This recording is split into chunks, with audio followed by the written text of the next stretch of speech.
And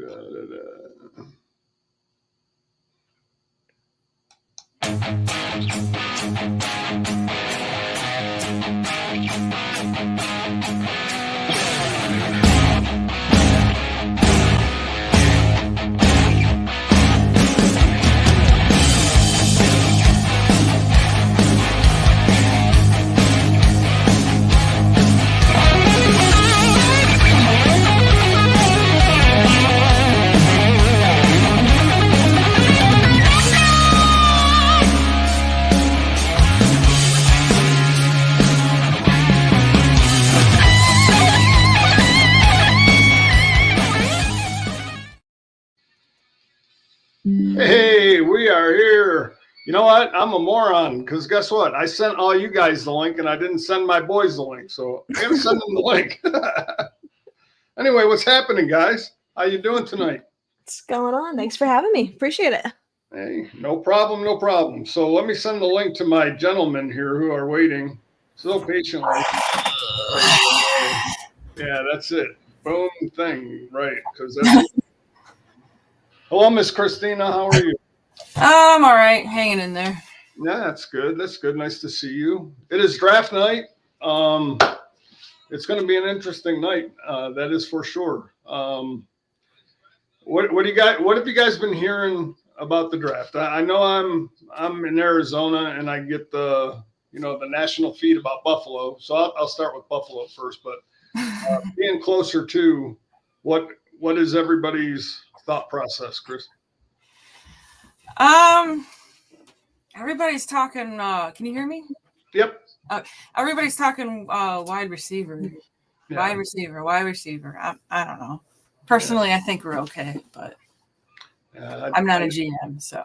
I do think we need a wide receiver. I don't necessarily think that like people are saying that we should trade up for a wide receiver. I don't necessarily know in this draft if trading up, needing a wide receiver is a good idea.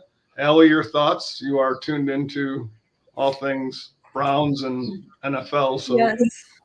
Well, I think, just from the draft as a whole, there's a lot of smoke right now as it surrounds the quarterbacks. And I think that's probably good news, if you're a Bills fan, because that means top talent is going to get pushed down. Skill position players are going to fall to you. So that's probably a good thing. I think, if I was a Bills fan, I would probably be eyeing some of these receivers. There's a couple here at the top that are really intriguing.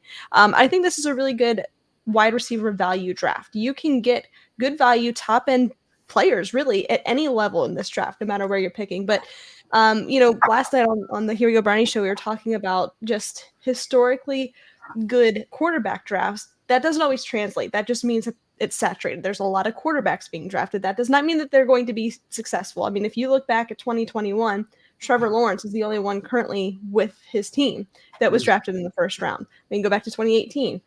Similarly, you've got Lamar Jackson, Josh Allen, everybody else has kind of moved around. So I think that we're going to see something similar. There's going to be a ton of quarterbacks flying off the board early. And I think often, actually, there's a lot to go probably here in the first round. Now, as it pertains to the Browns, kind of not super flashy. You're probably looking at defensive linemen, offensive linemen. There's a couple, that really intrigue me. Mike Hall Jr. out of Ohio State, Kirana Magadaji, the offensive tackle out of Yale. There's some guys, but, we're not sitting here talking like, wow, they're going to go up and get Marvin Harrison Jr. Like, it's just not going to happen. Like, it's not as fun of a conversation when we're talking about a second round pick. Right. Well, and I think the one thing, look at it as a Bills fan, I think the immediate reaction to Stephon Diggs being traded was, oh my God, you got to go out and replace him. You got to go out and get a number one.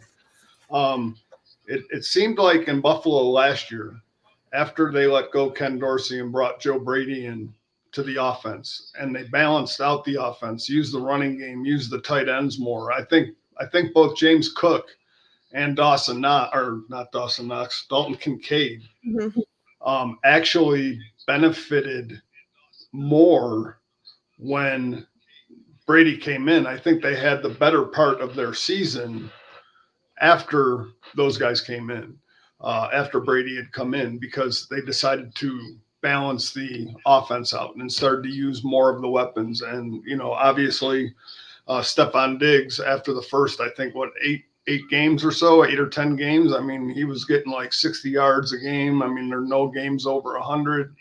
And so I think looking at Buffalo in the way that I do, I don't necessarily think, I mean, getting another receiver, getting another weapon for Josh Allen is definitely something that you do. But I don't think in this draft that you have to give up the farm, give up your draft picks, and so on and so forth to do that. And I'm just going to bring in a guest right now. We got former Buffalo Bill and Arizona Cardinal linebacker, Mr. Mark MADDOX. He's going to be joining us right now. So, Mr. Mark, welcome to the show, my friend. How are you doing tonight? Oh, you're on mute.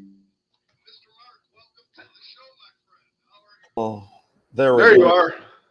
Oh my God. So I guess it's my fault that I didn't get on with you at 4 o'clock because I forgot to hit that little button that says enter studio. That's okay. It's okay. Actually, I didn't get on at 4 o'clock, Mark, because I got a business phone call right when I was about ready to go on the show. So, yeah, we're going to be joined by a bunch of the regular From the Couch folks in a little bit. But right now, Mark, I'd like to introduce you to Christina Arena. Christina. And she's from Rochester, Bills fan her whole life. Nice. Yes. And season ticket holder. Season ticket holder. Suffering season ticket holder. Yes. Table jumper. No. No. And up in the top corner, Mark, we got Miss HYSONG. She is a podcaster, and she does a podcast for the Cleveland Browns. It is Here We Go Brownies. Met her a couple of years ago when me and my brother first started this, so we've been friends ever since. And cool. So we're trying to represent the NFL. Yes, nice to meet you too. So Mark, let me ask you about this draft. Not just Buffalo, but just the draft in general. Right? Is it overhyped on quarterbacks? Underhyped? Do you think the talent is worth the talk? Yeah, you know what? Today it's all about the recognition that these guys are getting, because back in the day it wasn't like that. You know, it was just players being seen by scouts and, you know, and the GMs and stuff like that. You didn't have the social media. You didn't have any of that influence on these guys. So there's so much information that's out there that sometimes it can kind of, you know, and it's sometimes guys, they're better in college than they are in the pros, and it happens, you know, but I believe the hype of the quarterbacks is, you know, it's good. I think some of these guys will live up to, you know, to what they can actually do. But the part that gets me, that makes it so hard for some of these guys, is that they come in and they're expected to dominate because you're first round, first pick, second pick. So they want you to do all of that. And it's kind of hard for them. It's like the best situations that happen with some of these quarterbacks, there seems to be one team that has gotten it right, you know, as far as developing a guy as a quarterback. And that's the Packers. The Packers, what they did throughout the career of a lot of their quarterbacks have always been, that guy has sat in 2 or at least 3 years before, you know, starting. You look at Rodgers, you look at Jordan Love this year, you know, he had to find himself, but he found himself, you know, and the success that they have is so much greater than putting that pressure on these guys, you know, because when that pressure is on them, it's one of those things that it can make or break them, you know. I mean, they want to compete and they do the best that they can, but some of the guys, the game just doesn't come to them. You know, you look at some of these younger guys, you look at the Jets with whoever, what was his name? That was with the Jets. Zach Wilson. Yeah. Before Rodgers got there, he's shoved in a situation and he doesn't have that time to develop. And, you know, it can ruin your psyche, you know, and, you know, is he going to get better? Can he get better? Yeah, I believe they can if they have that opportunity. But when they're just thrown in there, yeah, it's crazy. And I was going to say, Mark, I think a lot of it, to your point, you're absolutely right. That's something that I've always preached is, some of these guys come in and they're not given a fair opportunity because they're forced to do something. But sometimes, and this is just my opinion, and I could be wrong, there are teams that are just genuinely, I don't want to say bad, but they don't develop their quarterback. They don't, and maybe it's the quarterback who doesn't try to develop himself. I mean, understand. I'm talking from a Josh Allen point of view. I'm not trying to be a homer because this is the NFL draft, but Josh Allen came in and Josh Allen had flaws. We all knew his flaws coming in, and they were very well documented. And he was a guy who went out, started working with Jordan Palmer, started working with the guys in the offseason to fix his flaws and do all that stuff. And, so you have the quarterbacks who take it upon themselves, and then the team notices that, and they bring in the guys who are good to work with. And then some of these organizations, the Bears, for example, I mean, Caleb Williams could be an elite talent, and you might never see it because he plays in Chicago. Now, that could change. It could be different. But historically speaking, we look at Chicago, and I think their leading passer all time for their entire franchise is a quarterback who played in 1964. I mean, that's how long it's been since they've really developed a quarterback. They're just a team known for their defense, and winning their games is basically that way. Again, I look at that from the standpoint of player development within the organization. And some of those teams just don't have it. And to your point about Green Bay, I'll say this, and I'll let one of the ladies ask you a question. But Green Bay has had 3 quarterbacks in over 30 years. Brett Favre, Aaron Rodgers, and Jordan Love. Yep. And so, you've had your times where Favre got hurt or Rodgers got banged up and they had to bring in the backup, but 3 starting quarterbacks the entire time. So it's just an incredible thing. Yeah. Ladies, go ahead. I don't mean to occupy this time. Ask questions. No. I think another thing to consider there is also like just turnover, right? When you look at I'm going to talk about the Browns for a second because they're a team that has not been able to get the quarterback situation right, like my entire life. And not only is it because I don't think they've been good at evaluating the position over several different regimes, but also having an issue of instability. There are several different regimes. I mean, that's nearly half of the problem. If you're putting young quarterbacks into unstable and a lack of foundation, they're not going to succeed. So I think that's also a really big part of it is you have to just take a look at coaching staff, regimes, personnel, everything that goes into it. Yeah. And what I'll say is you're absolutely correct. The hardest position for a team to draft and for a player to come in and dominate is the quarterback. Yeah. Because there is so much timing that's involved. There's, you're learning a new system that's involved. What a lot of people, kind of forget is that the difference between college level and pro level is so different. It's the speed of the game increases because in college you have, now it's the college game is getting a lot better, but you don't have everyone running. All your receivers aren't running 4.5s or 4.4s. Not everyone's running a 4.4 in college. Okay. On these teams and stuff like that. Your offensive linemen, you don't have offensive linemen when you're facing that defense, you don't have guys that are all running 4.7s, 4.8s attacking you. You can get away from that. But then all of a sudden you get to the pro, everyone is running that fast. The game speeds up so much more that you don't even realize it. Because I know for me, when I first went to Buffalo, now in college, I was fast. Okay. I ran a 4.5 on grass and I'm like, yeah, I'm fast.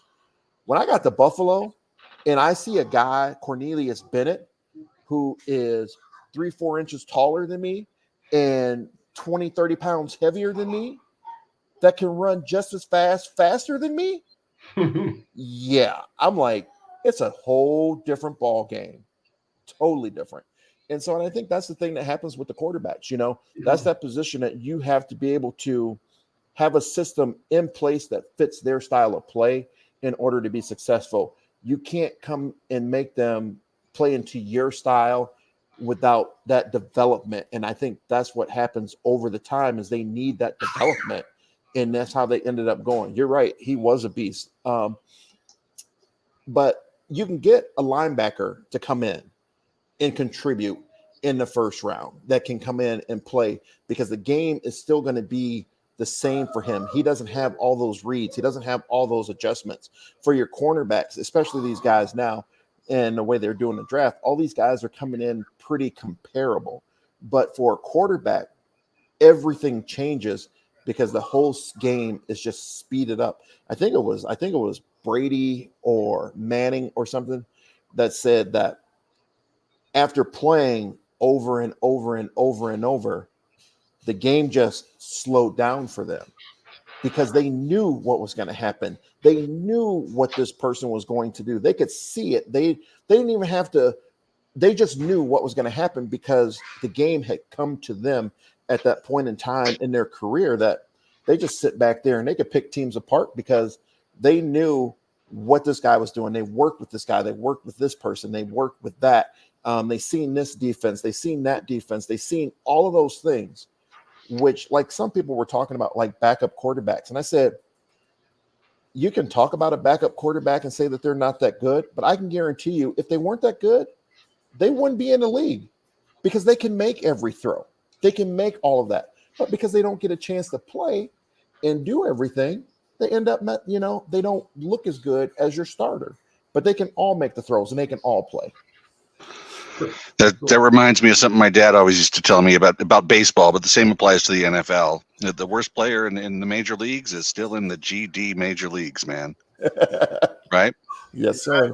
You know, doing this show and being fans and being passionate and sometimes you let that fandom get to you. And, you know, I think we've had these conversations where I would get so frustrated with Tremaine Edmonds. I think I've talked.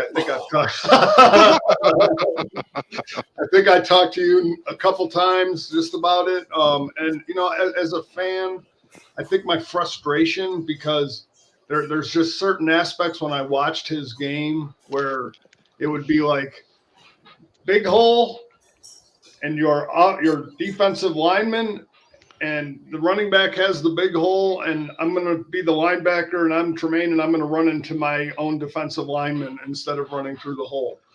But, you know, again, I used to be hypercritical of these guys, and you know, I talked to my brother about it, and I'm like, I got to stop because the problem is these athletes who play this game are the top 0.1% athletes in the world playing this game. And to just be in that conversation, to be one of those people, it is not my job to call them anything other than great athletes. I mean, you get mad at them, you're as a fan, you're like, do this and do that, but you got to respect them for exactly what they are. And so, you know, that's just trying to take the fandom out of it and your emotion, and sometimes it gets the best of you. Right. Hey, Allie, I know you may be wondering why am I wearing a referee shirt? Is because I'm hoping that our team, instead of drafting some players, could draft some referees to give us some good calls throughout the season. And so, you know, I think every team needs to draft a good referee for themselves so that, you know, when it comes down to crunch time, they got that person in their pocket working with them. Right. Because I like that strategy. Because I can tell you, the officials this past year, some of the calls that they made, not only against the Bills, but some of the other calls in these games, I look and I just shake my head because it's a real problem. I mean, officiating, and I never played football, obviously, but I grew up playing sports, and one philosophy that was kind of drilled into me by my parents, by my coaches was, you know, you can't let the decision come down to one play or one call or anything. So I always try to not be too critical on officiating because I could not imagine doing it. However, there is a very, very, very real officiating problem in the NFL. The one that comes to mind is And like the Lions, Lions against the Cowboys. The whole, did Dan Skipper report? Did he not declare eligible? I don't know. Like that was egregious. There's a very real problem in the NFL. It is, and and they're judged because they're judged and graded to see who goes to the playoffs and who does the Super Bowl. The crews and stuff like that. And I think that's one of the things that's smart. So that way you get guys who are making better calls and stuff like that. And you know what? And I know I give them a hard time. And you're right. There's some stuff that you're just kind of like, I really don't see that. Like, why is that a penalty? But then that's not a penalty and stuff like that with some of these teams.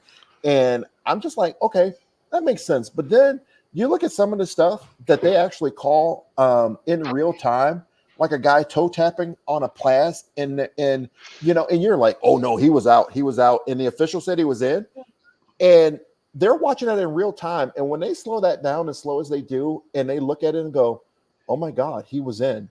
It's like, how do they see that? So, I give them a hard time, but they make so many more right calls than they do wrong calls that, but still, it's just one of those things. It's so frustrating because, like I told someone, it was a couple years ago when the Bills had played the Rams at home, and the Bills were losing, and they were down on the end line, and it was 4th down, and they threw a pass, and the officials called pass interference. I'm a Bills fan. I was pissed because guess what? That wasn't pass interference. Yeah. That was a horrible, horrible call. Mm-hmm. And I said, but it was a makeup call because they called another call earlier against the Rams or against the Bills. And so now they call it against the Rams. I'm like, that didn't, that's the kind of stuff that frustrates me. Yeah, I'm not a fan of the makeup call. I'm really not. Yeah. And, again, now this is what I would be interested to see personally. Now, Mark, I got to ask you as a linebacker, if you were playing today, how would you tackle? But before we move on topics, can I just say one thing here? Go right ahead. Because I've known Mark a couple of years, and we spent a lot of time together. And I truly appreciate him as a friend. But all that excuse about drafting a referee and da-da-da-da-da is BS. It's laundry day at his house, which is why he's wearing that shirt. So I just had to get that in there. But listen, the truth shall set you free, right, Mark? Yeah. Laundry days on the weekend, Bob. But seriously though, with the advent of the hip drop tackle ban and all this other stuff, and making it, these games are going to be 60-point offensive games pretty soon, just the way they're going for the rules to benefit the offense. Would it surprise you if the NFLPA demanded that with all these new rules and implementing this, that they demanded the NFL hire the refs full time? I don't know, but your first original was how would I tackle? One thing that I learned as a kid, as an early age. Hey, Christina's back. I thought I bored her. No, Allie looks so beautiful with her makeup on. I was like, I gotta make a standard here. How dare make myself look presentable. My husband just surprised me with a filet mignon dinner, so I'm a little droopy-eyed and nice. glaucoma. So nice. I was like, if I didn't know we were wearing makeup, I'll be right back. I gotta get my makeup. You better step up my game here. Yeah, no. But the one thing for me, what I was taught as a linebacker, and I was pretty disciplined about it, but and I'm going to use this word, but don't take this word. It's an acronym. The word was TIT. Okay, tackle in torso. Yep. Okay, so my whole goal was always to put my face mask in their chest. Okay, so but I was real disciplined about it, where a lot of my tackles and my hits, my head was always up, not down, because Marv would always say, you have to be able to see what you're hitting. You put your head down, you can't see what you're hitting. So, I learned that in high school. I learned that in college, and it carried over into the league. And with having Marv and great coaches, that's what we were taught. When a guy would you let them know, listen, you can't do that. But you had players who did it because they felt that they were more powerful that way. Sure. But, but with the way things are going, it is hard. And, the hip drop tackle, I mean, I understand it because you can't hit anyone anymore. You go in with your head, and if you make any helmet to helmet contact, you're getting a flag thrown at you. It's making it harder. And that the reason that we're having these injuries is because you're not letting guys go out there and play. Right. You're trying to dictate what they can and what they can't do. It's like I told someone, I said, you got a big receiver coming across. You look at oh my God, what's his name? Yeah, Deebo Samuels, or who's the big kid from Seattle? DK Metcalf. Metcalf. You look at that fool running down the field and say he's coming across. He's coming across the middle. Your DBs and your safeties, if you're lucky, they're a little over 200 pounds. Mm-hmm. Okay, you got this beast running down the field, running an in route, and the ball is thrown kind of high. He has to jump up and get that ball. Now you're telling me as a player, I'm running to him to make a tackle, but oh crap, I can't hit him while he's in the air if the ball's not there because they're going to throw a penalty on me. And I can't do this. So when you slow down, what's going to happen? All his weight, all his momentum, and him going full speed, you're going to make a highlight film if he catches that ball and runs you over. So you have to stop. And like, there's this saying that people always say this, and I'm like, yeah, no, that doesn't happen. Like a guy doesn't play as hard at certain points in time like that. You can get a receiver who doesn't really block someone when they're on the outside, but when you get a receiver who doesn't block in a goal line situation or when everybody's up in tight and close, that's when you're going to get hurt. Because when you're not going full speed, you're going to get hurt. And that's one of the reasons we get a lot of these injuries to defensive guys, because they can't go full speed at certain things because they think they're going to get a penalty, and you can't play safe. It's a violent game. It's controlled chaos. Mm-hmm. And when you have that happen, I mean, it sucks because these guys are now wondering or just, slowing down, and that's not good. That's not good at all. And you're right. Look at the scoring compared to back in the day as compared to today. And the reason is because these guys can't hit anyone. These guys can't do anything. I have a hit where I hit Drew Bledsoe. They probably would have kicked me out of the league. And it was a clean hit. Sure. But it didn't look clean, but it was a clean hit. But I would probably get kicked out of the league. I'd be Vontez Burfict, who is always getting in fights. Yeah. Oh yeah, you mentioned my buddy Eric's favorite player because he ruined his favorite wide receiver, Antonio Brown. Yeah. I mean, he messed that boy up from here to Sunday. I'm sorry, but ever since Burfict hit Brown, he's never been the same since. Yeah, and it's like you can't anymore. And it's like, I understand the game for safety and stuff like that, but I mean, you were talking about hiring officials full time. I think the officials, they have enough where they're doing their jobs, and I think they're doing a good job. I'd say they're probably 90% of their calls are correct. Throughout the season, they might have 10%. If they had 100 calls, they might have made 10 bad calls. But you got to watch. Look, each team's running close to 50, 60 plays a game. Sure. And then your special teams. So, I think they're doing a good job, and I don't think they have to be full-time. Being full-time could be nice for them. It's not like the league is not making enough money to pay them, because of stuff that's going on, or, with all the contracts and everything that they have. I think it could work, but I just think that these teams or the new rules and certain things is, it makes it harder for you as a defensive player to do your job when you're questioning what you're going to do. You have to lay up before a quarterback. Like everybody was complaining about the one time Josh last year looked like he was going to slide, and he didn't slide and kept running. And everybody's like, oh, that's wrong, blah, blah, blah. And I'm like, it is, because as a DB, I'm running at this guy full speed, and Josh isn't a small dude. He's bigger than all the DBs. He's running at this DB, and he looks like he's going to slide. And guess what? I now have to pull up because if I hit him, 15 yards. Yep.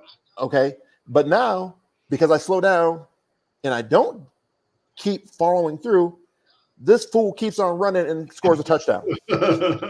So now, how do I look? Exactly. No, So it's like you're taking the game away from the defense. Anybody else want to bring anything up?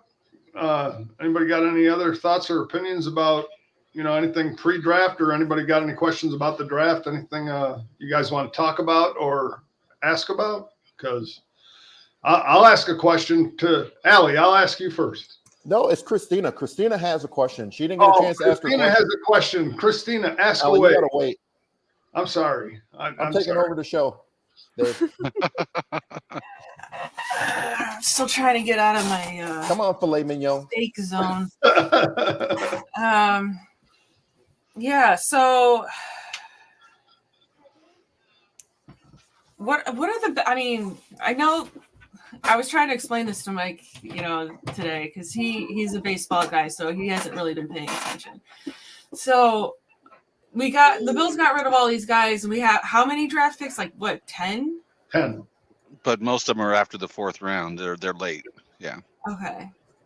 So unless we get some real unicorns, then we're kind of just trying to build up the depth chart. Or are we really filling in like major Trey White holes? I think with free agency they tried to pick up some guys. We lost some guys. I know our biggest loss on the defense was Floyd, which I understand how the salary cap and all the money and everything affects everything. So I was hoping they would keep him. Yeah. Oh yeah, he should have stayed. They should have definitely renewed, got him back involved. But they have a plan. The GM always has a plan, and they will try to find player specific to fit the need, that the team needs and stuff like that. And and after the draft, they'll look to bring in, more people for the spots that they need, because they're hoping you got to find those guys in the late rounds who can contribute, and can make an impact on your team. And I think because of, the players that we lost, I think we have some areas that we do need to fill. Don't get me wrong, especially defense with our safeties and stuff like that, because I think we got 4 safeties on the roster or something like that. And DeMar Hamlin is one. Mm-hmm. And I don't, he's a feel-good story. Yeah. And I don't think his play is warranted that he's going to be successful.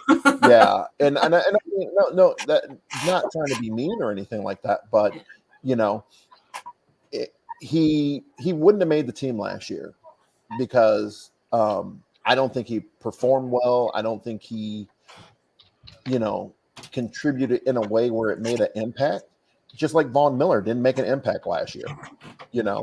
I would have said, can we give your contract to Floyd and you take Floyd, but they can't do that, of course. But I think we'll be all right. We'll be successful. It's just a matter of getting, just finding some pieces to fit in with what we already have. Yeah, I think the names that left were actually exceed what the talent actually is. Yeah. I think they were kind of some of them were run a real downward slope. Yeah. You're dealing with some people who are a little long in the tooth, and I truly believe that this lineup still has pretty solid depth, and probably I don't think we're in a rebuild. If Eric was asking, man for man, we're still, I think, in the top 5 or 6 teams in the league from a talent standpoint. Mm-hmm. Yeah, I think what happens, and Allie, I'm gonna let you talk in a second because you've been sitting there nice and quiet, and I know you got stuff to say. And your makeup looks nice, according to Christina and Eric. Eric said you look nice for a Browns fan. So Eric is one of our hosts on our show, and he's a resident Steelers fan. And if you ever listen to or if you're ever able to read our private chat messages, him and my brother Jeff, they go at it like an old married couple, and it's ridiculous. Yeah. But the one thing, like I'll say, and I agree with you 100%, Bob. The names that were released were, oh my God, you guys let go Tre'Davious White. You let go this guy. Okay, well, Poyer was slowing down. Not that he's not good, but he was getting slow. He was. I've been saying for a while, I've never seen anybody actively regress the way he has. I mean, there were so many times he would almost catch the ball, and like years before that, he would have caught the ball. Right, exactly. And just I just think, and I look at Poyer, especially, and maybe it was because when Hyde was hurt, Poyer was trying to make up for the lack of his partner. So he was trying to maybe do a little too much, which made him look sometimes a little out of position. So, maybe that's just my judgment or my view. But, a Tre'Davious White, I love the guy. I wish he could have been a Bill for life. But coming off an ACL and an Achilles and the amount of money you were going to have to pay him, it made fiscal sense, and it was a shame and it was unfortunate. Otherwise, he wouldn't have gone. He wouldn't have been gone. So that's what I would call a business decision. Yeah. Yes. Now, Allie, I'm going to let you speak now. So Dave's shutting up. Oh, no, it's all good. But no, I think I did see a question here, and I think it was asked for Christina here in the comments about if the Bills are in a rebuild, and I don't think so, right? I mean, when we just did our power rankings on my podcast a couple of weeks ago, and we did NFC, we did AFC, and then we did like full power rankings. And I mean, truthfully, when you look at the talent, you look at the team, there's not a lot missing. Sure, you've moved on from some guys, but Bob, as you mentioned, it's the names, not necessarily the talent. And you look at the draft picks you've gotten this like tonight, or you've got 28 overall, and then a lot of day 2, day 3 kind of things. But that's where you build the depth, and that's where you get better. And if I take a look at the Cleveland Browns, for example, there's not a lot of holes on the roster. Yes, they need more talent, but there's not a lot of holes. And I think you could say the same thing for the Bills. It's about building depth and being able to have the ability to draft best player available. So I just want to kind of turn it over to you guys. Like, what are we looking at here? You've got a first round pick, number 28 overall. Who's intriguing to everybody? Oh, wow. Well, listen, if it's me and if I'm Buffalo and I don't believe all the rumors that are on X and all these places, and I'm staying at 28, I would look at a guy. If wide receiver was my focus, I would look at a guy like Xavier Worthy or Xavier Legette. I would love to get Legette. I think he's a thick, fast running wide receiver. I'm truth be told, I don't watch college football, just so my brother doesn't come on here in a little bit and say he doesn't know anything about football. But I do watch, and I watch YouTube highlights of these guys, and I see them play. And just with Legette's lower body strength and explosiveness, when you see him off the ball and you see his speed and what he can do in the open field, I would love to see if Buffalo stays there. I would love to see that. But if Buffalo moves up in the draft, I would probably do it to say that I guess they would probably target a Brian Thomas Jr. If they were going to move up to get a wide receiver. I think it would be too cost prohibitive to move to like Chicago and get a Roman Duze, as much as people might like that. But I do believe a Brian Thomas Jr. is a attainable goal if they so desire to do so. Okay.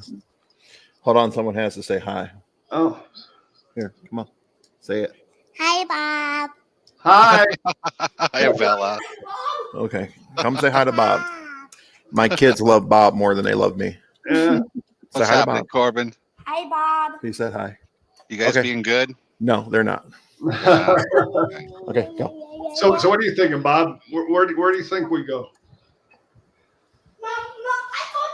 Oh man, I don't know. I mean, I think it's going to depend upon how things play out in front of us a little bit here. Sure.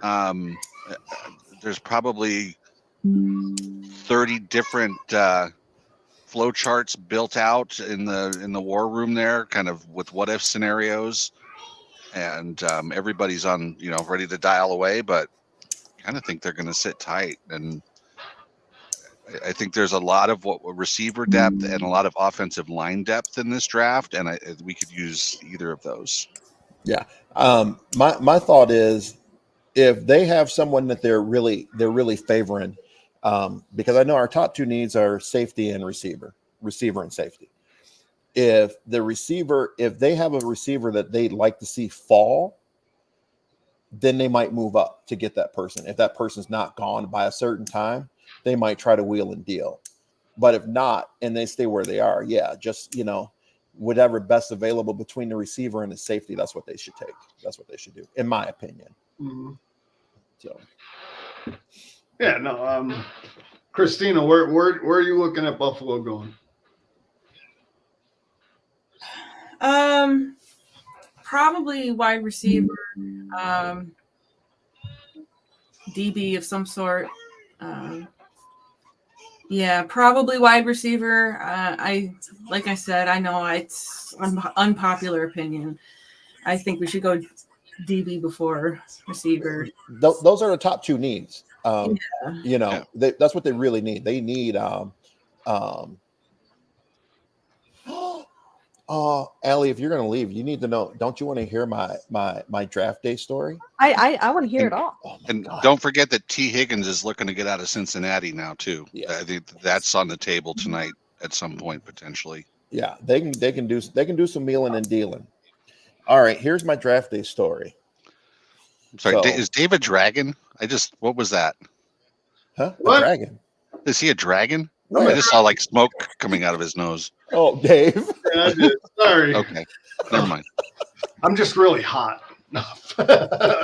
Somebody said they like my makeup, so I'm hot. So when I went to a small school, a lot of people know that. Well, don't really know that, but I went to a small school called Northern Michigan University up in the UP, where it's God's country up there. You think you get snow in Buffalo, in that area, or in Cleveland. When you go up to Marquette, Michigan, and the average snowfall per year is 240 inches of snow a year. Yeah.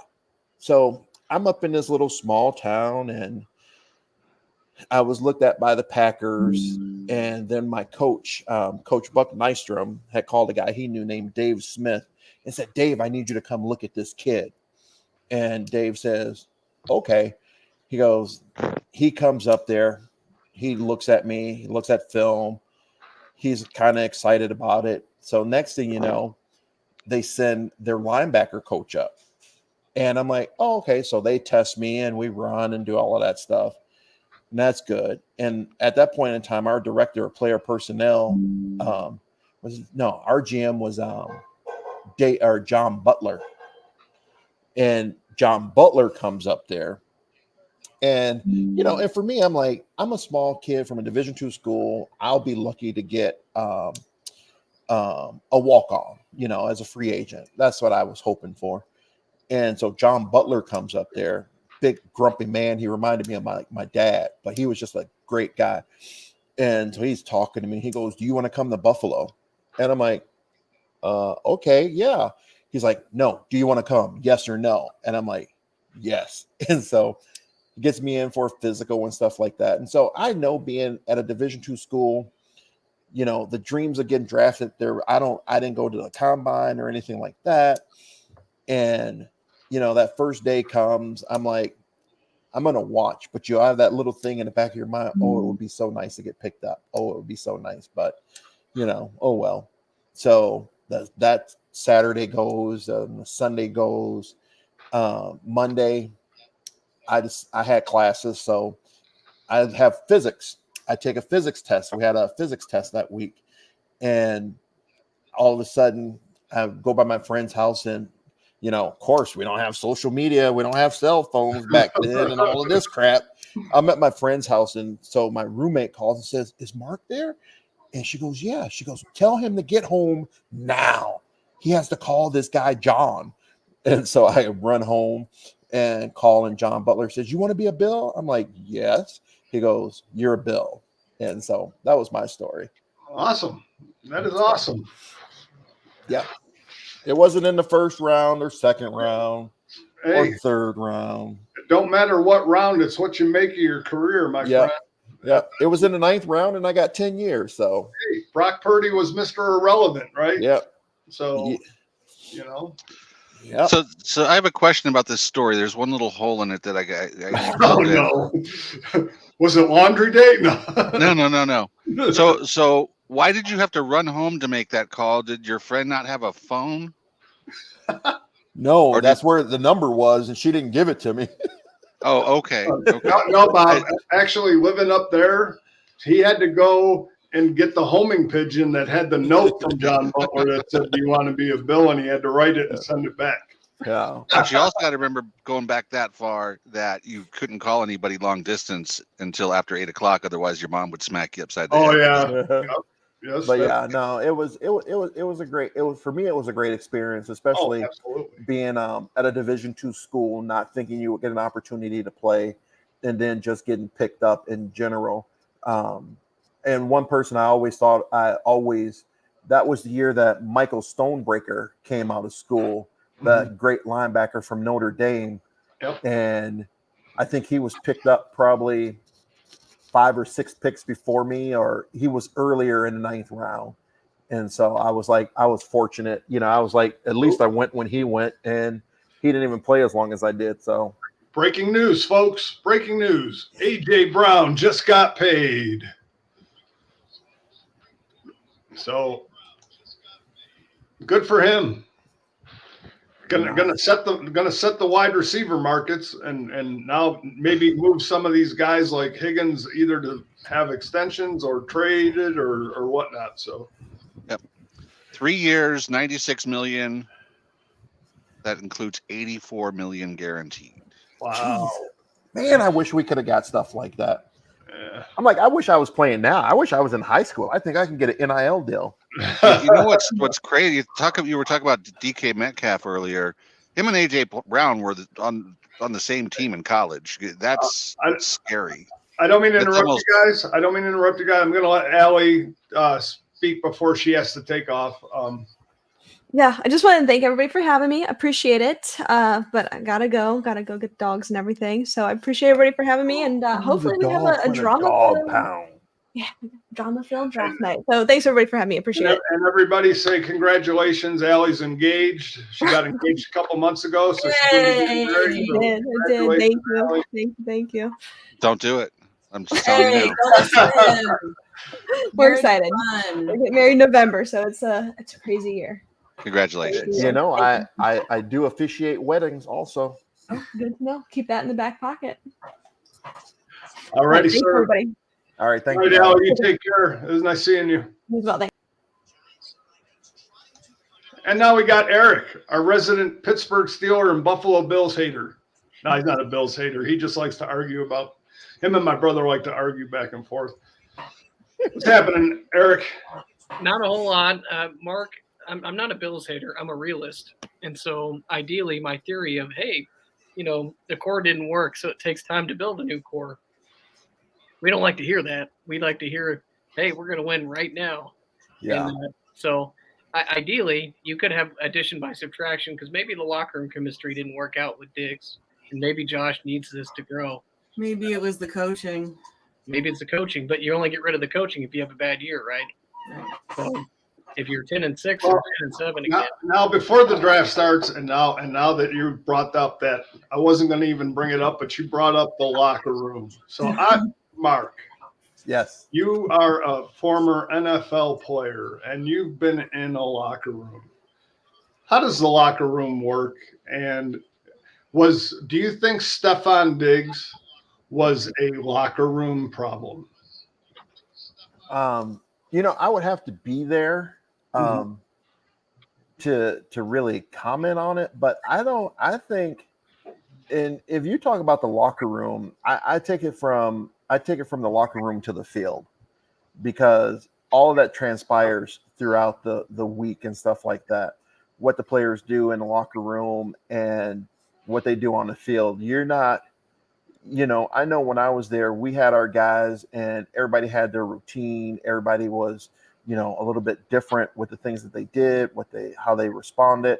But I don't think, because the team, they vote for the captains. The coaches don't do that.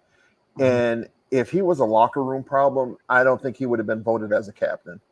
Right. That's just in my opinion. But when I watch just him in general, his passion for the game and stuff like that, I don't think that there was as big of an issue as people said. But like I said, I'm not there. So all the stuff that we hear is assumptions. If you have Josh saying that he was a problem, if you had Dawkins saying that he was a problem, Morris, you had any one of those guys talking about him being a problem, then I would have had more concern about it. And guys are really, really good about, keeping in-house things in-house. But if there are issues, they have ways of saying that there's issues. But when you look at the communication and you just look at how they interacted and responded with each other, I really didn't see that, because when you have animosity against another player or something like that, you can kind of see it. Somewhere it will develop, it will show, and things like that. Because, I've like I said, I've been fortunate. I've only been with 2 teams and 7 years with one and then 3 with the other. And we never had, when we did have player issues, because we had, I think it was it Simeon Rice that was having some issues with management and stuff like that. And I think it was documented. I don't remember if it was him or not, but the one thing that never changed was the way the players, felt about things. Because, back then you look at, like you were just saying, that AJ Brown got 3 years, $96 million with 84 guaranteed, and you got guys back then trying to get contracts and get everything built up, that they weren't able to, if they got a 3-year, $96 million contract, there was nothing guaranteed except for the signing bonus that they got. That was it. And if that signing bonus was $8 or $9 million, the contract was definitely going to be backloaded with 60, 70 coming the last year, and the guys never would get it. So I just, like I said, as far as Diggs, I don't really, I didn't really sense with the way he reacted and the way he was committed to the team, that there was a serious issue. But like I said, I'm not in the locker room, and I didn't hear anything. I could see him being frustrated with management. I could see him being frustrated with not getting what he would deem the proper help offensively. Maybe, he redid his contract, signed the contract extension last year, freed up salary cap money, thinking that because we all heard the rumblings that Buffalo was in on DeAndre Hopkins or Derrick Henry. There were rumblings about all these things. And then with that money that they freed up, they went out and signed Lloyd. And not that that was a bad signing from a defensive side, but when a receiver on a team that is driven by that the driver of your team is your quarterback, and you didn't give him what some players might say is another weapon to take pressure off of, your number one. Well, I'm going to stop you right there. That's even if he felt that way, he's wrong, because that's not what they need. What they need is they need a coach to put them in the right position to be successful, plain and simple. And I mean, I'm a firm believer in that. If you know they're going to double Diggs, then you get other people open and you get them the ball, or you run routes to get him open, and things like that. I'm a firm believer in that. Like I told Bob knows this, and with our offensive linemen from last year and the year before, our offensive linemen aren't base blockers. They're not power off the ball blockers. Those are guys that are good. They have great feet. They are good in space. So when you got teams that are offensive linemen that are good in space, you make them move. You put them on the move. You run counters. You run powers. You run sweeps. You run at people, and you get those big bodies moving. And when Brady came in, that's exactly what he did, and that running game just flourished. Right. Okay. And so and Bob knows this. I'm like, when we see some of the routes that they're running, I'm like, you're not doing anything to get him open. You know, coaches put you in a position to be successful, plain and simple. Okay. When you run a blitz because you know that the probability of this person being successful is so much higher. Okay. And if it doesn't work, then you figure out how to make it work. That's why they watch so much game film. That's why they do so much study. That's why coaches are there till midnight, if not 1, 2 in the morning, trying to figure out what is the best possible scenario. You have to you have to know your player's strengths, know your player weaknesses. Okay. And when you know that, you design your offense and defense. You get players who can come in and can fill those needs to be successful. And so if you got an offensive lineman, like, I'll tell you who improved the most last year, Spencer Brown. Yep. Because in the beginning, he sucked. Yep. He couldn't block air. Okay. And that's bad. And I don't want to talk about him because he's a professional athlete, but he was not successful. When you have to have guys help him, teams see this and they can scheme and make it worse for you. So, I mean, all those things will affect your team and what they do. Affect your passes to Diggs because Brown can't block. Now we know we can send 2 people on that side, and Josh is not going to have enough time. Yeah. No. Okay. Yep. And so, you know, and so I'm like, those are the kind of things that just, you know, it comes down to coaching. Even though they didn't use the money the way he thought they would, he shouldn't have taken a deal because he can't stipulate how they're going to reduce or what they're going to do with the money. Sure. Does Josh need help? Did they need help offensively? Nah, maybe not. But the team that they had last year with all the players and not picking up anyone, coaching should have put them in a situation to be successful. The reason we lost the playoff game to Cleveland, coaching. Yep. Okay. Defensively, we play zone, and you can't play zone in weather like that because you're always going to be a step behind. You're going to be 1, 2, 3 steps behind. Other teams are going to be successful. And when you know, so I blame that coaching. I don't blame that on the players because like I said, coaches put you in a position to be successful. Exactly. When I coached high school football, my kids, and I ran the defense, my kids on defense, they knew if I called a blitz, they knew they were going to be open. They knew they needed to make a play. Right. And that's exactly what we did. But I put my kids in a position to be successful. Right. And you know, and to do that, like our offensive coach, he had to do what he had to do based on what he's seen defensively. Sure. So, yep. Yeah. No, I hear you. Hey, Jeffrey, how you doing? That's Jeff, my brother Jeff up there. How you doing? I'm doing outstanding. You guys are all awesome. I appreciate the commentary while I was listening to you doing other stuff. It was great conversation. Love to hear it. How y'all doing? Good, sir. Good. Doing good. Bikes. Bikes. Yeah, sorry. Jeff is here to hold my pocket. I'm on it. I'm on it. Hey, I got a question for the group. I know we've been talking a lot about the Bills, but yeah, I think the big story tonight and a lot of the focus is going to be on the Bears with 2 top 10 picks. Oh yeah. So do these 2 top 10 picks make them a competitor next year? No. I don't think so. I mean, No. they've done a lot of stuff offensively in free agency.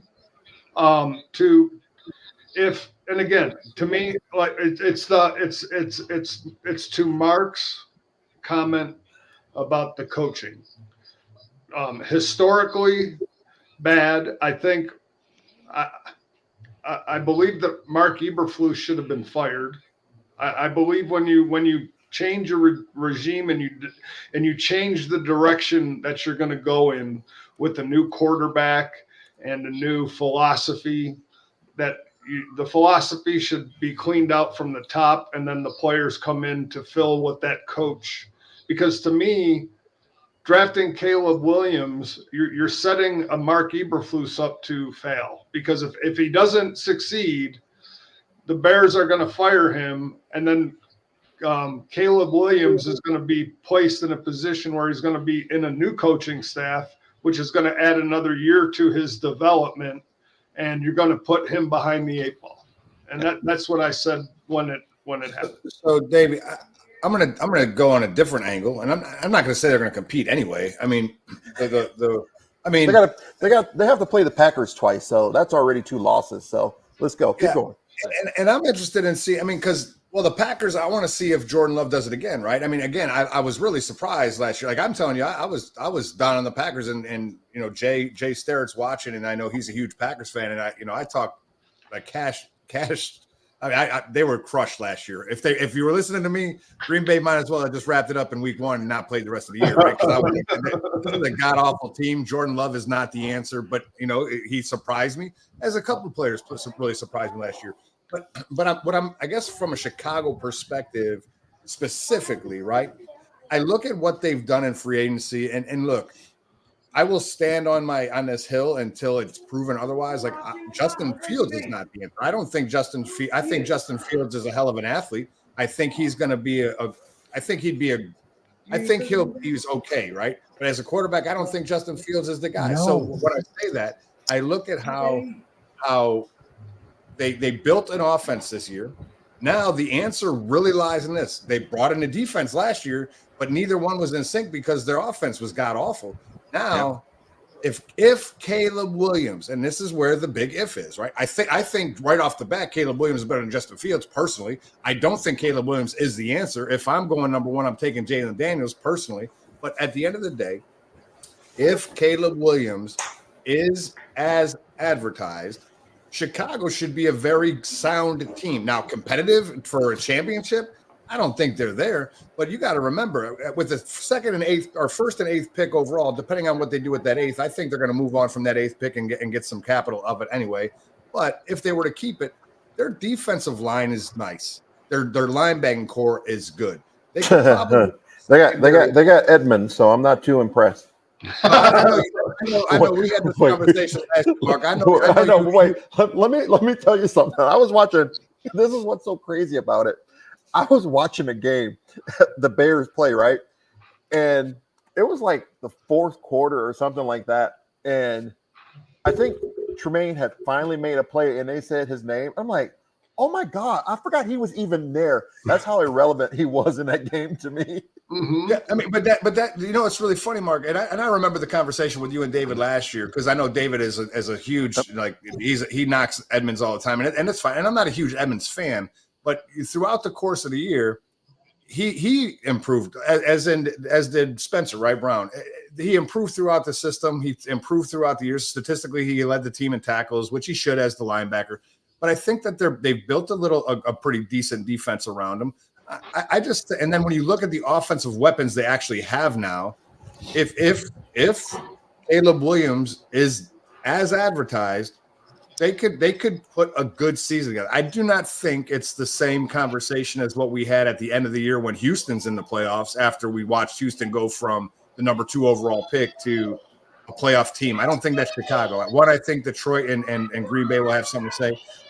I think Minnesota is going to be an interesting thing, but Chicago, I think it could definitely, Sean and I said this, Bob, last year, and I think you probably listened to that show. Last year and this year, we knew that they were going to be drafting in the top, right? Whether the top 1, 2, or 3, we knew that. With their trades, they got a second one. With what they got from the beginning of the draft last year to right now, they could truly, if done properly, could be a contender for some years to come based on what they're drafting, right? I mean, you look at the players, I think they're skilled. I don't believe in Caleb Williams, but I'm glad they moved on from Justin Fields. I don't believe in him either. That's my opinion. Well, it looks like Roger Goodell has finally found a way to avoid getting booed by the fans by walking out with Eminem. Yeah. Exactly. Right? It helps. And now bringing up Barry Sanders. He just had back surgery, so he's probably not going to be taking many hugs from the big guys this year. So yeah, I think he saved himself for 1 year from getting the crap kicked out of him by all these big offensive linemen. Especially they said like 10 of them could go in the first round. So good on them. I know somebody's going to screw up though and pick them up. I know it. I know it's going to happen. All right. So I got a question for you, Bob, since that you had, and unless anybody else wants to answer the Chicago question. I do have a question, but I pause if anybody else wants to answer Chicago. Like I said, I believe it comes down to coaching. If you get a coach that can put him in the right system, that's going to make him successful, then they can compete. But like you said, there's other avenues that have to come in. The defense has to play well, and and special teams. So all of that comes into play. But do I think they can be successful offensively? Every team can be successful offensively if you put them in the right position. And you have these guys who are professional athletes. They know they can get it done. But what do you do as a coach to put them in the right position? Right. Yep. Go ahead, Jeff. Ask your question. So here's my question. It's a quarterback question, and it's been hurting my heart like for the last 3 weeks. I'm glad tonight I'm going to get the answer, and it's going to frustrate me even more so because it's going to become a reality. So at some point in 32 picks, JJ McCarthy is going to be selected, and I just need to hear y'all's perspective collectively on whether or not JJ McCarthy is legitimately a first-round selection in any draft. And I don't even care if there's never a quarterback in the league except for him in a draft. And how? Just let me know y'all's thoughts. Is JJ McCarthy a legitimate first-round pick for any of these quarterback-needy teams? I will say this real quick, and then I'll let you go, Sean, because you haven't been here. But I'm just going to say JJ McCarthy is going to be the Mac Jones of this draft. You're gonna get him and think he's gonna be really good, and he's just gonna be that guy that's average. That's how I look at it, JJ McCarthy. There's gonna be some team that's gonna need to pick him up, man. I mean, is he first round quality? I don't know, but he's better than some of the quarterbacks in the league. At least you got to give him a shot. I mean. Well, what else are you gonna do? Like right now, Denver's got nobody, Minnesota's got nobody. So yeah, he'd be a first round talent because you don't have an alternative. I think it's funny that we pick on Mac Jones. Ideally he was put in a situation he didn't have a lot of talent. You have to have a franchise quarterback to compete. And then last night we argued. And look at who he had to replace. Right? Yeah, right. You're going to fail no matter what. But, we argue that you need a franchise quarterback, and then we argue we don't need a franchise quarterback. And so I do think you take a chance because the guy has proven he can win. Now, are you going to go and make him throw 50 times in a game and win? No.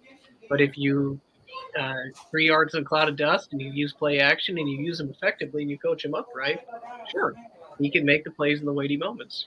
And so I do think that it just depends on the talent around him and what kind of style and how you coach him up. Yeah, I think if he were to be successful anywhere, it would be Minnesota, just because they already have the pieces in place and I think the right system for him. They've got still a decent running game. You got Hawkinson, you got Addison, and of course you got JJ, and I don't know that I can recall a first-round quarterback coming into that type of situation in the recent past with that much talent around him. I got to tell you, Bob, so everybody's got him lined up to go to the Giants, which is fine because it's stupid. But so here's interesting, right? I will never argue that you don't need a franchise quarterback. So Eric, that's blasphemous. That's number one. Number two is this. I believe that Sam Darnold starts in Minnesota, and I don't care who they draft, right? Unless they figure out a way to get to number 1, 2, or 3, Sam Darnold's going to be the starter. You're not going to put JJ McCarthy to start. It's not going to happen. He is we can talk about the weighty moments in college football, and we can talk about what he's able to do. And you can also look at the running game that he had, because that's what they used. Now, Minnesota, I like the fact that they grabbed Aaron Jones. That's great. So if out of all the teams, Bob, that he was to end up with, if it is Minnesota, maybe there's some success there. The problem I have with him as a first round pick in general is where Brock Purdy was Mr. Irrelevant and Tom Brady was 6th round pick. Those people all came in to sit behind somebody to learn something, right?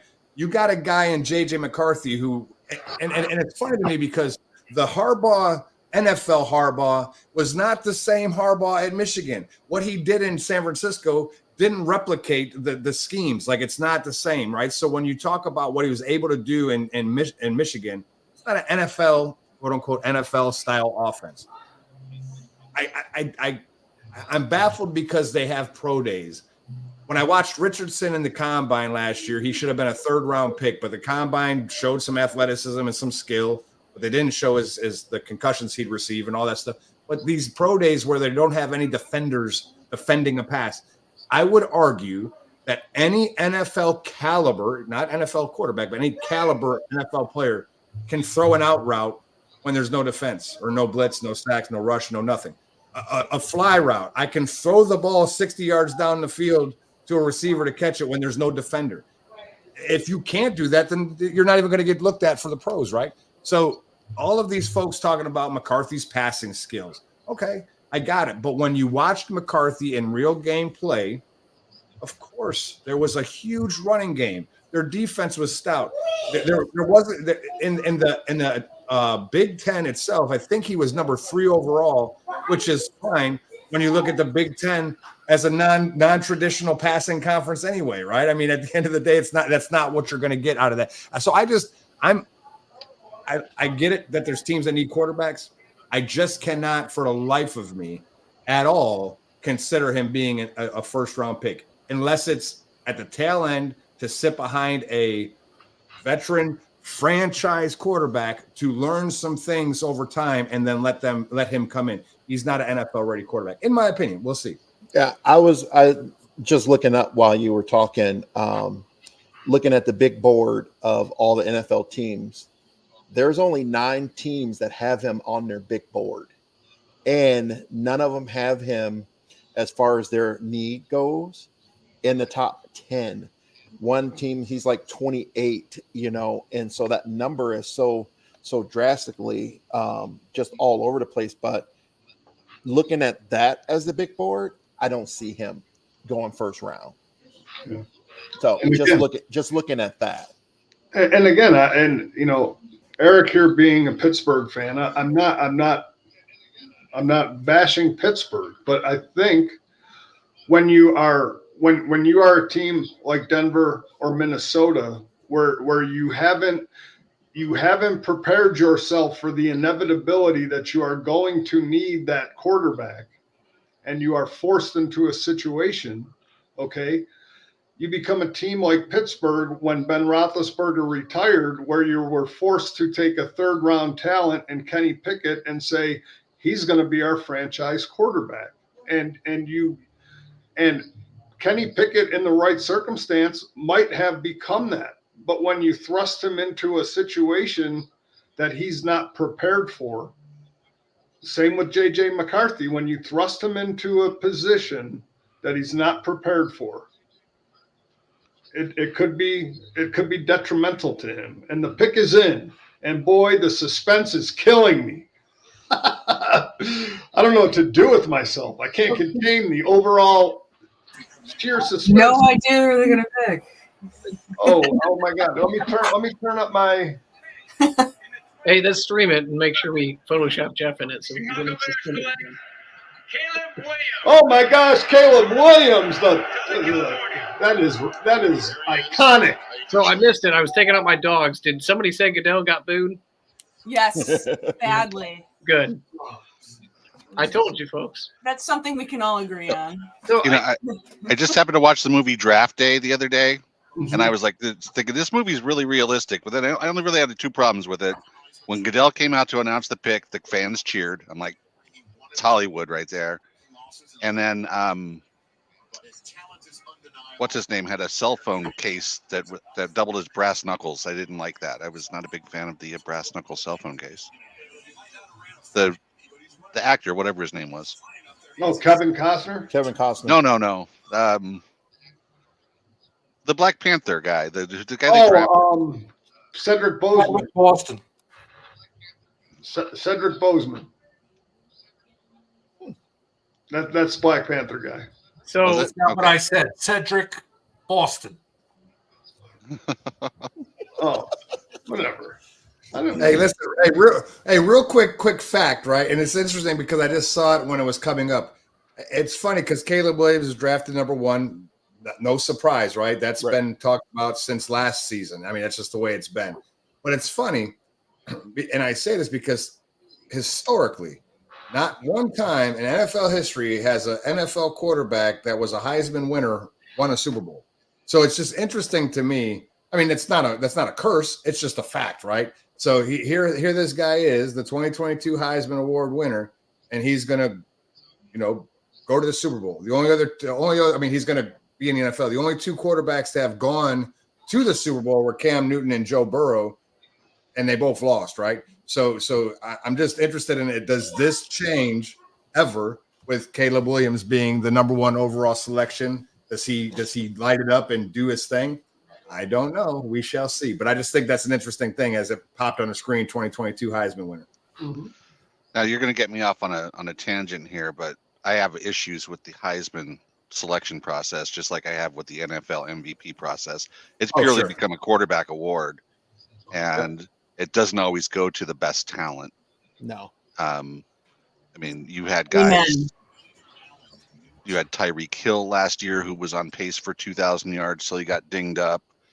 And I mean, there were several other players that probably I would have voted for ahead of Mahomes that they just don't happen to play quarterback.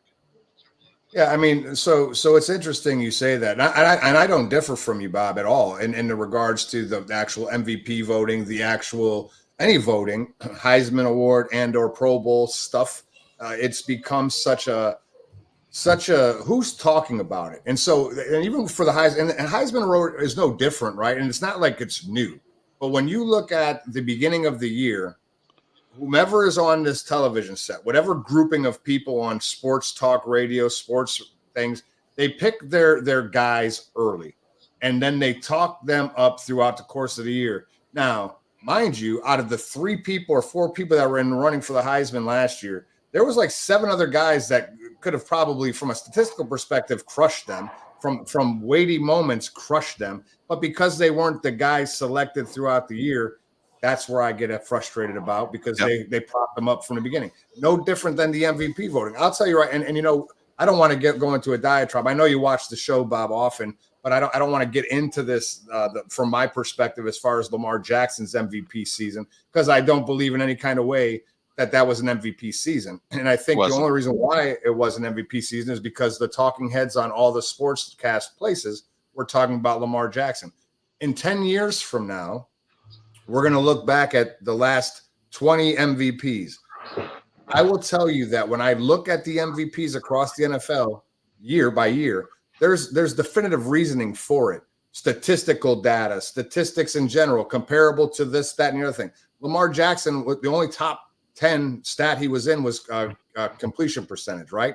But the problem that I have is that they kept talking about his win-loss record. It's 13-3. He sat the last game of the season, which is fine.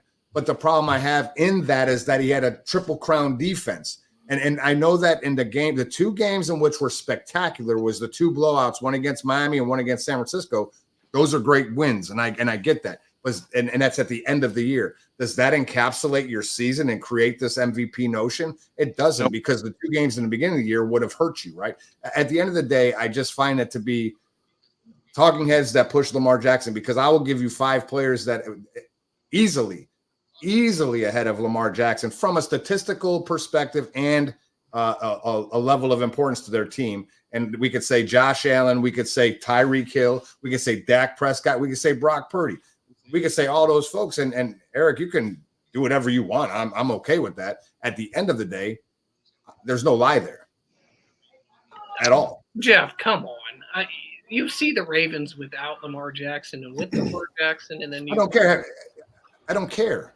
Right. Listen, because here's the deal. I don't care. I haven't seen the Bills without Josh Allen. I haven't seen the 49ers without Brock Purdy. I haven't seen all that. I saw the Cowboys without Dak Prescott. As a matter of fact, Eric, it's funny you say that, and that only amplifies my argument, because you want to know what's funny? When the year that Dak Prescott got hurt, at the end of the year, you know who I voted for MVP? Dak Prescott. Because Dallas was 5-0 when he got hurt, and they finished the season at under 500 because Dak Prescott was that good. I don't think that Dak Prescott is a Hall of Fame guy, but I'll tell you right now, the regular season is what dictates your awards.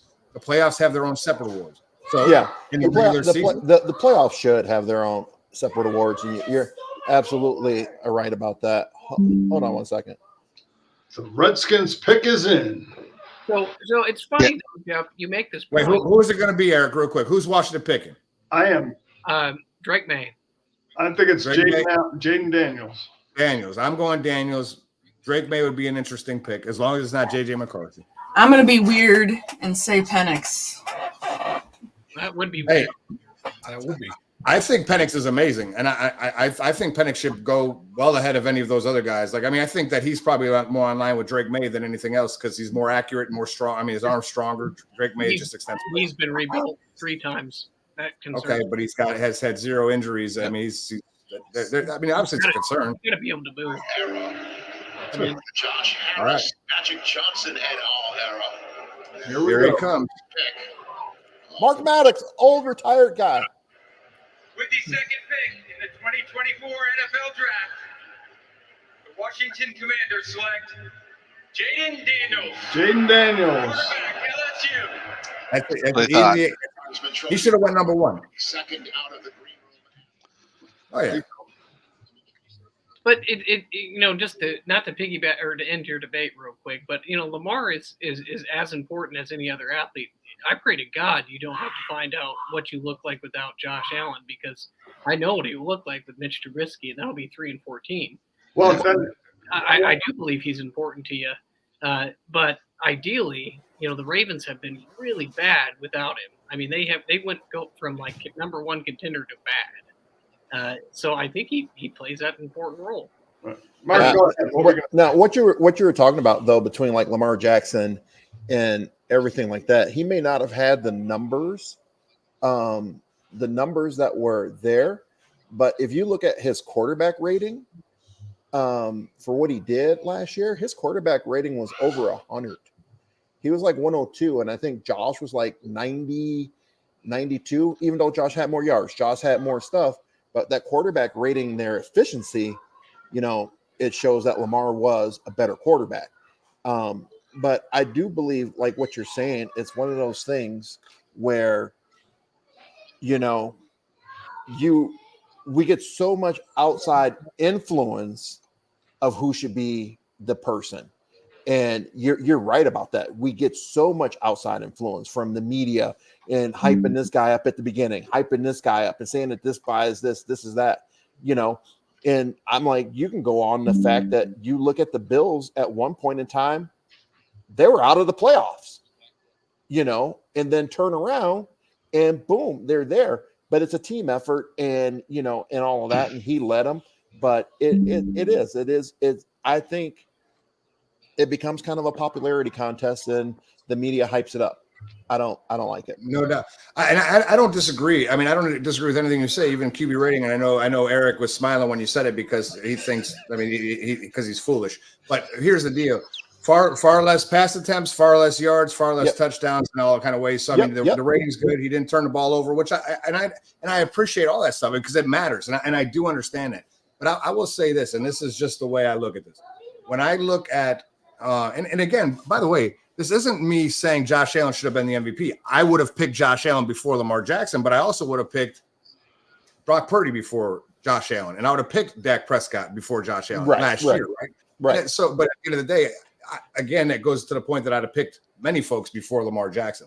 But all that being said, I guess the way I look at things is just if I can look at a team and understand, and because I'll tell you where I find it to be a significant difference, and I tell you where Josh Allen is the MVP, is the 4 games that we lost out of the 6 that we lost. We were leading at 2 minutes or less, and then we lost 4 of those games, right? Now, instead of being, 11-5 or 11-6, whatever it was, 11-6, we would have been 15-2. And if we're 15-2, then the idea that Lamar Jackson's 13-3 wins, and then you tell me about his QBR, to me, the wins are what hype people. But the problem I had with that is, well, when it's all said and done in the weighty moments, Eric, Josh Allen took the lead of the game because there is no weightier moment than the final 2 minutes of a fourth quarter in any football game that exists. And then Buffalo's defense failed because of the scheme, not because of the play. Because, like Mark, if you watched every game, the defense that was played for 58 minutes was not the defense that was played the last 2 minutes every game. And it's a very easy thing for an offense to plan for our 2-minute drill to go against that 2-minute offense when that 2-minute defense never changes. That and the fact that your head coach gives the other team 3 free timeouts on top of that. So Sean's gonna like eject me from this show tonight because Jeff keeps gaslighting me into having this conversation. It's not just about putting the points on the board. It's not just about that. It's about, of course, because Eric, you didn't have any points. Well, I didn't have any, but I'm going to have more points because my quarterback has a higher rating than yours does. And thank you, Mark, for bringing that up. But ideally, Jeffrey, I'll school you here for a minute. If you can just handle the clock, if you can manage the situation, if you know your defense is hurt, what do? You ideally make sure there's no time left on the clock. That's what he needs to grow into. I will argue this point to the end, Eric. Because real quick, go ahead because it was targeted at me. Let me just finish, and then you can say. He said, Jeffrey, let me respond, and then you can. Jeffrey, hold my pocket. Exactly. So, Ideally, our defense was hurt, and ideally, our defense still was a top 5 defense. So ideally, our depth is great, and ideally, our offense or our defensive coordinator, who happens to be the head coach, wouldn't call some crazy ass zone deep. I mean, all the stuff that he does that gives everybody 15, 20 yards per chop. Because listen, at the end of the day, don't tell me that Tyrod Taylor. I don't care about the guy, but don't tell me all of a sudden he became an all-pro. Wait, at mine. Okay, the pick is in. I got it, Dave. I'll be quiet. New England. Drake May is going to go here. Makes sense. With the 3rd pick in the 2024 NFL Draft, the New England Patriots select Drake May. There you go. All right, and now here's a trade, Dave. But anyway, all right. So all I'm saying is that when you look at a Tyrod Taylor, a Mac Jones, who there's no talent around them, that are able to walk down the field with less than 2 minutes left because of a defense. They couldn't do it for the whole game. And it's not because it's a weighty moment. It's because you changed your scheme. It wasn't even a prevent defense. It was a dumb defense. They gave space in every play. Listen, the first reads are what we're thrown to. Patrick Mahomes in the playoffs, the first reads are what we're thrown to. And why were the first reads thrown to? Because they're wide open, because there's space. If I can sit there, I've never coached a day in my life in football. And if me, who is dumb as shit, excuse my language, in the game of football and coaching, if I can watch a game and say, man, professional coach, I see that you've done this every game in the last 2 minutes when you're leading.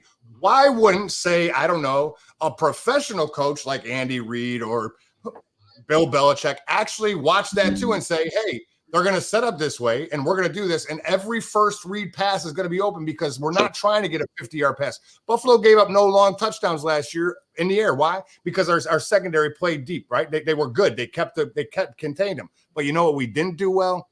Every single pass within 5 to 10 yards, 5-yard dump off, 12-yard gain. 10-yard dump off, 25-yard game. And you know how many seconds that took off the clock? You can talk about running down the clock because the defense is injured. And defense ain't injured. They done had 3, 4, 5, 6 sacks, 4 interceptions, 3 fumble recoveries. But guess what? They gave up a 2-minute drive because the fact is that you're giving them yards and then you're expecting it to change. Bottom line is you do it once, mistake. Do it twice, you're an idiot. 3 times, you got to get fired. And I'm telling you, that's why. And anyway, we could have this conversation. And it is a conversation. I'm going to punt. But this is our chat. This is our chat. Yeah. Jeff, I'm really disappointed by your lack of passion, man. Right now. I was going to say, I'm disappointed by Jeff's lack of passion, but I wanted to go back to something he said in the middle of that rant about a trade. What do you see coming here with Arizona's pick? Do you see them trading back? Yeah, I mean, as the time ticks, maybe not, but I see Arizona being. Well, no, I mean, obviously trades usually come pretty quick, right? I mean, I'm going based on what I said, but here's the deal: do I think the Arizona trades? I do, because I believe they need so much. I mean, they need a receiver, right? I mean, they need a receiver. Hollywood Brown being the top receiver last year's gone, so they don't have anybody. So picking a receiver is good, but they've lost a lot. I mean, they could pull in a haul for this pick, and it's not going to help them this year. I mean, depending on what they get in return, because they're going to get whoever's first this year. So whatever's down that way to get there, it's a hefty receiver draft. So I could see them drafting back in the first round to get a receiver, as well as grab some more things, because they're not one player away from being competitive, in their division, let alone the conference, right? And that's just my opinion. Who's the trade partner here? Do you think who needs to move up the most to get Minnesota or Denver? Yeah, Minnesota makes sense in this to me, especially if we're talking. I think Minnesota would move up into this spot. Denver could move up into this spot, but I don't think Denver has the capital to do so. And more importantly, they don't have any money since Russ Indianapolis Colts. Well, I mean, Indianapolis is another team that needs stuff, but I don't see them moving up. They don't have to move up that far. Where are they at? Where's the Colts at? 15. Yeah. Could you see? Yeah, they're way back. Yeah. I'd love to see them. I'd love to see them trade up and get Marvin Harrison Jr. just to continue that legacy in Indianapolis, but I think they'd have to give up way too much to move up that far. For sure. What do you think? Nope, the Cardinals pick is in, so they're not trading. So all that speculation is out the window. So here is Marvin. Is it Harrison? Marvin Harris Jr. Malik Neighbors would be. I think he's the best one here. Well, they have Harrison listed as their main person on their board. Yeah, I'd be blown away if Harrison wasn't taken here. This me right now. This is what has happened thus far. Is 95% of draft boards without trades, right? So when you started having these mock drafts, this is exactly the order it's gone so far in most mock drafts with no trades, and then the fourth one is Harrison, right? I don't think Neighbors is a bad pick here, but the thing is that. I think they're both phenomenal receivers. I mean, they're so deep this year on receiver. I mean, even if you don't get one of these guys, that you can grab a guy in the third round that still have an impact. I mean, obviously, these are the real good guys. Who's the dude? Neighbors went to LSU. Who's the kid from Washington? Nduze. Yeah. If a trade doesn't happen within the next pick or two, then I don't see a trade until pick number 9. What do we think of Booger McFarland's suit? I think it's pretty fly. I haven't seen it. NFL Network, so I don't know. What do you? I haven't seen it, but you're not watching ESPN, Jeff, Dave. I thought you loved it. No, I got ESPN, but I haven't seen it. I've been watching it, but Dave, the Chargers. So let's talk. You said 2 picks, then it's going to go to 9. But what would the Chargers? I mean, the Chargers' needs are equally as crazy as that of. Well, there's Harrison, number 4. Yeah. So, but where's his dad at? Oh, right there. No, that's not his dad. I look at the Chargers. I think that they go offensive lineman. I think the Chargers actually go offensive lineman. Well, I could see them go wide receiver because they traded. They lost their entire receiving core. Allen and Williams both. There it is. Yeah, but I don't know. They got Quentin Johnson, and look at Harbaugh likes to run the ball, but didn't we do Joe Alt, Dave? Huh? Didn't we do Joe Alt to the Chargers, or did we do him to the Titans? We did Joe Alt to the Titans. Okay. Is anybody watching the Pat McAfee broadcast? No, but Bill Belichick's on there. At it, yeah. Is that on ESPN? Did Bill Belichick did he rip Caleb Williams' footwork? I don't know. I just saw like on my Facebook feed, people are saying it like he's just a wealth of knowledge. That's all. He is. He's amazing, and that's why he got paid a lot of money to go hang out with Pat McAfee. I'm good on him. No, I love Pat McAfee, man. I love him. I think he's pretty impressive. You guys see him at WrestleMania? He was hilarious. So, no, I mean, Malik Neighbors would be the choice here if Kansas City stays on the board, or not Kansas City, if the Chargers stay with the pick and don't trade it. Yeah, that would be a no-brainer. But I could see them going offensive line too. But I think Neighbors would be the right choice, I guess. See, what's funny to me, Dave, you said the picker too. I don't see the Chargers trading, even though they need a lot. I mean, it depends on who. I think that there are teams that want to move up, right? So I could see the Vikings trading for this spot right here. I mean, but it's not important that they go there. But the next team is the Giants, right? So if the Giants have been rumored to be looking at JJ McCarthy, like that's where people have him going, right? Which is interesting.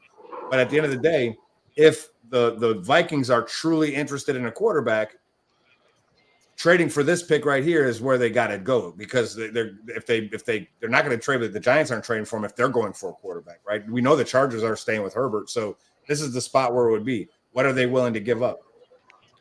Mark, I mean, the Vikings got 11 and 23. That should be enough of a haul to get 2 first-round picks for the 5. Well, I don't think they would do that. I would think they give up their 11th. They'll probably give up a first round next year potentially to do it, but they're not going to give up both first rounds this year. And they got a lot of picks, man. How long would you stay, or maybe the panel? How long would you stay with Justin Herbert? Until Harbaugh can rectify the team. See, here's the thing: is I don't think there's a single problem with Herbert. Nope. I think there's a significant problem with every single coach that's been in with the Chargers since he got in the league. When you think about the coaching staff, who's won ever? I mean, ever. Like they brought in who was it? Staley. Yeah. And then before that, it was Anthony Lynn. I mean, it just never had anybody it's the same issue you talked about with the Bears and the rotation and the lack of continuity there. Yep. Mm-hmm. I mean, Herbert's shown that he's an elite quarterback in the league, and maybe not elite meaning Hall of Fame, but when you look at top 10 quarterbacks, Herbert's in the conversation every year. And it's not just statistical. He is legitimately a good quarterback on a legitimately good squad. I'll tell you real quick, Eric, to be honest with you, this year, of course, he missed time because he broke his finger off his body or whatever it was. That was crazy. But the year before, I felt god awful for that dude, because remember, the Chargers went out and bought a defense. They went out and got Khalil Mack to go opposite Bosa. They went out and got J.C. Jackson. They went out and got all these people on the defensive side of the ball, and their defense was atrocious. Like, absolutely got off. Like, I'm talking bottom 7 of the league. And so how do you go and say, hey, bottom 7 defense, Justin Herbert sucks? Because at the end of the day, Justin Herbert still was the top 5 or 6 quarterback the year before, though they didn't even make the playoffs. But his defense was just atrocious. And again, it goes back to Deuce Staley going for it on 4th down, or not Deuce Staley. What's the guy's name? Deuce Staley. I'm sorry. I mean, I don't like this because he's just. He may legitimately be one of the worst coaches out of he's in the top 5 of my worst coaches I've ever seen coach. And like the only people you have ahead of him are Hugh Jackson, Marvin Lewis-ish. I mean, even though, and I'm saying from where I think Marvin Lewis was a great guy, but he couldn't put people anywhere, right? And then you got some horrible coaching out of Freddie Kitchens. I mean, pretty much the whole entire Cleveland Browns history of coaches, right? But I mean, up until Stefanski, but nonetheless, but that guy is right up there. 4th and 5, 4th and 4, not in scoring position, giving field position away. It's just sick, man. I will tell you that based on the clock, I know that Los Angeles was having discussions with somebody. Now, whether they did anything, because that clock was under 4 minutes and they didn't have their pick in yet. So either they were going back and forth about who to pick, or they were on the phone with the team trying to figure out if they could work out a trade.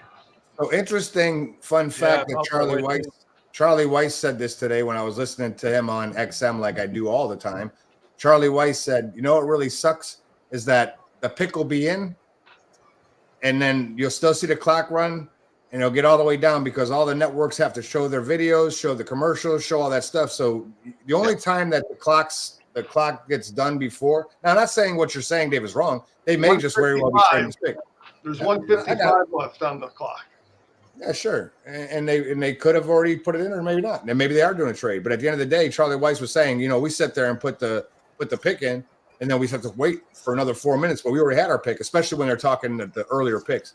But whatever's clever, who knows? Let me ask. Can I ask Mark a quick question while they're BSing around on TV? Mark, why do the Steelers suck? Why can't Tomlin win? Oh, go ahead. I'm sorry. I thought that's what. Isn't that what you said? You got the dogs going, man. Yeah. What's the question?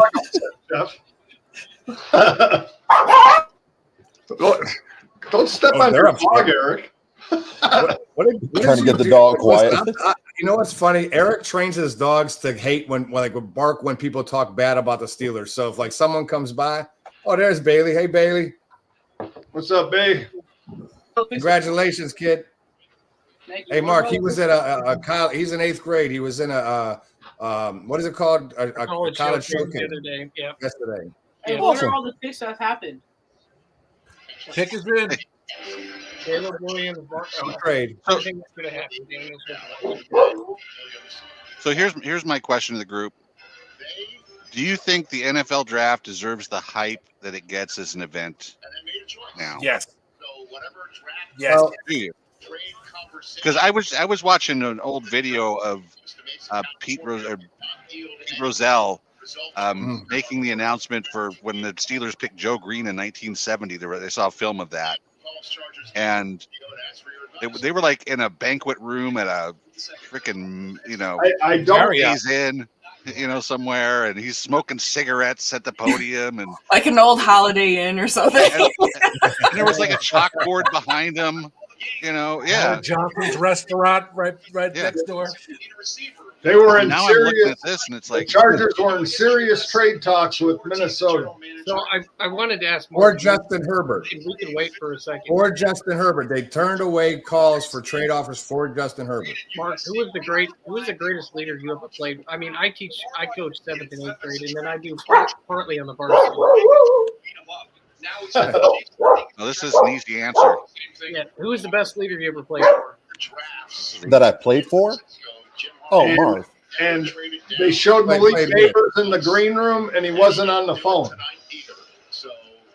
Thanks for the play-by-play. I'm just letting you know. Yeah, everybody, listen, every single person here is watching it on something. I guess, Mark, my quarterback's always... Not me, I'm listening. The Los Angeles Chargers select Joe Alt. Joe Alt, told you, offensive tackle. Yeah, but you put him to go to Tennessee, Dave. Yeah, I did, but I told you they could go. Yeah, and you know what else they could do? They could trade, and they could not pick anybody, and they could like I don't know, pass out in front of people. I am an NFL draft. Hey, so Joe Alt goes there, but real quick, Dave. So Eric was asking Mark, who is the best leader he ever? I meant the player. I know Levy was a great, but who was that player? Player? Oh, he's psychotic, very psychotic. Daryl Talley, hands down. Daryl Talley was, an amazing leader. Just, he didn't cut any corners. Believe me, if he had something to say, he said it, and you either liked it or you didn't like it. And guess what? He did not care. He led by example. He led by words. He was just always. He just had that attitude where we were going to win. We were going to do whatever we needed to do. And I'm going to help you. You're going to help me. We're going to help each other. And like I said, to me, I still talk to him to this day. Bob knows. We have conversations and we talk about players. We talk about everything. But he was probably like just hands down Daryl Talley. I think he's probably one of the most underrated linebackers in football. Just he never got the credit, but he was.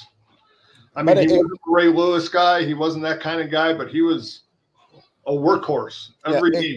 It kind of goes back to something that like Christina was talking about earlier. Like I know you guys were talking about Poyer. Poyer to me is that Darryl Talley of that defense. Yep. And you know, it doesn't matter if he's lost a step or not and not making, you know, I didn't notice that much of a fall off of him. I think it comes to scheme and responsibility and how things were set up, but I thought he was a loss for the team. Mark, you know, listen real quick, and you being that you've been around the Bills organization for a while and the Bills fans, you want to know what's really funny? When Poyer signed with Miami, he lost a step 3 days before. Let's sign Poyer back. I don't want to cut him. Why did we cut him? We need to bring him back. The bottom line is Buffalo fans are typical fans, and every team's fans are the same. And Eric will tell me that the Steelers fans are this way, and the other friends of mine tell me these fans are this way. I will tell you right now, I'm on every single team's page, like not their real official page, but on Facebook. I do that for the show, so I can't watch every game, though I watch most. But I'll go in and look at what the fans are talking about from the games or just what they're saying. And it's just interesting to me that if a player that was key to their success when they leave on a Facebook group, there are fans that say, I'll miss you. I wish you the best of luck. Like when Diggs left, I tweeted him and said, hey, good luck to you, guy. I really appreciate what you did for the city, not just on the football field, but for the city while you were there. The same way I did with Poyer on Instagram. I hit him up. I don't expect him to respond, but I will tell you, I've seen some of those responses on Facebook, but I also seen he lost a step, they lost a step, all this stuff, right? And the bottom line is he lost a step because he left. But if he was there, Buffalo fans would be just as happy because Poyer was the heart of the defense. Oh, Jesus. If they see what they're showing JJ McCarthy right now. If this dude gets picked by the Giants, I'm going to lose my mind. The phone? Let me ask you a question, Jeff. Don't you wish we had his hair? No, this is. I wish I had any hair. I don't care whose hair, any's hair. I wish I had. This pick better be Malik Neighbors. If this is not Malik Neighbors, the Giants have lost. I mean, that's the one. But they need offensive weapons. What do you think Giants fans want here? I think they want a receiver because the best player on the board right now. If you look at the best player on the board right now, it's a receiver, and they need a receiver. And you look at that team's needs. No, you don't. As much as they probably hate Daniel Jones, I don't see it. Yeah, they have to go with their needs. But Malik Neighbors, yep. There you go, Neighbors. There you go. Good. I'm glad they did that. Mm-hmm. Does that improve Daniel Jones this year, Jeff? Does he have now a number one wide receiver? Does he have a better year in New York? Is he worth his contract? No, he doesn't. I don't believe that he'll be in New York by the time season starts. No, I think it's too cost prohibitive. Well, it very well could be, right? I mean, there could be a realistic thing. But anyway, I don't know. Malik Neighbors went to the Giants. Who are you telling that to? Sean, because he was gone. I don't know if he knew. So I was well, the way you said it, that you were amplifying your voice somewhere as if you were trying to talk to Sean who lives down the street. Instead of just talking to him, because I saw his thing was on mute, so I thought I had to yell louder. Yeah, no, that's what I thought Stacy gave a shit for a second. I was like, what is she? Does she like Malik Neighbors or something? It's like you were calling out to your living room. Anyway. Sean, who are you hoping the Jets pick tonight? What's up? Who are you hoping you guys get tonight? Brock Bowers. He's already gone, but Joe Alt, I was hoping, but we're going to get Brock Bowers. Do you think Tennessee trades out now that Joe Alt's gone? No, I still think I'd take Fashion now.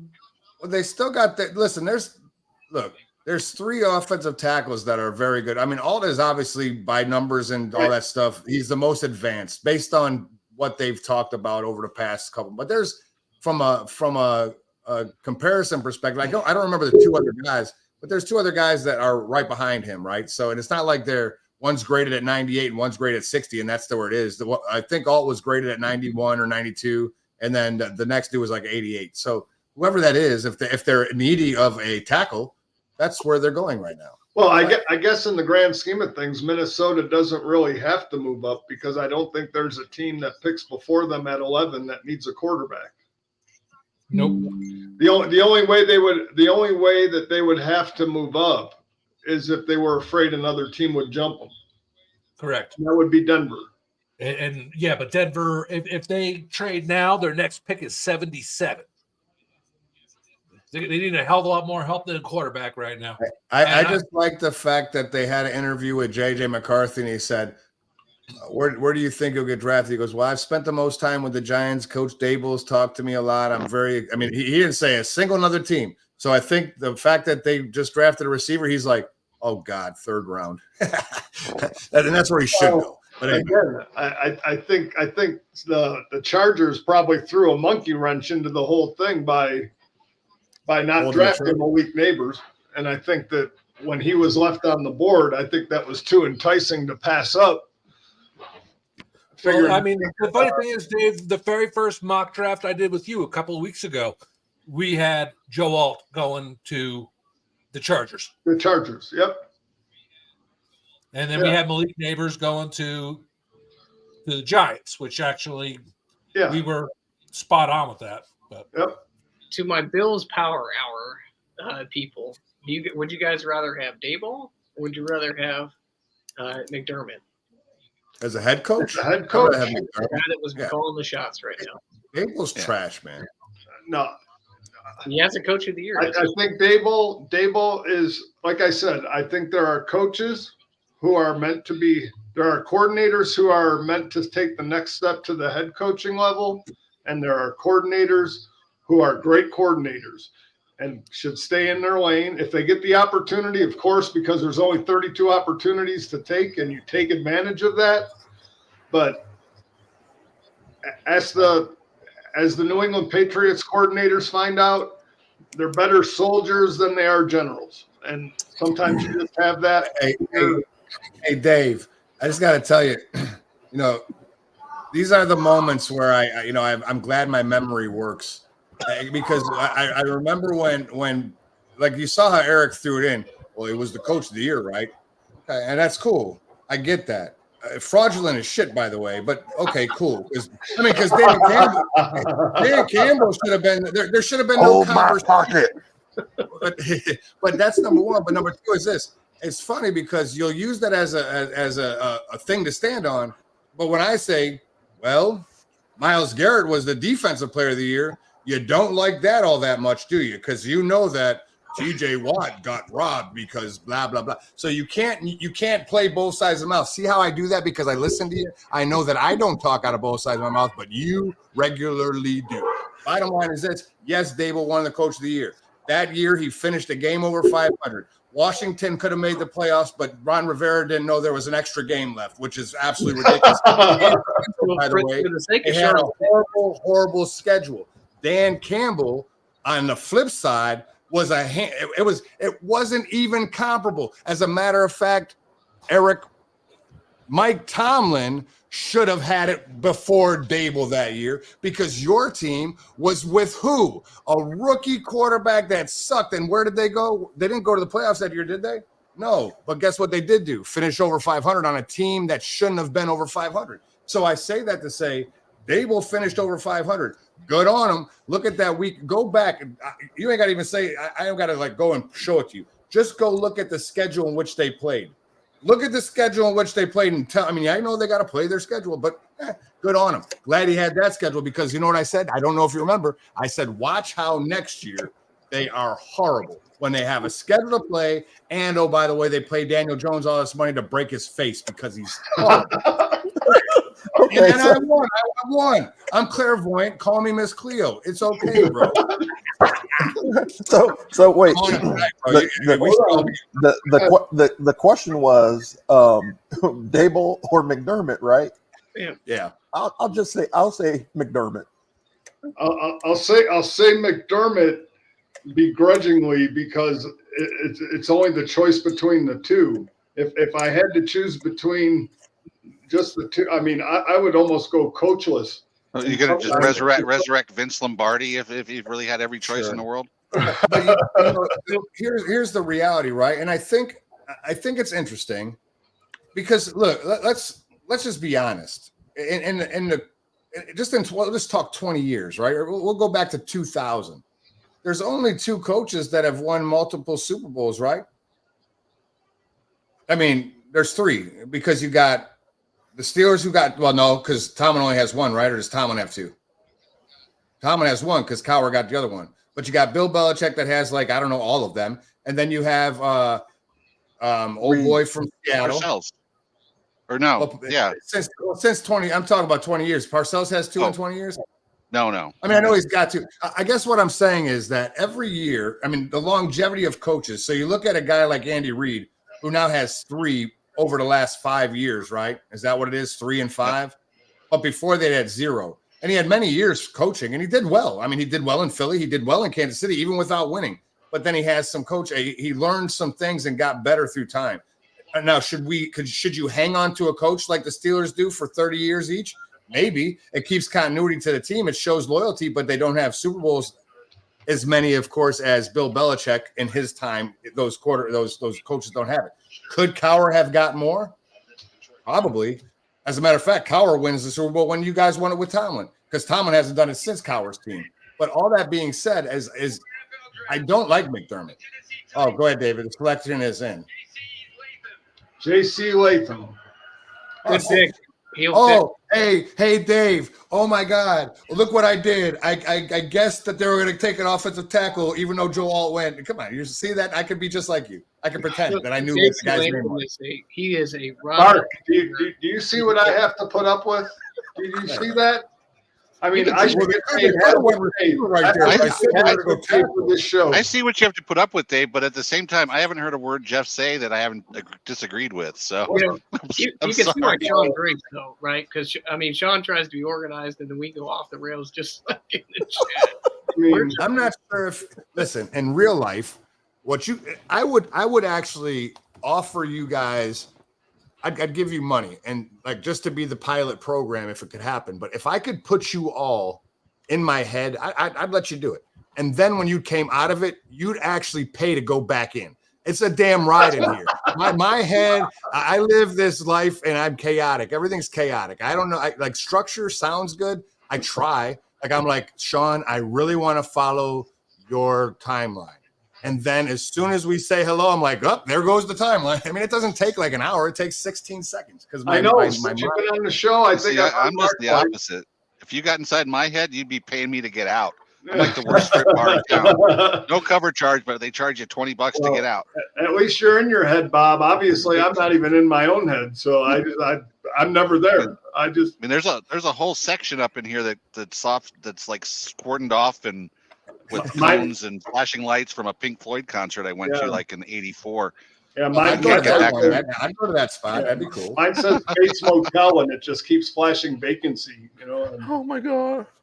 Does anyone want to talk about what the Atlanta Falcons might do?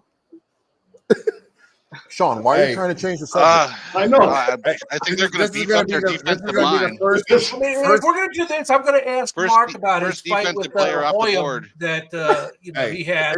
Did you say first defender off the board, Bob? Yep. I agree. That's what I was going to say. This is going to be the first. Dallas. What's his name? Dallas Turner. Dallas Turner. I think they're taking Murphy from Texas. You think they go defensive tackle? D-line. I think they're going secondary. I don't know who, but somebody. I think they need to work on their. Who is their starting end right now? What's his name? I don't know. Falcons. No, he's the good. He's good. I like him. He got hurt last year, only for he didn't get like injured. He was he missed a game or two. What's his name? He's a beast, man. Like if he could have someone opposite him that could do some pushing. They could have a pretty good because I don't remember who their linebackers are, but they're not. Atlanta's defense was actually pretty healthy last year, and they did very well. because Ritter couldn't throw a pass. Heineke could. I mean, they couldn't do anything on. Are you talking about Garrett? Garrett. No, Grady Jarrett. Grady Jarrett. Jarrett. Yeah. Sorry. Yeah, I like him. I think he's good, and I think if he has someone on the up, it's gonna. He's got some miles on his. I mean, Grady Jarrett's been around a long time. But he's not slowing down. It's kind of like a TJ Watt. He's got miles too. Well, he does slow down because he never finishes a year. But you know what I'm saying. Katie just gave the eyeballs to the Falcons. I wonder if they trade out. Who did? Katie just gave the eyeballs on the chat to the Falcons too. No, he ain't trade. I wonder if they trade out with Minnesota. Oh, they're gonna go get JJ McCarthy to back up. Who is this? Look at this. I don't know, but he's a big dude. Look at his legs are longer than the girl next to him. Who? JC Latham? Oh, that's Penix. Penix. Why do they keep showing quarterbacks as if Atlanta's gonna go pick a quarterback? Because they're showing how sad he is that he hasn't gotten picked. Well, Penix he's a Tampa kid. I'll tell you right now, here in Tampa, he got a lot of people here that really Jeff, like him. I saw him live at IU, and I like Penix. My problem is with Penix, and we had the discussion. The knee's been rebuilt so many times. Mobility is so important now. I just don't. Michael Penix is going here. I don't think it was his knee that was rebuilt. I think he tore his Achilles. He had a knee injury. I don't think he had it rebuilt 3 times. At least twice. That same knee, because he tore it, and then he left IU and went to Washington. Yeah. Well, he went back to Washington and played his second year just to show that he could play through a full season without getting hurt. Kidding? Michael Penix Jr. to Atlanta? Yeah, that's what Rappaport just said. No way. How does that even make real sense? He's going to sit behind Cousins and learn, right? Yeah, sure, but not with picking number 8 and you grab the dude that doesn't benefit. Like I don't understand why people pick people in the first round that don't benefit you for right now. I mean, I can get it if you like, I don't know. Anyway, I mean, I can understand if it's at the later end of the first round because that's basically second. But at number 8, well, I guess Atlanta's expecting that Kirk Cousins is actually going to make them a real contender. Are we saying we have a reach? Oh, that's a reach. That's a reach. I don't think Penix. I don't think Penix is a reach at number 8. I think Penix is a reach for the Atlanta Falcons. It doesn't make sense to me. That is crazy to me. Wow. What just happened? Wow. Dang. Holy. I'm surprised we haven't had a trade yet. And I'm watching the NFL Network feed. You guys must be watching ESPN or something. No, I'm watching NFL Network. I'm with you, Bill or Bob. Bill. Jesus. I do not. I saw the Bill sign over his head. I went, Bill. Well, I'll tell you, hey, David, I'll tell you right now. You want to know what's funny about this pick more so than the fact that it happened? Because I think it's funny it happened. But I'll tell you right now, what did you say? Well, Minnesota doesn't have to worry about trading up at this point because no one's picking a quarterback anymore. Well, guess what? You're dumb. I'm just kidding. You're not dumb. But the reality is Minnesota picks. Go ahead, Mark. What were you going to say, Mark?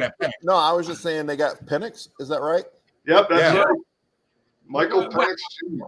Well, I could actually say that this could be a preemptive pick because I believe it's a pick and trade. Next year, they're going to get smoked on that Kirk Cousins tampering charge, and they'll probably lose their first round pick next year because of what happened. So they're taking their succession plan now, so they don't have to worry about it because they're going to be reamed with picks next year for tampering with Cousins. But they just signed him for 4 years. Was it a 4 year now? This makes no sense to me. None. David, even if that's their maybe they trade Kirk Cousins to Minnesota. That could be. Hey, listen, I was like it didn't hit me at first, and I was like, wow, that's brilliant. But then I was like, no, it is not. Wouldn't it be funny if they did, though? Or maybe they trade Penix to Minnesota. Or Denver. Maybe not. I don't know. So, yeah, he signs away. That wouldn't make any sense. It would. you get a 3rd round pick for signing the guy and getting him to agree to a deal, and then you trade him back to where he's. But answer this question for me real quick. When you watch this happen, we're sitting here, all of us are talking about Atlanta's things, right? Like, where are they going to go? What could they do? We'd say defense because it makes sense. How is it that before the pick was in, all they were doing was showing quarterbacks, as if there's been some conversation over the course of the last – nobody in any mock draft has had Atlanta with a quarterback. But here on live television, there you are, they're panning to the quarterbacks. Not a single other type of player, but the quarterback. I think they were in – like, I think there's like some type of level of collusion. Maybe the Bears. Maybe the Bears take J.J. McCarthy. Hedge their bets. Oh my God! Hey, now here's the first. Here you go. Right here. Here's your first defensive player off the board in Chicago. Yeah, this could be Dallas Turner, but it still should be the second defensive player off the board. But hey, good for Penix. You wouldn't give them a top flight receiver and try to do what Cincinnati did with Burrow and Chase. Why would you? I mean, they have a good receiving core now. DJ Moore, Keenan Allen. How would I mean, Cole Kmet's good tight end. Yeah, they got Keenan Allen at the skill position. They are fine offensively. I mean, sure, you could go put another receiver there, but why? You still have defensive holes that I want to fill. I can fill again with the depth of this draft with receiver. I can go into the second round. They got another pick in the second round, like right in the front part. It's not like they got something later. I mean, they still have a good second round pick. They get a receiver if they're looking at that. But I think that I don't know, man. I think DJ Moore could be a relatively underrated receiver because he's gone off on several occasions. He just hasn't had quarterbacks that can throw it to him all the time. But wasn't Penix Jr. like wasn't he like a second round draft prospect at one point? Yeah. Yeah. Well, he's listen, 40 David, or something. Prior to the Hold combine. Chicago's pick. Their second pick of the night, and it's just the 9th overall pick. Rome. With the 9th pick in the 2024 NFL Draft, the Chicago Bears select Rome Odunze. Wow, Rome Odunze. They did pick the wide receiver. Yep. Good call, Eric. I'll give that to you. The Jets just traded back. Who did? The Jets traded back. Minnesota traded back. Jets. Minnesota. Oh, Minnesota. Yeah. Oh, so Minnesota is going to get JJ at number 10. So, Yeah. but here's why would you trade? Where was Minnesota at 11? Yeah, 11. But Jets obviously were talking to Broncos and Raiders. So I bet you the Jets are going to get 11 and 23 out of this. Are you serious? I bet you they said we'll jump up and we'll give you 11 and 23 this year. No, I don't. I don't think they're giving up both of the first rounders. No way. Not for one spot. No, it shows. It shows a trade between for the 23rd pick. Oh no, it shows it's Minnesota. My fault. Forgive me. Yeah. Wow. It's not going to be those two. But look, real quick, what's funny to me though is this, man. Like, good pick, Eric, on the call on the wide receiver. I still wouldn't have done that because again, the defense still has needs. I mean, you could answer that right then. I don't know, man. It's crazy. So what I'm thinking with Keenan Allen is like, hey, he's going to play outside, but we don't trust that he's going to stay healthy through the year. So we want a guy that's going to be ideally you can grow with and see if we can capture lightning in a bottle like Cincinnati did and see if we can turn this into a contender real quick.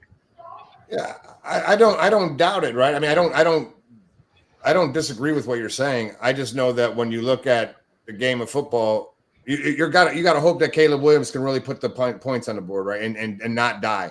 They still need some offensive line help, which is fine, and they didn't address that at all, which is okay.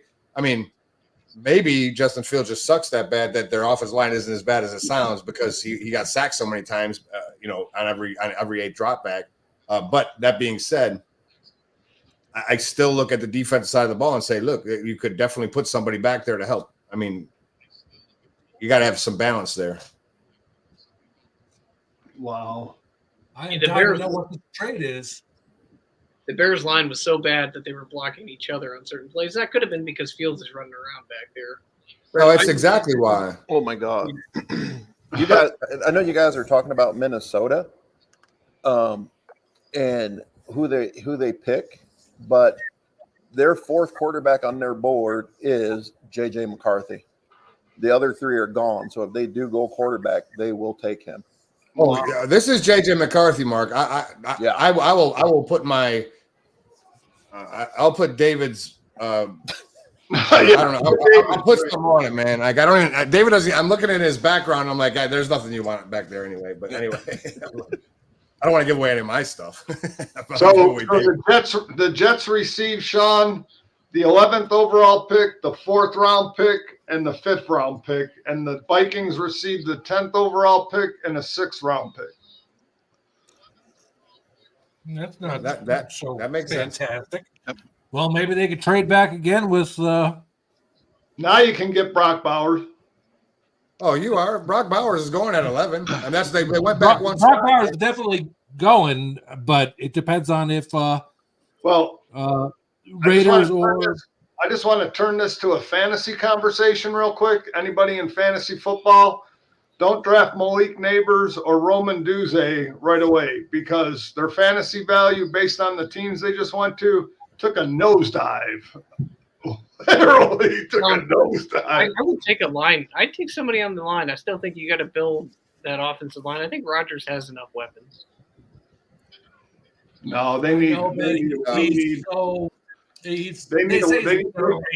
cut both their tight ends. Sean, go ahead. Tell them about the Jets. You talk about the Jets.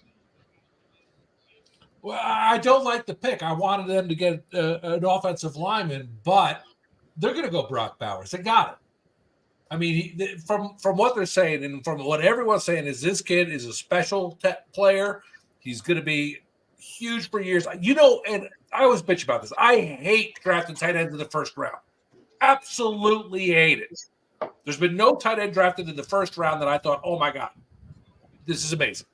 Did the Jets sign a wide receiver in free agency? What's that? Mike Williams. Mike Williams. Yeah, Mike Williams. We got Garrett, and we still have our other slot backs. I mean, which are slot receivers. Brian Thomas Jr. might fit here too. Hey, listen, hold on. They're going to draft Bowers. There is no fit. I mean, the reality is this: Brock Bowers, and this is. I think Brock Bowers might be the most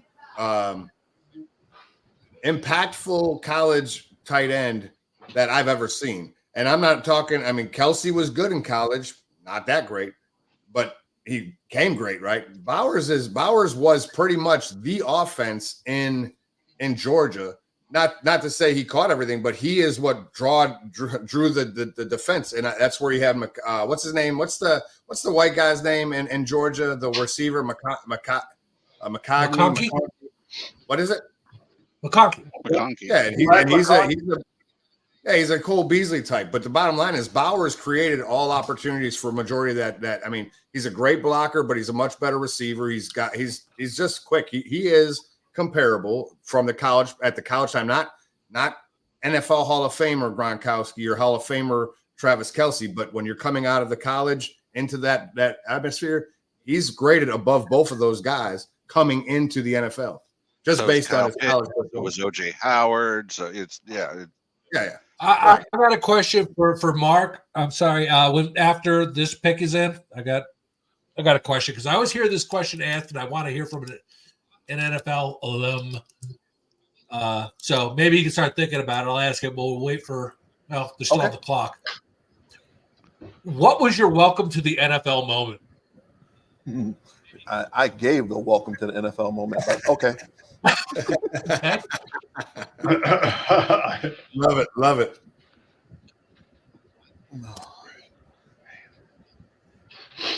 Let's see. You want it now? Yeah. They're still on the clock. The pick's not in. I just wanted to make sure because I was looking to see if the pick was in or anything. It's in. They're just not walking. Oh yeah, it doesn't show it. I've been refreshing my screen, Yeah, it says pick is in, but they're just showing the Vikings cheerleaders. Oh my God. I'm watching YouTube TV, so I'm watching ocean waves while I'm enjoying my Zen moment. Good job. So what was it? Well, no, it was kind of funny. My welcome to the NFL was, of course, in Buffalo. The first weekend it would snow, when we had mini camp, and I tried to get some sweats, and they wouldn't give me any, so I had to freeze basically. But Carlton Bailey hooked me up.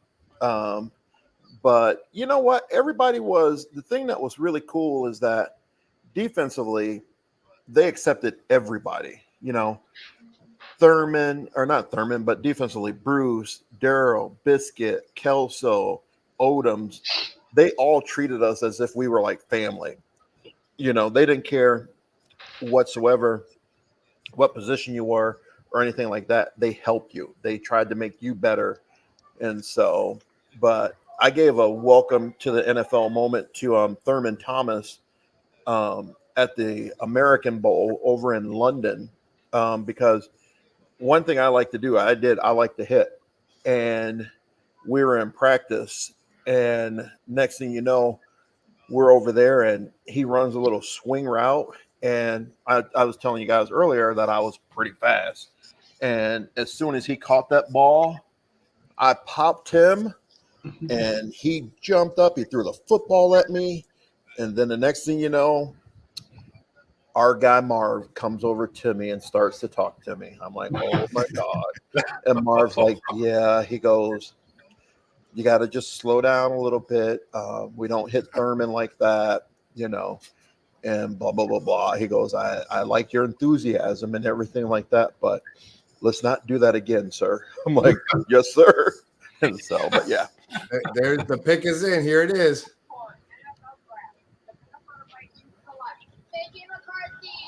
JJ McCarthy.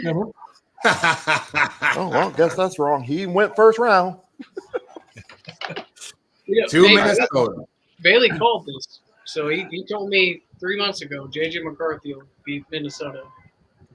Well, that's good. It's a good pick for him to sit behind Sam Darnold. Nephew, you won't sit behind. He's not sitting behind Sam Darnold. I don't. Oh, he's sitting behind. He is sitting behind Sam Darnold. Guarantee it. Bet me on. Okay, look, here you go. You want to bet? I'll tell you this. On week 1, Sam Darnold will be the starting quarterback in Minnesota. I don't care about the rest of the season. On week 1, Sam Darnold started. What are we betting? I don't know. You can pick another Bills jersey that you're going to wear. I don't care. Whoever loses has got to get just one strip up here, chest center waxed. No, I shaved my chest, so I win. Let's do that. Okay, no, here. This is an even better bet. And if you guys could watch our be a part of our group chat, you'd understand. Whoever wins has to go 1 week without debating or saying Pittsburgh or Buffalo on the group chat. Oh, it's annoying. I mean, I love Buffalo, but these two will argue if the head trainer is better in Pittsburgh than Buffalo, and who fills better water bottles. And the water bottles in Buffalo are better because they're screw-on caps, while the Steelers have press-on caps. And I'm like, what the hell? It's ridiculous. So I just I'll say this about Jeff. I think he knows my routine so well that he knows what buttons to push, because I can literally walk into the gym and I'm going to go ahead and rock it for about 45 minutes. And then I spend the first 20 minutes arguing with Jeff. Yeah, I know it bothers you. It's good. But I mean, the fact is Jesse James didn't catch that ball, and Steelers fans want to keep saying it was a catch. That was a catch. No way. I mean, it was a touchdown. It wasn't just a catch, but it was a touchdown. Yeah. That's why we need full-time officials. Let's go back to that. Yeah, we really do, because that toe tap against the Cardinals was not real. Oh, come on. There you go. Welcome. I love it. He did. It was such a great throw by Ben. He was standing on his own foot. He didn't touch the grass. He was on his foot. I think they've zoomed that in and they NBC eat it or whatever they've done, and I think that's been proven. That he didn't do it. That's right. He went. They went to college rules on that one. One foot in. Well, they said Ben's a great college quarterback. Let's give him the college rules. And he's also a great college girl finder, from what I understand. Listen, before there were dating apps, there was Ben Roethlisberger. Just call Ben; he'll tell you where the girls from college are. Oh my!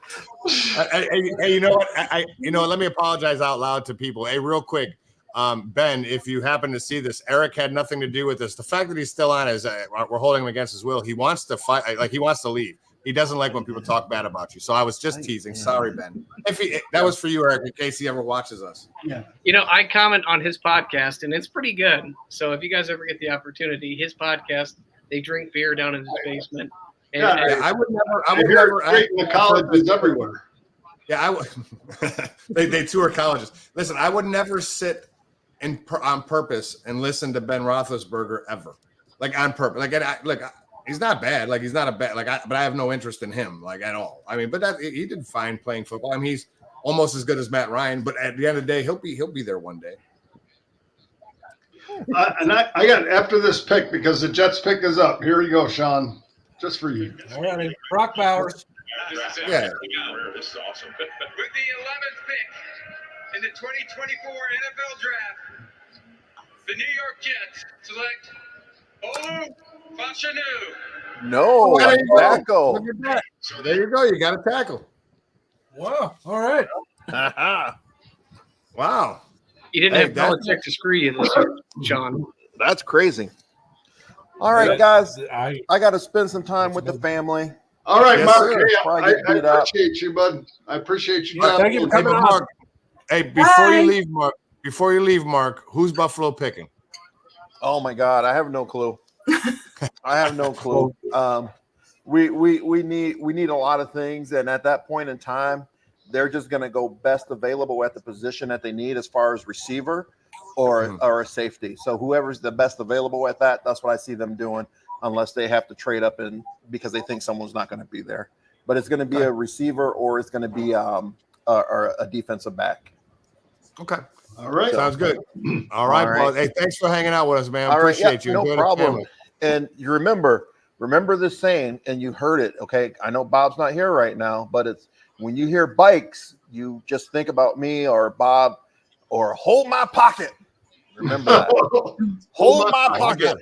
All right. I got it. A quick story behind that. Bob and I were going on one of our trips, and there's this comedian, and he talks about scared straight. And the two things that are hilarious is hold my pocket and bikes. It's hilarious.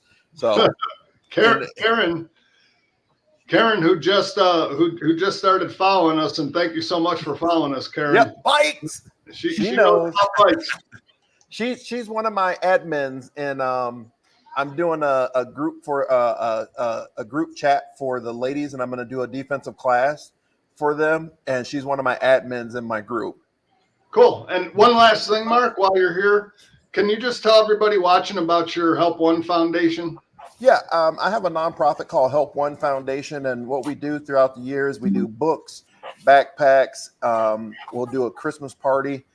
Not a Christmas party, but Christmas gifts for low-income families that have children with special needs. And we do we feed the homeless, or we do blessing bags also throughout the year. So we're always doing something to help out in the community. So yeah, whenever you're doing something, just put that up on our group page, and we'll share it out, and hopefully we'll get you some donations. Yes. Okay. Thank you. Bye, Christina. Even though you didn't say much, your makeup looks good. I hope that filet mignon was good. Thank you. Thank you. Were you in Buffalo for the Jets game? Was that you or? Yeah. I was there. Okay, so real quick, I wanted to go say hi to you, and I saw you over in Hammers a lot, and you were having a nice nap, so I didn't. Oh, that was early then. I didn't want to bother you, so maybe next time. Yeah, you should have came over. Yeah, I was just relaxing because we had to get there at seemed like 7 a.m, but for a night game. But yeah, no, it was fun. Yeah. And so next time, hey Mark, do me a favor, Mark. Connect with David. Let's get on a call, me, you, and him. There's a couple things from a nonprofit perspective that I've been trying to get after for about 3 years, and I've had really zero luck. I think maybe we can have a conversation. You might be able to help me with some of those things, but we definitely want to help. We want to bring a lot of.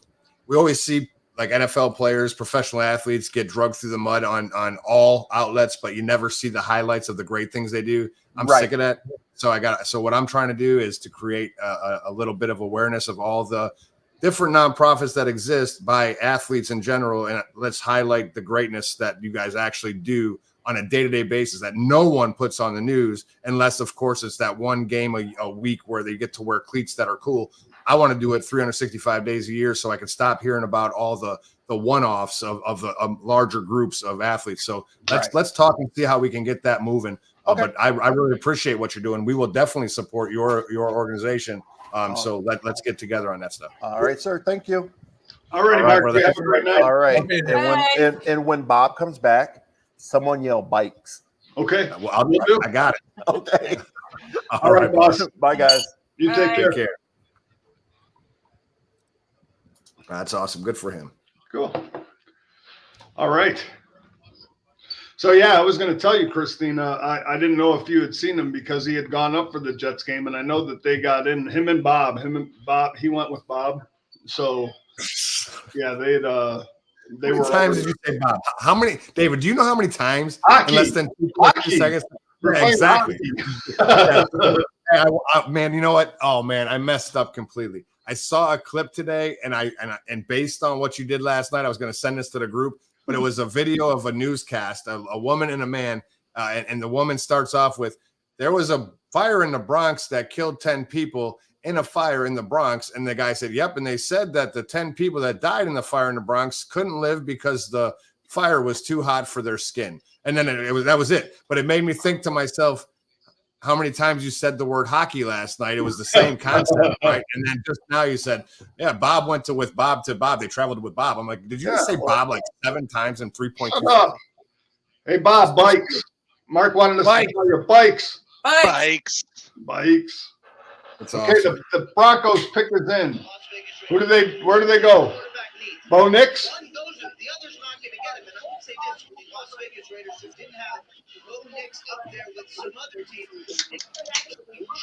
I don't think they go Bo Nix. Oh, they have to. Who else is there? What other quarterback is there now? Karen's getting involved. Hold my pocket. Oh, it's Nix. There's no other quarterback. Yeah, there's 5 gone. There's 6 that are. Bo Nix is going right here. There is Spencer no Rattler. No, Bowers. No, Denver's going to quarterback. It's going to be Bo Nix. There's no doubt. I don't think the value's there. I don't think he's the guy. I don't think J.J. McCarthy's the guy, and you guys are sitting there saying, well, you're a Big Ten guy that's like, I think the Big Ten has really great quarterback. No, the SEC is the best conference in college football. I'm kidding anyway. I don't think the SEC have the greatest quarterbacks. I got to be honest with you. It's really difficult for me to pinpoint a college that is quarterback you.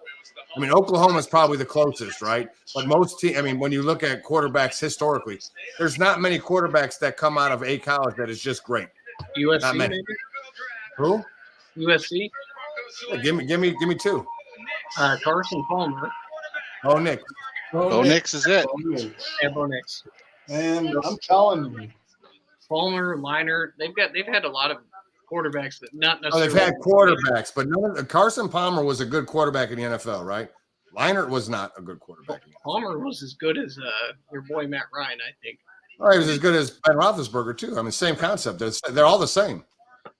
You know, I feel bad for some of these guys because some of these teams, I don't know how Bo Nix translates to the NFL.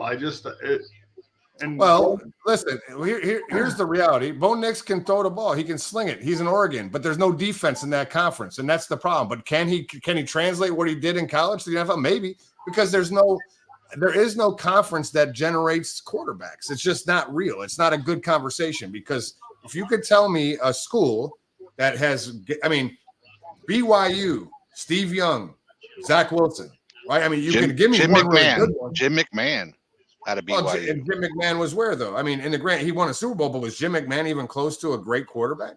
No. Yeah, and that's kind of what I'm saying is if you look at a school and you could give me quarterbacks that came into the NFL, but if you can give me more than 2 great quarterbacks from that school, I'd be impressed. It just isn't. It's not normal. I mean, Notre Dame, Joe Montana,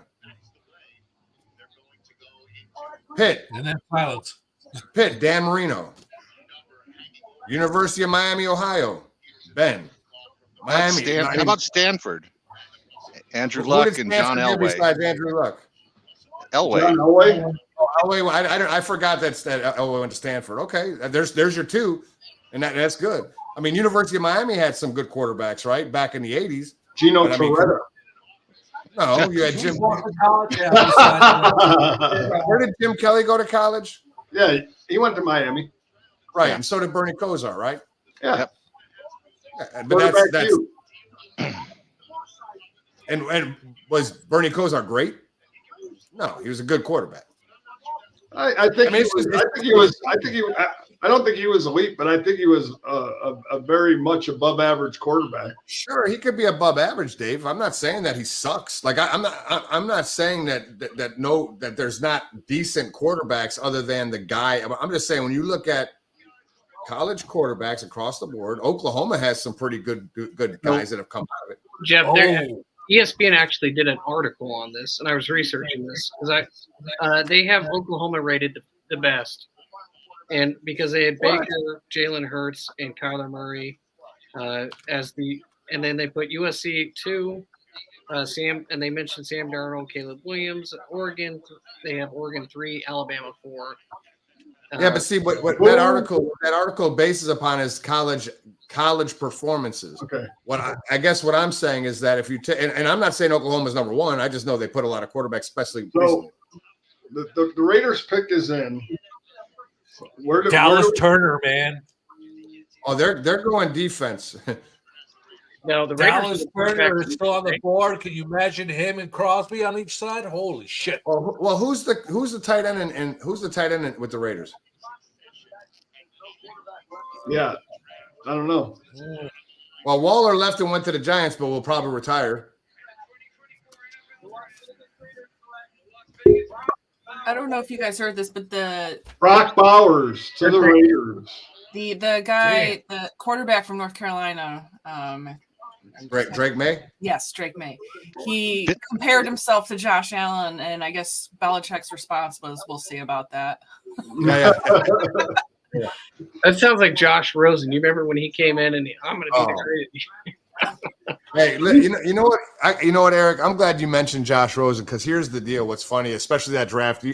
I don't think we were yet watching the show when that draft happened. I think you came later on after the Allen, Rosen, all that stuff. Well, I got to tell you, Allen was not a favorite of mine, right? So I was very mad when Buffalo drafted him. I was also, but Josh Rosen I despised, right?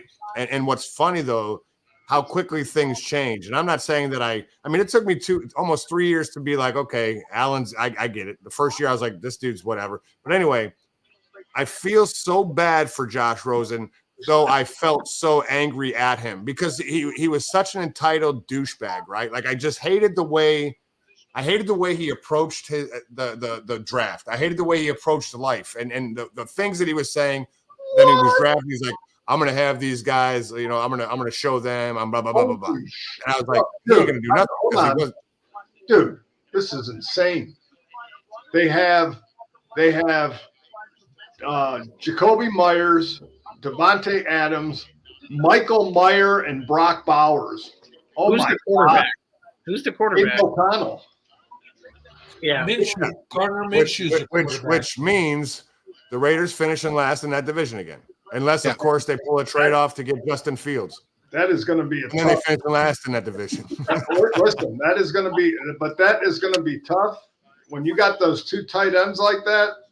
It's tough to defend tight ends, man. And when you're going to have two amazing tight ends along with your outside receivers. But then you got to look at who throws it. Aiden O'Connell had one game out of 8 that was even relatively. He came in as a rookie. He wasn't even supposed to play. Let me ask Christina a question real quick. Were you among the fans like when we were watching?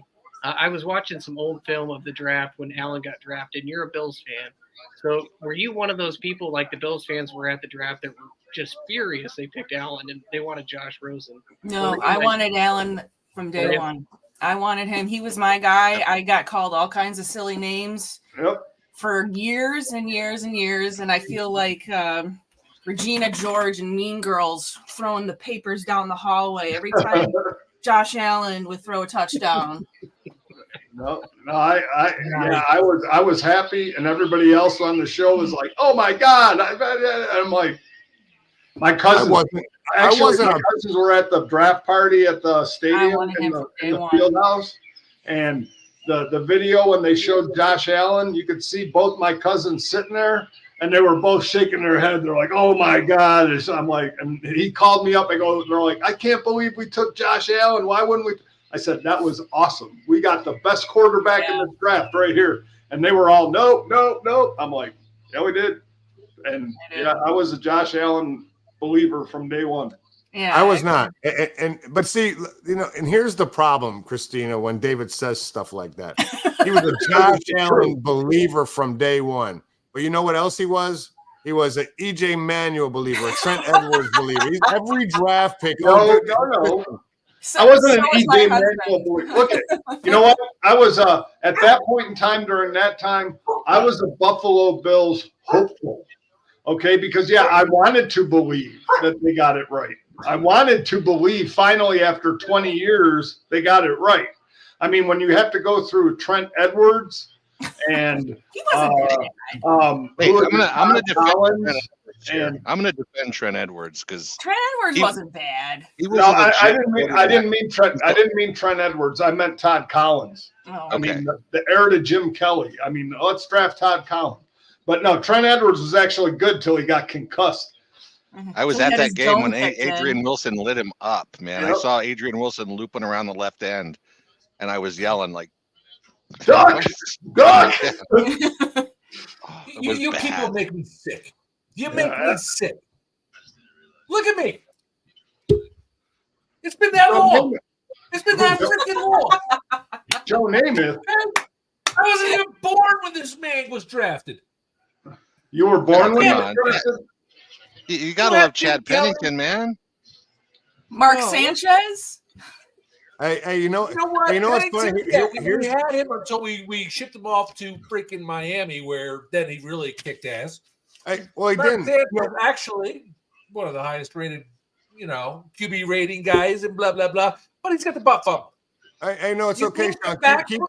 Keep the QBR stuff going. I wish Mark was still here, only because obviously Eric trades up here. Yeah, I do too. Hey, but here's what's funny though. Here's a little historical stuff. I like to give a little tidbit of facts, but it's funny. In the big, long, 20-year Patriots run, right? Only 2 times did they lose the division, and it's funny because Chad Pennington won it twice. Once with Miami and once with New York, and that's it. And it's just because Chad Pennington was the guy in both of those places. Now, don't get me wrong, the Jets went to the NFC Championship or AFC Championship game twice with Mark Sanchez. They didn't win the division, but nonetheless, Chad Pennington was the guy who jacked up the Patriots and took on both teams. Anyway. All right, we got a Browns fan there. All right, I like your Miss Hubbard. Thank you. There you go. So who the hell is the Saints going to go with here? The Saints? The Saints are another team with a lot of needs, but the Saints. Turner. They just signed James Young, and they'll put Dallas Turner. Or who's Byron Murphy? Who's their receivers besides Olave, Dave? Jesus, that's right. I mean, there's a. Oh, he's good. But there's a lot of things that the Saints need a lot of work. I mean, I wonder if they go Xavier Worthy. Yeah, that could be it. Fast dude. Get out of Texas. Do they go with Jesus? Hey Bailey, after this pick, we'll talk to you about your Vikings and what you can tell us what you think. We got to remove his background. His aspiring athletic career. Did you say you got a horrible background there, Bailey? No, we got to remove the background. Oh yeah, I would remove it too. You should never let him put it back. What's that? Oh, Dave, you're on ESPN. Very, very real need. Oh, never mind. That's Mel Kiper. No. I thought you were on the TV, but it was Mel Kiper. Shut up. Their clock as things are going. Mike Mayock. Well, no, I was looking through all these lists. Oh, I can't Hey, listen. oh my goodness, Stephen Little popped out of nowhere just to remind me what I said. He stopped. Listen, Steve Little stopped watching our show. Steve Little taking receipts. He's bringing the receipts, Jeff. He didn't like how I picked on Josh Allen a lot. But welcome. Yeah. Good to see you, Steve. Hey, Stephen Little bringing the receipts. Just make the right pick. And to me, tackles. But you know what's funny, Dave? Those are receipts. But not a single one of those quarterbacks drafted has been to a Super Bowl. Just saying. We've depleted all 6, for goodness sakes. There's still a lot of. I mean, there was one of them that went to, or 2 of those went to the AFC Championship game. Well, One Josh actually got to the division. Allen's dating the wrong celebrity. That's why. That's the problem. That Josh Allen just needs to stop dating. Well, I know where Indianapolis. Eric brought it up to me that Josh Allen and his girlfriend look alike. And it freaked me out because I was like, no. And I looked at it. Look at them side by side. Seriously. They look. What's the pick? Salise Fuaga. Oh, my God. I got another one right. I told you, Christ. tackle. I'm still sucking. You told me a tackle? This is a very like Samoan heavy draft. Yeah. Oh, well, yeah. There's a lot of folks there. Man, good on them. Not that that's a bad thing. That's a great thing. I just. Oh, no. I know. No, but it is. There's a lot of big boys out there. So let's go around the horn real quick. Who do we think the Indianapolis is going to take? Everything. If they're smart, they're taking Brian Thomas Jr. Okay. They need a wide receiver. They need everything. So who's the best player on the board at this point? Dallas Turner. That's who you take. The problem is Indy doesn't have anything. Like I mean. Yeah. I think here's what I think. I think with the Calvin Ridley going to Tennessee, you got Stephon Diggs in Houston, plus a couple other real solid receivers there. Cornerback becomes a big need in that division. Yeah, and agreed. I think the kid from Alabama, was his name Mitchell? Yeah, Terrion Arnold. Terrion Arnold. Yeah, Terrion Arnold. I was thinking of that. I think Mitchell's a kid from Toledo, maybe. But yeah, I think I'm going cornerback here. Just nope. Samoan and heavy. Samoan heavy. Wow, Steven is bringing it tonight. Love it. Christina, who do you got any ideas? Who? I have no idea because I really only studied the top 10. Okay. I only studied for this exam. Okay, so you know what? Just say Kool-Aid McKinstry because it is the coolest name in the draft. Well, on the board, right? When you look at the board, it says best available. Dallas Turner is the best available. Right after that is the kid from Toledo and then the kid from Alabama, cornerbacks both. So when I look at Indy's needs specifically, I agree with you, Bob, specifically for that, and that's why a cornerback is probably. I mean, and oh, by the way, that's what they've talked about on XM for the past week when they're doing their mock drafts. Every draft that they've done, except for they did one where they just picked offensive players. They did one where they just picked defensive players. But at the end of the day, every mock draft they've done for 2 weeks has Indianapolis taking a cornerback, minus the offensive one where they did take a receiver. And cool. Real quick, Bailey. So are you outlifting Dad yet, Eric? And how is the college? The high school. You're what? Like 8th grade? Yeah, they did a college. Whatchamacallit? Scout team. Yeah, but Bailey, you're a huge kid for being in 8th grade. How are the athletics going? What do you enjoy more? You like football? You like wrestling? What's up? Tell us about that. Are you Samoan? I like football. Today, I deadlifted 315 pounds. The college thing went good. I ran a 5.6 40-yard dash and a 5.3 5.10 5 shuffle. Wow. I went against a sophomore in the 1v1 drills. I pancaked him twice, and then on defense, I got to the quarterback in under 3 seconds. So. Nice. Awesome. So now, Bailey, tell me about your Vikings. My Vikings? Yep. What do you think about your Vikings? I knew they were going to draft JJ McCarthy. That the trio is going to go crazy next year. Jordan Addison, Justin Jefferson, and JJ McCarthy. We're going to have a solid 12-5 record. A solid what? 12-5 record. We're going 12-5 all day, bro. I'm just kidding. That's a bad thing. We're going to go 10-7. 10-7. And then we're going to beat the Eagles, obviously. And then I think we're going to lose to the 49ers, which is fine. Can we beat them this year? So, I was bragging about it all week when we beat the 49ers. Yeah. And, who was the quarterback? Was Dobbs the quarterback when y'all beat the Niners? Yeah. And I feel like Sam Donald will start for 2 weeks, and then J.J. McCarthy's going to go in. Yeah, I think Sam Donald starts until he doesn't do well, right? I mean, I think the idea is that, I mean, you play Sam Darnold with an offense that he's never had. You let him see what he can do to have J.J. McCarthy learn. But the moment that he fumbles the ball, if you will, or doesn't do well, then you bring in the kid. But I think that I guess in an ideal situation, right? Or like Eric likes to say, because I know he's standing right there. Ideally, Sam Darnold plays the whole year, and J.J. McCarthy can learn some things. They win some games, and then the following year he can get in and step in and be at a pace. Because what happened when Minnesota brought in that rookie quarterback they had last year? Because they had a rookie. He got a concussion. Yeah, he died almost, right? I mean, like he never came back and played for the rest of the year, and then they just drafted a new quarterback, right? So I mean, you don't put a kid on a team that isn't prepared to have a kid on a team. I mean, Minnesota's offensive line still needs some work, but I don't know. It's good. I think it's a good pick, but I mean, it's not as bad as the Bears, but yeah, that was a crazy pick. I mean, that pick at the worst pick is Atlanta thus far.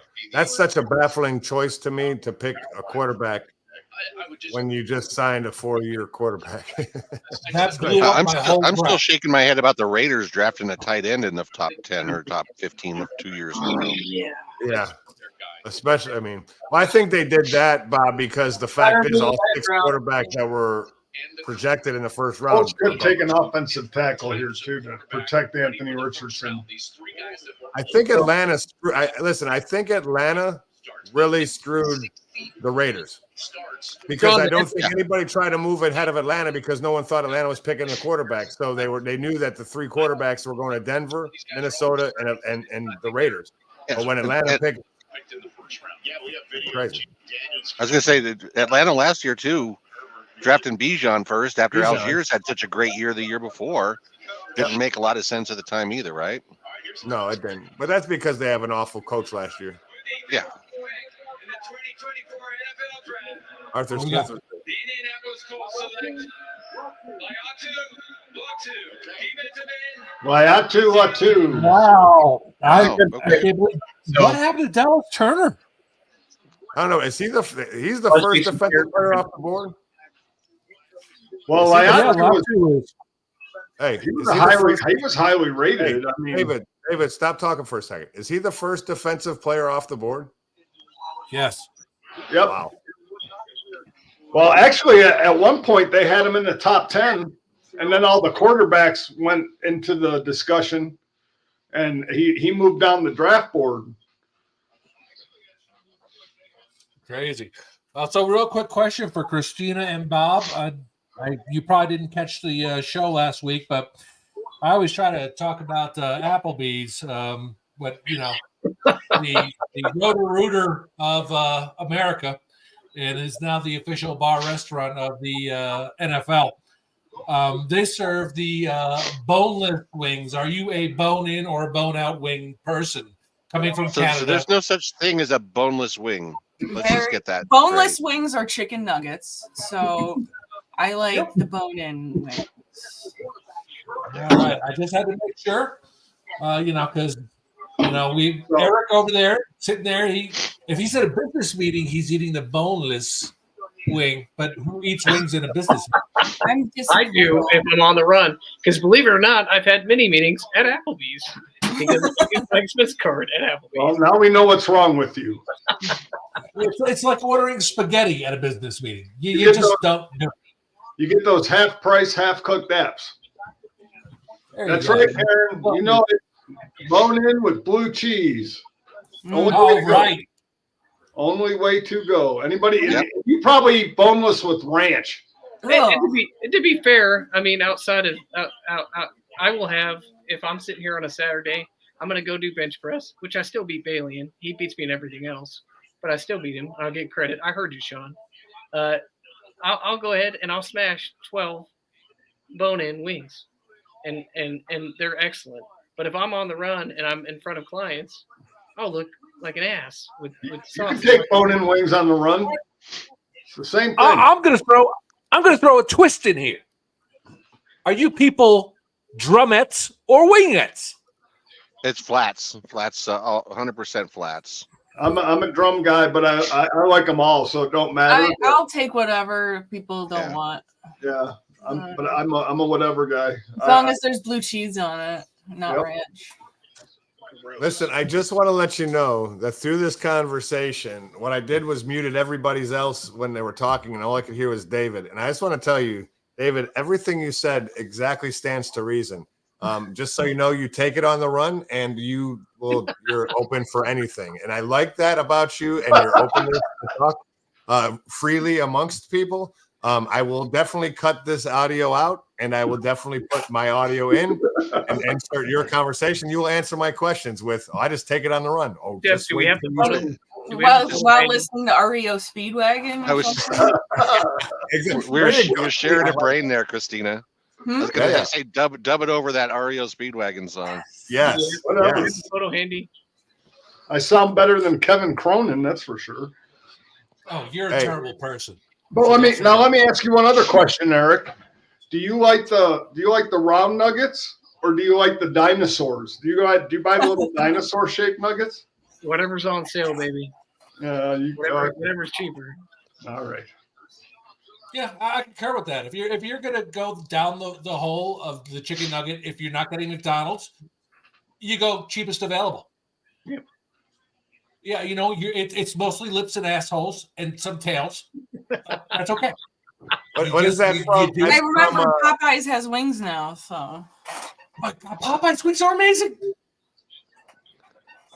Hey, they're overcooked. What's that from? Overcooked the hell out of them. The Great Outdoors, the lips and assholes thing. Yeah, from the Great Outdoors, right? Yeah, they're hot dogs. Those hot dogs. I just like the reference. I like references. I like Christina talking about REO Speedwagon. I like you using I like that. I like to try to pick those references out. Does anyone have a better snack for football than a chicken wing? Chicken wing dip? Taco dip. Food. I don't care. I do make a buffalo chicken soup that's really good. Wow. So chicken wings for me are not a snack. They're my entree. Yeah. Drop a dozen in front of me on a day that I'm not too hungry. Otherwise, snack wise, just it's a good dip or something like that is go to. So Bob, you do a podcast where you're drinking beers in your basement. No, Ben Roethlisberger does. And you will eat chicken wings as a meal. Me and you got to hang out, brother. All right. Yeah, I'm with you. I'm Hey, with you. Bob, Yeah, I don't want to do anything related to Ben Roethlisberger. He's a little too rapey for me. Hey, Bob, next football season, Bob, I'm going to be bringing Sean down to one of the Bills bars to watch the game. So you can actually see it in person. So, or you can come to Albuquerque with us this year. There you go. I want to. Don't let him go to the Houston game. Or Vegas. Vegas. Actually, Vegas would be even better because the spot we went to had like legit Buffalo style pizza and wings. Yeah, isn't that Naked City or whatever? Yeah. Yeah. It's amazing. You mentioned Vegas, and I'm supposed to go there on Sunday and hang out with Jeff and Dave. Oh, wait a minute, that got canceled. Well, I'm not going. Hey, real quick. You know what's really awesome? Are you going to be driving from Phoenix to Albuquerque? Yeah, we drive to Vegas, Albuquerque, Southern California. Me and Mark do fundraising events all over. What I was going to try not to do is I was going to let you know, don't fly there and have David pick you up. You'll never leave the airport. Hey, David picked me up in Albuquerque, and I swear, you ever see National Lampoon, the original one? Hey kids, look, Big Ben. Yeah, no, that wasn't the original one. That was the Grand Canyon. Grand Canyon. No, the Big Ben. Yeah, that was European vacation. European vacation. I got you. But yeah, when they drove by Big Ben, hey kids, look, Big Ben. Well, that was our airport trip. Yeah, Karen, I made many wrong turns. I couldn't get left in the airport at Albuquerque. No, and what we did was we said hello to the arriving passengers that were still waiting for their ride. Like 15 times. I'm like, hey, it's nice to see you again. You need a ride? I'm just coming. I'm just doing this like roundabout. Let me find my Uber sign. Anyway, it was rough. So just don't let David pick you up. Actually, from any airport. And if he does, just tell him to get out of the car. Well, who the hell designs the park or the drive access to an airport? They're like, let's get people who have no idea or never go to an airport or have been to this airport and put like 18 one-way. Listen, don't go to an airport where you put lines in the road and signs in the air for people to understand what exit means. That I don't know. I'm not sure how to read. I mean, that's a fundamental thing. But David, like the rest, just so you know, there wasn't a single other person doing what you were doing, which means that you're an idiot. Like, and also, when we moved out, not navigate a circle. When we moved out here, when I moved out here, and Jeff came with me, Jeff also found out through Dave that Arizona has drawbridges. It was, dude. We were coming up through Springerville, coming out of New Mexico, and we were going up a hill, and there was a blinking light on top of the hill, and the way the road was, it looked like it was a drawbridge, and it looked like it was going up. And I'm like, why are you driving up a drawbridge? Oh, no. Hey, Bob. Don't see when he listen. The fact is, David is an awful storyteller. David is an awful storyteller. First of all, it was late. I had been driving since Mississippi. Go ahead, Dave. Wait till the pick comes. Well, no, just real quick. That was the first thing my mom learned about these guys, Jeff and Dave. The first time she got on the show, they gave this story, and then her advice to me is, if you guys ever meet up, do not get in the car with Dave. I agree. I am fearful for my life when David's driving. Members forward station at Osan Air Base in South Korea. Whatever. Hey, look at the pick. They're not. Is someone giving the pick from Osan? Yeah. But they're Air Force people. 48 miles from adversaries. How to make a Boeing airplane. Don't put the screws in. Yeah, that's a little rough right now. Now that's a bad plane right there. I think this might be your Dallas Turner pick here coming up. That's an A-10. Hog, Warhog. Back to you in Detroit.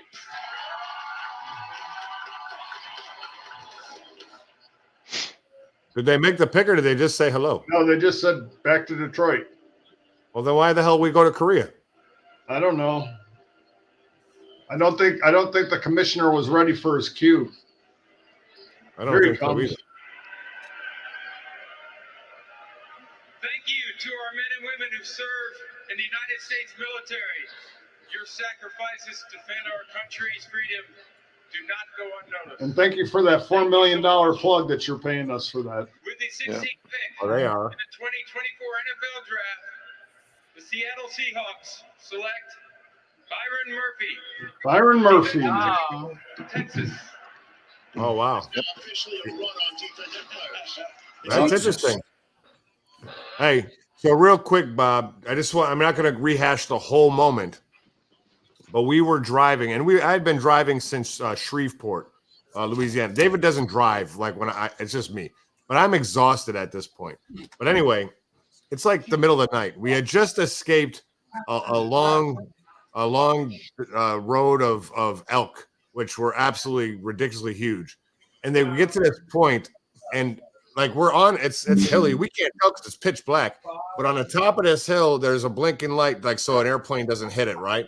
Anyway, but there's like this dark hole, like it just looks like an opening. But I realized that we're in Arizona and there is no like water or bridges. David, who's sitting next to me, is like, this is exactly what it looked like. I'm driving, and David's like, hey, yo, what? The Vikings have traded up to Jacksonville's spot at number 17. Are they gonna trade with Penix? Just kidding. Okay, good for them. They traded with who? Jacksonville. We are a draft show, not a driving in Arizona show. No, what I said is, you said they traded with Jacksonville? Yes, they traded. Thank you for the update. But anyway, wide receiver. You think so? No way. Another one? Dallas Turner. Not Dallas. Oh, they got to replace the dude who they let walk. They got to replace Danielle Hunter. So they're going to take what's his name, the other guy, the other edge. Dallas Turner. Dallas Turner. Yep.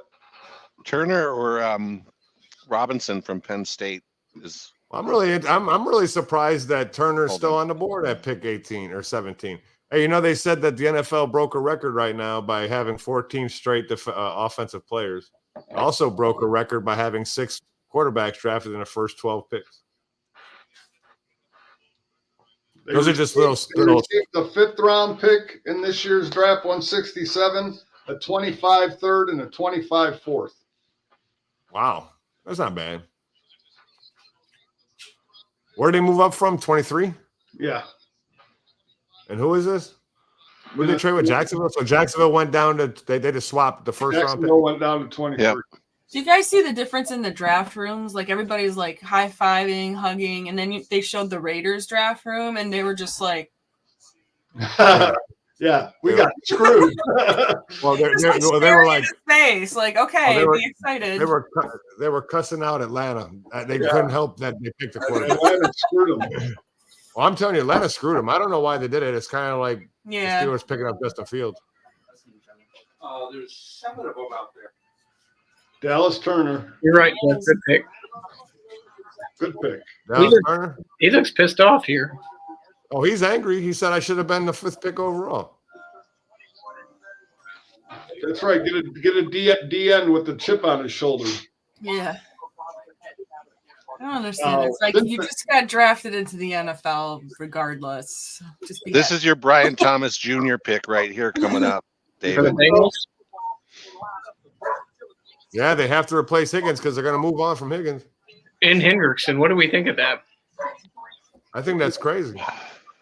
They need to protect Joe Burrow.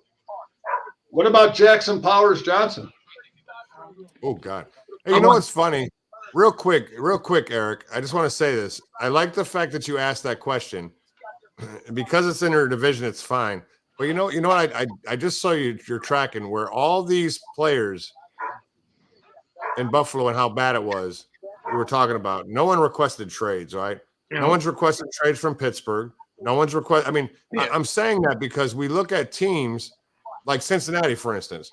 We've said, and I've talked it on the show for the last 3 years, right? And I'm only telling you that you're going to finish 4th because I just want to hate on you specifically, right? Like I don't really believe Pittsburgh's going to finish 4th because I've called Cincinnati to finish 4th for 3 years straight. It's just the way I feel about their team. But here's what's funny. After a run to the Super Bowl, after a great coach and a great team and a great quarterback, well, Joe Mixon's gone. One of their number 2 receiver doesn't want to be a franchise guy, but he was already talking trade. Boyd doesn't want to go back, and now their best defender is requesting a trade. doesn't that scream? I mean, whether it's contractual stuff or not, that screams, I want to get out of this organization. That's a problem, right? I mean, and that's, I mean, so when I listen to your, I think he's a cancer. Okay, that's cool. That's an opinion. Or I think this team has issues. I thought that AJ Brown was leaving Philly, right? He just signed a 3-year contract extension because the conversations that everybody's putting up out on TV. But the reality is when you see teams requesting trades, numerous players that are actually relatively important to your team, that speaks to the locker room, that speaks to the management, that speaks to a whole bunch of things. Cincinnati's got problems, right? Well, no, must be sure of that spaghetti with that shitty chili on it there, man, that nobody can stand. So you need to get somewhere with some good food. Yeah. Have you ever been to Cincinnati? You ever been to a game in Cincinnati? I've been a few times. These fans are so, and I felt kind of good for them to actually go to the Super Bowl in a weird way, because when I've been there, they're so beaten down by their organization that it's like, you know we suck and we always suck, and they're just a beaten down. There's just a bad vibe with the Bengals. The same way I rooted for Detroit last season, man. Joe, let's see what they do. Make us some moves. Hey, Steve wants you to finish your driving story, Jeff. Yeah, bottom line is we're driving, and this dude goes like this. I mean, look, I'm tired. Like, I'm legitimately tired, but I'm driving, and I'm fine. I mean, I dodged the elk. I killed a rabbit. But at the end of the day, this dude out of nowhere, like, screams, bro, hits me like in the chest. Bro, what are you doing? Oh my God, man, there's a bridge, there's a hole there. And I'm like, a hole? What are you talking about? He's like, there's a hole in the ground. I'm like, what are you? He's like, I think it's a drawbridge. I'm like, a drawbridge? A drawbridge? And do you know geography, bro? I mean, where is the water? Where is the rushing water that requires ships to come inland to the middle of the New Mexico Arizona border? And he's like, oh man, it's just a light. It's just, I was like, because it's just all that happened is the road was like this, and it went down and around and then up because it's a hill. This dude, like, scared. Full disclosure, I even though he was driving, I was also just as tired because I was awake with him the entire time. I don't sleep when somebody else is driving until I start to drive, and then I'm like, I get tired in 30 seconds. But you know, the fact is, I was actually going to take over driving for him right before we hit the elk, and he was like, "Oh yeah, man, I'm getting tired. I think I'm going to pull over and have you drive." And all of a sudden, there was like 20 elk, like the size of, like, Jeffrey would call them minotaurs because that's what they look like. I've never seen over the car, and they were the big rack bucks. So as soon as Jeffrey went through that, he was like, "Oh, I'm awake now. I'm fine." And then we get down because we went through, I don't know if you're familiar with up in the White Mountains, Bob, but we went through El Mapis Nature Preserve there at 117. So that, and it was like 1 o'clock in the morning. So that's when all the elk were out playing. So we get through the elk and we're driving, we're still in the nature preserve. And Jeffrey's like, man, I got to go to the bathroom. And hold on. You're right. That happened. I want to make sure that we understand there's context to this as well.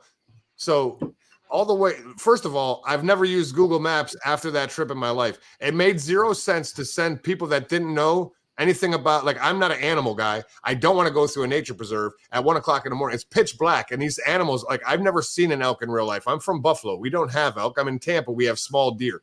That shit was a minotaur. Like, I was scared to death. Like, I thought it was a horse's body with a weird ass head. But anyway, I'm driving like excessively fast throughout the entire trip.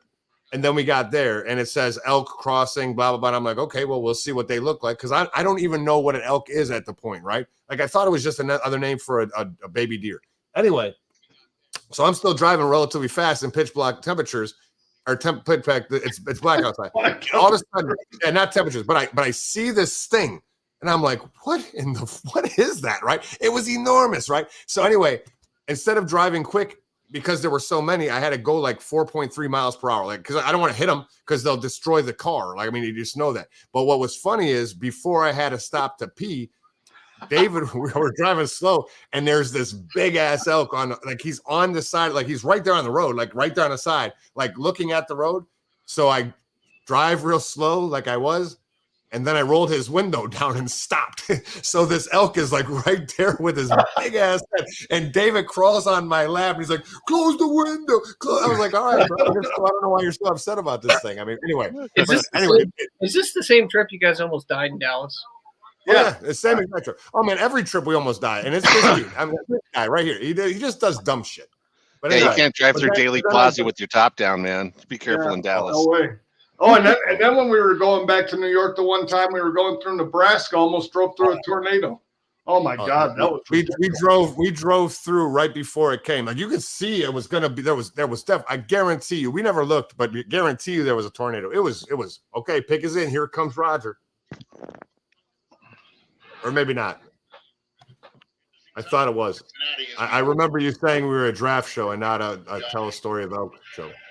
Being a non-playoff season with Joe Burrow getting hurt. Oh, there's a guy playing a saxophone. He looks pretty cool. Who is it? For Brian Callahan is now the head Is anyone else ready to just take their mock draft and throw it in the trash yet? Oh, mine's gone. Mine was good till Bo Nix, I think. Oh Jesus! Yours was good because you out of the 30 ones you did, you said, "Well, I picked that guy and that one, and he might have been traded, but he didn't." The only one I got wrong was Joe Alt. I'll never forget how proud he was of Bijan Robinson. He's like, Bijan Robinson's going to be a Falcon, and he was right. And it was like, it's great. I'll see. I'll look at mine. I'm 6 out of 17. Yeah. What? I'm 6 out of 17. Mel Kiper said that Bijan Robinson was going to go to Atlanta. How coincidental is that? In the 2024 NFL Draft, the Cincinnati Bengals select Amarius Mims. That all but he was one of your guys, right? And all that guarantees that we're going to take Graham Barton at 20. Graham Barton. Mims? If Buffalo does not trade here, Brian Thomas Jr. is going to be a Pittsburgh Steeler. We can see it. I'm actually you know, they restructured all that cap with Highsmith and their 19 mil under the cap. I'm shocked they haven't made a move. Unless they're trading for Ayuk or Samuel. I'm shocked that we haven't heard that yet. Who's that? Well, they cleared all that cap, so they got 20 million spent. I'm shocked they didn't go big game hunting and get a wide receiver that's already established. I thought it was to pick up Najee's 5th-year option.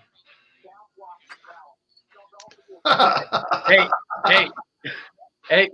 I'm wearing the jersey, and he didn't get traded. So I mean, well, the draft's not over, and they already said they're not picking up Justin Fields' option. So that's good. That's not, again. Eric, please explain this to me. Yeah. How they're not picking up his option. Yeah. Why trade for him? So here's the idea: is they're going to sign him to a multi-year extension that's not $25 million a year. And the idea is, if Russell Wilson doesn't work out, they have another plan in action. He's not going to sign. So is he starting next year? Is Fields? Yeah, not this year, coming up, the following year. I think it depends on how Russ does. He ain't signing an extension. He's going to move on to somebody that will pay him money. Because there's some dumb team out here that's going to need a quarterback that Justin Fields could go to and get paid by. I mean, he's not staying in Pittsburgh because you were nice. If he's not getting playing time is what I'm saying. I mean, I'm just, unless there's an opportunity for him to start, and you're not going to pay him a multi-year extension, and he's not going to sign a multi-year extension to sit behind Russell Wilson, regardless of how he sits. I mean, it just doesn't make sense. It's ruining opportunity for his. What did he say in the chat? He said they're going to both compete and they're going to play the best one. I think that's what they'll do. Sure. I think they both suck. So I mean, at this point in their careers, right? You know what's funny? What's funny is Wilson has a better quarterback rating than Allen had last year, right? And I don't care. Mark Sanchez has a better quarterback rating than Tom Brady. I don't care. That I get it. That's a cool thing. I like it. Mark Sanchez ain't worth a shit. Neither is Russell Wilson at this point in his career. I mean, again, I like Russell Wilson. Like, I like the dude, even though he's a little bit of a weirdo. Like, I mean, he's kind of a little bit of a weirdo. He's weird. So, guys, we're about to see something that we haven't seen in about 8 years. I know. At the NFL draft, and that is the Rams making a first-round pick. Oh, it has been that long, right? Not in the McVay era have they had a first-round pick. I think it would be awesome if they traded out the first round right now. They should trade back to Buffalo and keep his record perfect. Yeah. I got Chop Robinson heading there. Hey, what I think is really funny right now is that I'm not on any Bills pages, but over the last 2 weeks, watching the Bean's going to do a huge jump up into number 5, number 6 to number 7, all within the top 10. He's going to do it. Well, they're at almost 20. There's no movement. Well, now, who is the highest rated defensive tackle left? Defensive tackle? I think Robinson's an edge. Johnny Newton is a tackle, and edge is verse. Mel Kiper thinks Chop Robinson. I said Chop Robinson. I wouldn't be surprised if they go defensive tackle. They got to replace Aaron Donald. Jahan Newton would probably be the Johnny Newton. Yeah. Jihad. What? Jihad. I didn't say jihad. Oh my God. That'd be a cool nickname for an NFL defensive lineman, though. You're just going to wage jihad on the quarterback of the opposing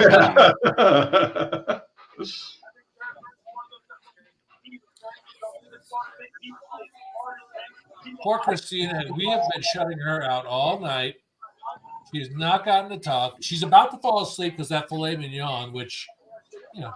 No, and I had some pie just now. So. Oh my goodness. Oh my God. How's Mike doing? He's doing good. He's upstairs watching minor league baseball on TV. Well. Now, what is he doing for the Rochester Red Wings? He's got the day or the game time grounds, guys that run out in between innings and rake the field. So he's doing that just to get some experience doing grounds, and he's doing grounds at the high school here, and he's also coaching high school baseball. You get the big leagues doing that, you make bank. Oh yeah. Oh yeah. That's kind of what he wants to do, but then we were like, do we want to move? I don't know. Where do you live? We live in Rochester. Yes, you want to move. That's an easy answer. Just kidding. I'm kidding. We like it here. It's no, I'm just joking. So he's out of the fire department, right? Oh, he actually just took a temporary leave because he's constantly moving. Yeah. Right now, but it's only till like June or something. Oh, he's still in. He got an award. He stepped down from being a warden.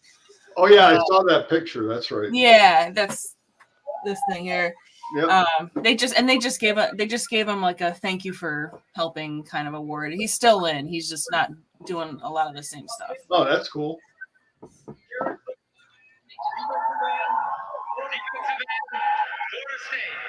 Verse. Oh, Jared Verse. Wow, they did go edge. Yep. Well, here we go. There you go. Come on, Eric. All right, you've waited all this time. Did you see it? Did you see it? It just said trade. Watch this. Watch this, bro. Where do you think they're going? I didn't see trade. Where did you see that at? I don't see it. I'm just making it up. I didn't see trade. I honestly, if I could trade down and get one of the top centers, and you guys would, the Bills. Okay, the Bills are going to give their second round pick to do it. I'd do it. But you notice how nobody's given up their second round pick in a first round pick trade.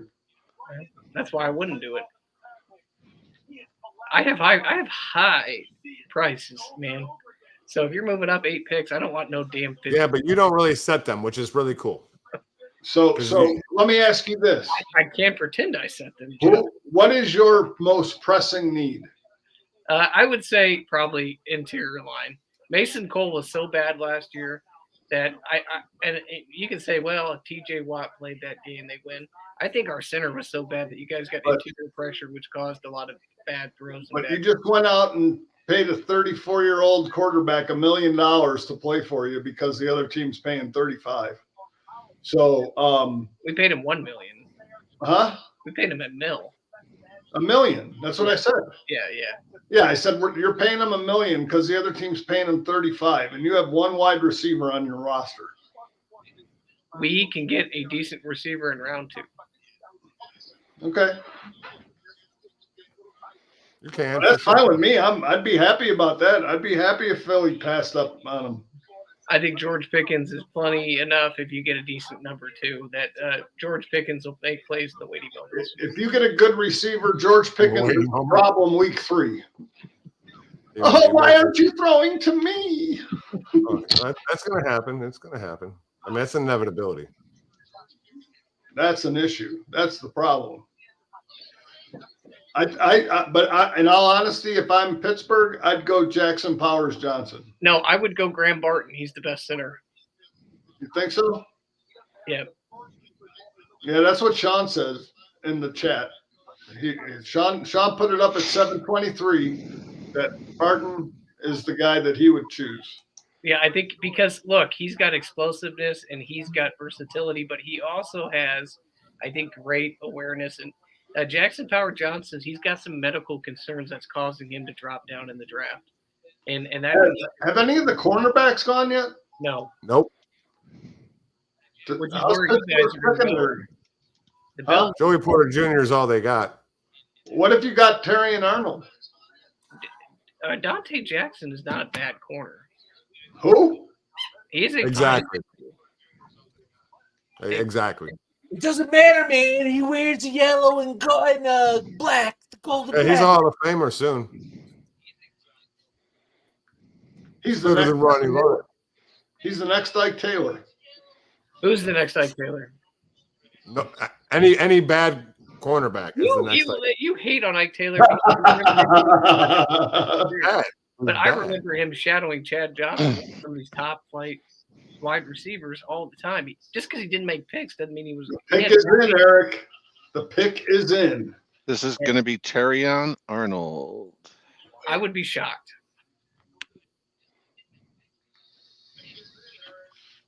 I think it'd be really cool if you saw a trade for JJ McCarthy.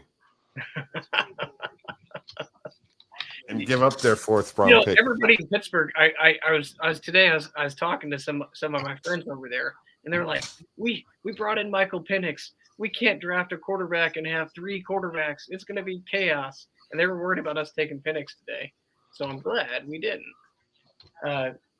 But that was the only quarterback we brought in for a pre-draft. You're carrying 3 quarterbacks because you've got Kyle Allen. Oh, nobody cares about him. Oh yeah, he's going to start more snaps for you than somebody else. I bet you constantly sign Bill's backups as in you signed our last backup to be your starter, and that didn't work out for you. I bet you Mitch plays more than our backup does this year. Of course, that's what happens when you're winning. You let your shit quarterback come in and kneel the ball. All right, here we go, Eric. What are you watching? Here we go. I'm looking at a merry-go-round. Yeah, me too. Well, that's because you're watching ESPN. They show merry-go-round. You like looking at the Mercedes-Benz commercial. You like looking at the little kids. There's no little kids on the merry-go-round. It's just the merry-go-round. You're a freak. You probably drive to the amusement park in a white box van. Everyone around there asked me, "They bring candy with me." Is the Deshaun Watson trade the greatest trade of all time? I keep thinking, Sean. No, it is not the great. It is the worst trade of all time. Well, that's from whose perspective. Yeah, I mean, Houston made out, but I think the Seattle trade to Denver was great for Seattle. Didn't really work out well for Denver. Herschel Walker was the greatest trade of all time, probably, just based on that haul. 3 Super Bowls. What did Carolina get in return for McCaffrey? After the Steelers pick is announced, Chop Robinson sitting out there. They probably think that Number 1 was maybe get Chop Robinson to help out opposite T.J. Watt because you have another pass rusher. No, What's having a hard time coming back? Cam Hayward. No, he's beat. those are the two guys. I think. Hey, all David just did was say whatever Mel Kiper said, just so you're tracking, because he knew. He doesn't even know who Chop Robinson is. I just heard of the commercial. They do go talk about them wanting to move. Cooper DeJean. I would be all right with Cooper because he can play in the slot. He's going to Buffalo at 20. I think Cooper goes to Buffalo. I really do. I think that is the pick. Been around or covered the guys that were media members up there in Seattle. So yeah, that'd be an interesting one. We were talking about him potentially going top 10 when we left the combine. Yeah, the fact that he would round out top 20, 11th player. Yeah. What are they talking about? Is Rich Eisen not the best freaking coming out with the rating announcer? You got Rich Eisen, and yeah, I like him a lot. And Andrew Siciliano. How does NFL Network let him go and got him off the red zone channel? Here we go. Idiots. It is coming. Hayward's coming out to announce his retirement. Young men who embark on their NFL career striving to make an impact on the field. But their impacts will be felt far beyond their field. Okay, well, Godzilla's talking like, share, subscribe, and comment to league's highest honor, Walter Payton NFL Man of the Year. From the Couch Football, or From the Couch Sports Talk Radio. Lasting legacy. Tonight, we are proud to welcome the 2023 Walter Payton NFL Man of the Year winner, Cam Hayward. I thought they were going to say Miles Garrett. My back hurts and I can't play no more. Quiet. My suit looks like I play for the Dolphins. Family, the NFL, and nationwide.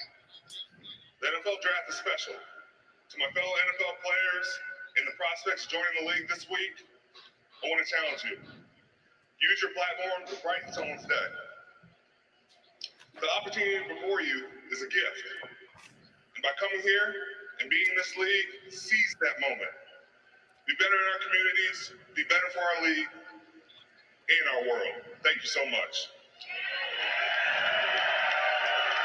Basically, don't be Rashi Rice. Leadership. Here we go.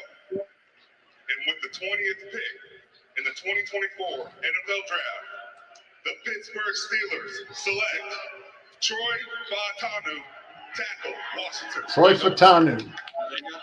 Hey, they say Troy Fautanu tackle, but it says guard. They go to Washington. He's going to play center. Yeah, because he's done that before. I know. I think he is center capable. I'll have to look this one up. I didn't see him coming. That's what a happy old Samoan lady looks like, by the way. That's legit. She's trim. He's a tackle. I don't think he's a center. No, he's not. Yeah, he's versatile, but he's a tackle. Yeah, a guard is center worthy, not sponge worthy, but center worthy. Oh, he's sponge worthy. He's a tackle. Who said sponge worthy? They're gonna probably trade up in the second round because they need a center. But that's interesting to me. It looks like he's gonna play right tackle, and they're gonna move Roderick Jones to left tackle. I'm not sure. I would have gone Grant Barton because I think center is important, but they must feel like they. Well, are you sure? With Russell Wilson, you want to have Broderick Jones as your blindside blocker, right? He's left tackle. Yeah, and so this guy probably. And that's the blind side. Is that Russell's blindside, the left or the right? Yeah, he's right-handed. He's right-handed. He's left. Oh, is he? Justin, Okay. I thought he Fields is left-handed. Oh, okay. No, he's not. I'm just kidding. Justin Fields right-handed too. And let me tell you something, Dave, about your Mel Kiper. Mel Kiper promised this morning. He says, "I guarantee they're taking Graham Barton." They didn't take Graham Barton, so Mel Kiper. Yeah, Mel well, just so you know, man. I have to address this. I don't want Mel Kiper. It doesn't matter if you do whatever. Mel Kiper is on TV for 3 days in a whole year. And I guarantee right now, Mel Kiper, if you put his draft up against mine, I am doing better than he is right now. And I've only got 7 right. I don't doubt it. Mel Kiper sucks. Yeah. But that's where David gets his reporting from. I do not. They're full of shit. This is going to be another offensive tackle, probably, or Miami. I don't know that Miami's got to go defense. Miami's got to go defense. They've lost too much in free agency. We're losing Wilkins and losing the turd guy. What's his name? Vander Turd. Didn't they lose a corner? Yeah, they lost Xavier Howard. Or no, Xavier Howard. Look at the division they're in. Oh, see, I did in my last Jets. In my last mock draft, I had the Chargers taking Fashanu as opposed to Alt. So, but they did go offensive tackle. You did 77 mock drafts, you dipshit. You made a bunch of changes. This was the last one. Yeah, the last one of what? 77. Yeah. Was it published? Did you put it out there? Yeah, it's on the page. Yeah, what was the one before that? And the one before that? And the one that before was our that? group one. My own. Yeah, you and your brothers, your sons have done a million of these things. I am not David's son. No, not you. Between DJ and Tyler. Yeah, I had the I was store. gonna say I inherited his hairline. But besides that, yeah, I don't understand why he grows his hair back. Like he is. Dude, I'm gonna shave it. I'm gonna shave it off. Oh, thank you. I mean, you looked goofy bald, but you look mentally. Oh, shut up. So you don't think you look goofy? You got no hair on your head, and you got it all down to your freaking stomach. You're right. It's called gravity. That's how it grows. And no, I don't think I look goofy. As a matter of fact, you're the only one. Today. You're the only. I got one. compliments today by a bunch of folks. And you know what they said, Dave? I don't want to know. Your brother, and good thing you don't look like him. I was like, you're damn right. Yeah, I bet. No, they did. Well, a lot of them are my. No offense, you look like someone took a large divot out of a fairway and missed the ball with that hair. That's okay. Jeff's got the old the old pull bar, because if he's doing what he's got to do, they're just going to grab that beard and pull it back down. I don't have anything. This Bob is turning around like don't comment on me. And Eric, you're kind of the head slapper. This pick is Terry. You don't come up for air unless I let you. They lost Xavier Howard. The Dolphins lost Xavier and Howard. They're taking Terry and Arnold here.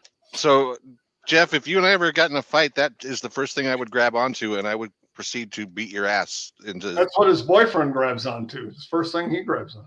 Bob, I will tell you this. in all sincerity, I got to be honest. I would offer the opportunity. I enjoy the challenge, and I actually enjoy the opportunity to provide that challenge to you at all. Like I'm equal opportunity. I'll give the challenge to anybody. There's a belt. I still hold it. But anyway, no. but that makes a lot of sense, and I agree with you. As there are many things.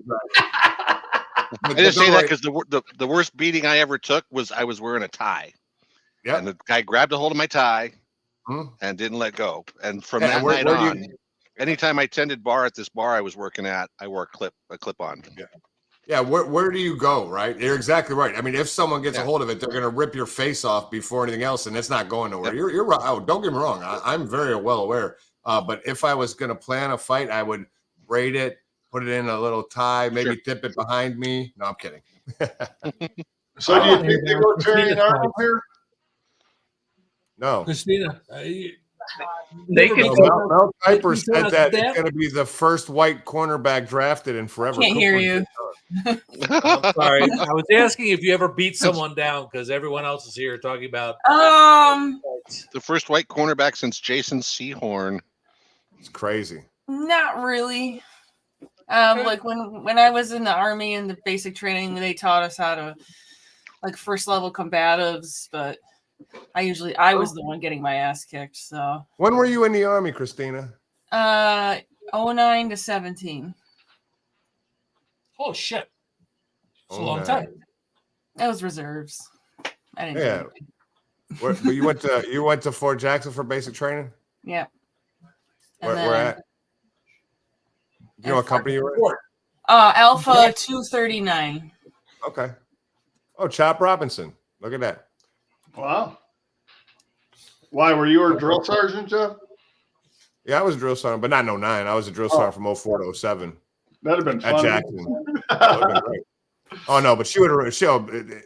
Listen, if I was her drill sergeant, she would have remembered that. Most people do.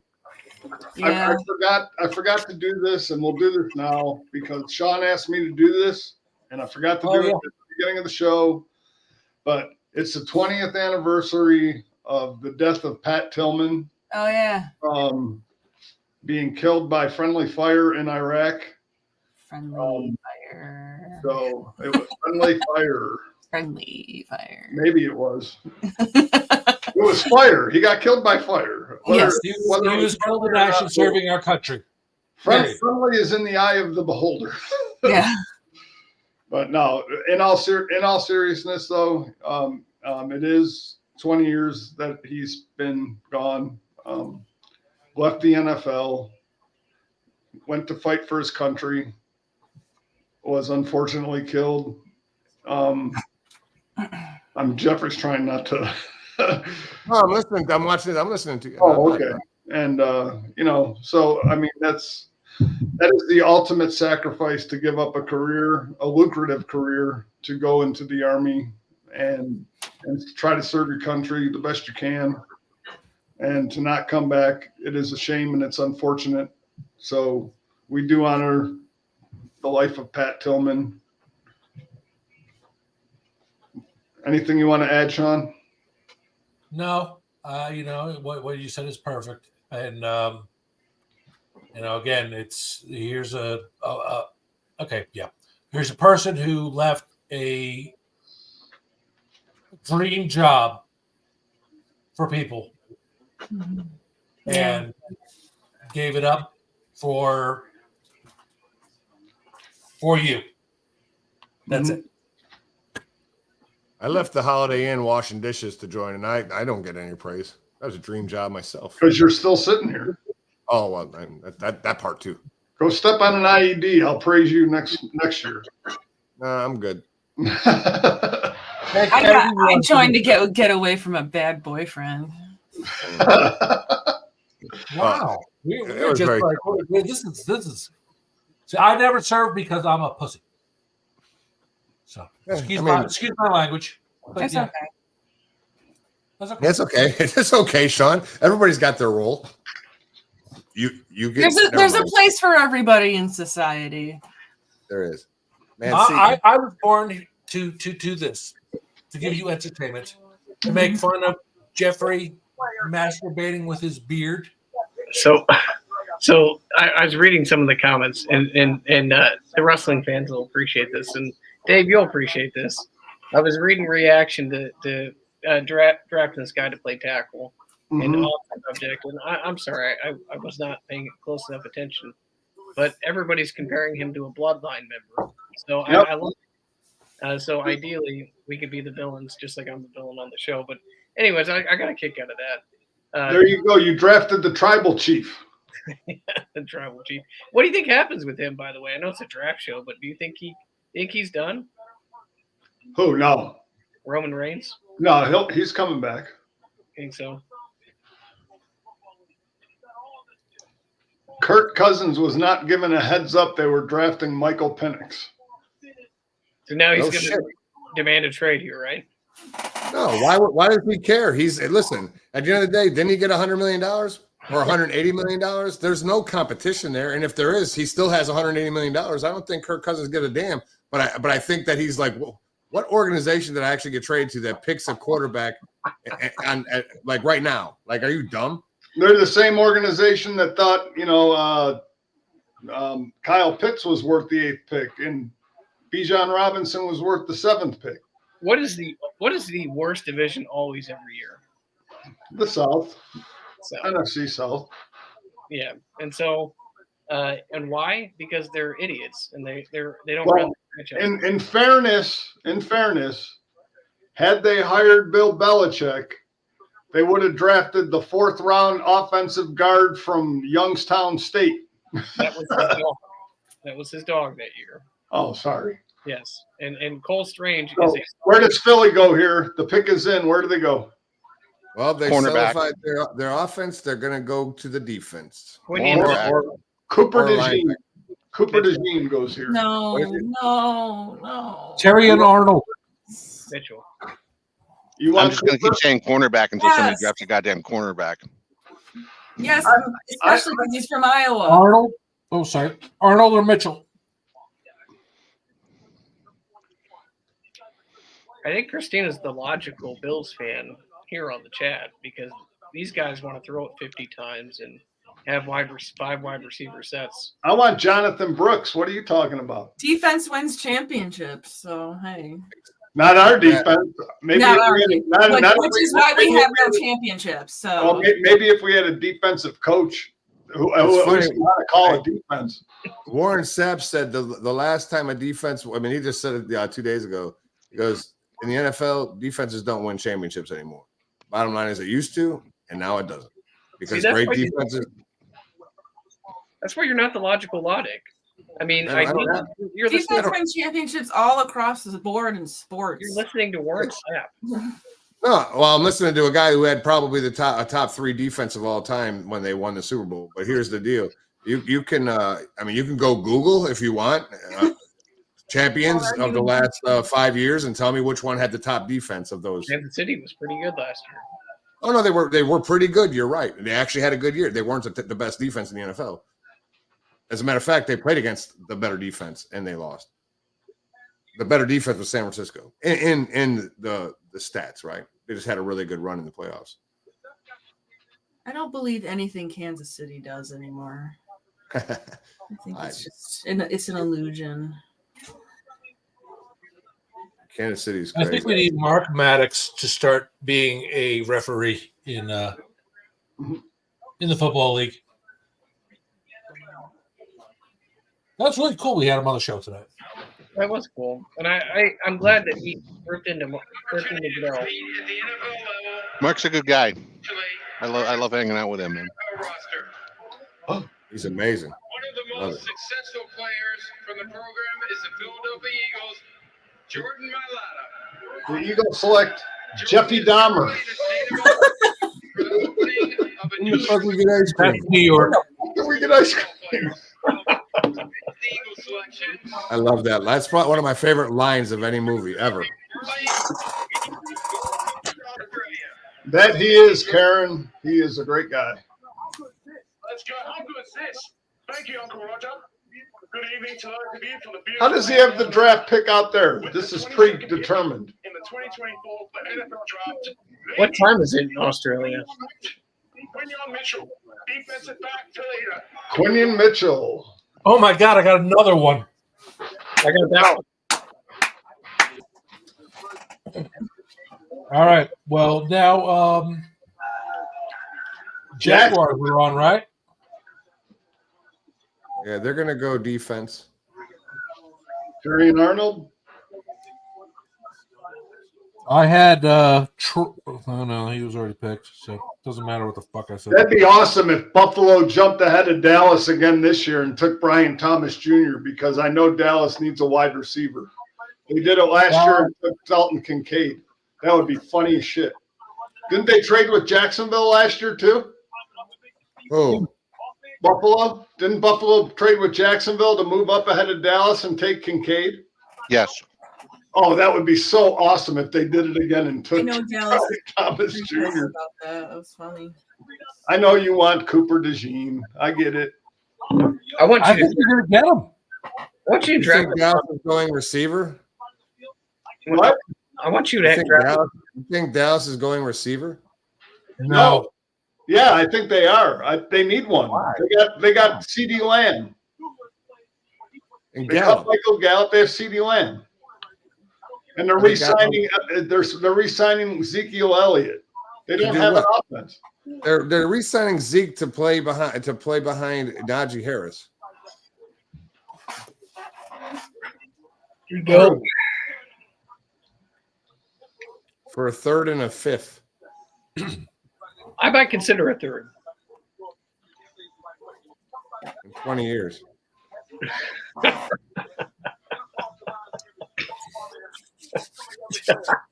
You're just so full of hate.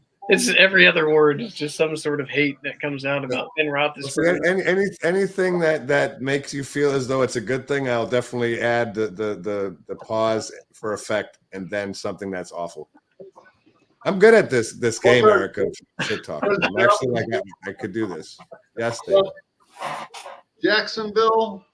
What did I have them? Who did I have them pick? I don't know. Wait for him to select it and say you got it right. I mean, that's what I've been expecting all night. Gardner Minshew has more. How did Jacksonville than Jacksonville traded? I had him take Brian Thomas Jr. in my mock. That's who I had Jacksonville take. They still could. He's out there. No, I know. He ain't stepping away. He ain't stepping. The dude just got. I mean, the dude gets paid, man. You could boo him all the time, and what he's going to do is go take a shower in his dollars. He's like, boo, boo. Stick the dollars in my ears. Dollars. What is he, fucking Scrooge McDuck? Dude's taking showers. I got to share a story. With the Jesse James catch, I called the NFL office to talk to Roger Goodell for 7 straight days. I was so butthurt. And on the 7th day, the secretary actually put me through to his voicemail. And it was the most proud moment. And I had it so prepared. And so I got on that voicemail and I ripped him an asshole. And I felt better about my life. And so just know that I got to his voicemail about the Jesse James catch. And that was my greatest victory. The fact that he heard my frustration. Yeah, they gave you the voicemail of Roger Goodell, not Roger Goodell. Hey, Dave. Hey, real quick, Dave. Let me just say this. I want to let you know right now that what you just did was proved that you would be Selena's president of her fan club in that movie. What I mean by that is, I have any of you all seen the movie Selena before? Yeah. I mean, I know it's anything for Salinas. Yeah, Salinas, right? Well, I tell Eric often that he should never be the president of Ben Roethlisberger's fan club, because the moment that Eric says, "I love you, Ben," and Ben doesn't return that same affection, Eric becomes a psychotic killer and shoots Ben. and I'll tell you, the fact that you called the actual Roger Goodell is Jesse James. That's why when you say we're the same, I promise you I've never called Roger Goodell. Hey, I don't. My brother, listen. I was at a game and I was on the 50. I was down there and Ben was warming up, and I made eye contact with him, and it was one of my most proud moments. I was like, "Oh my God, this guy's actually looked at me," and I was yelling, "Ben, I will have your babies." And so that's no joke. I love it. He gave me the strangest look, but boy, I was proud. We made eye contact that day. You think? Listen, first and foremost, you probably weren't a college-age student, number one. Number two, I don't necessarily know if he goes that way, right? I mean, it's 2024. I'm just kidding. I know you. I did yell that to get him to look. So sometime during the season, have me back, and I'll tell you guys the story about why I spent an hour and a half on the phone with the head of NFL security after I attended my first game in Buffalo. I like that already. That's awesome.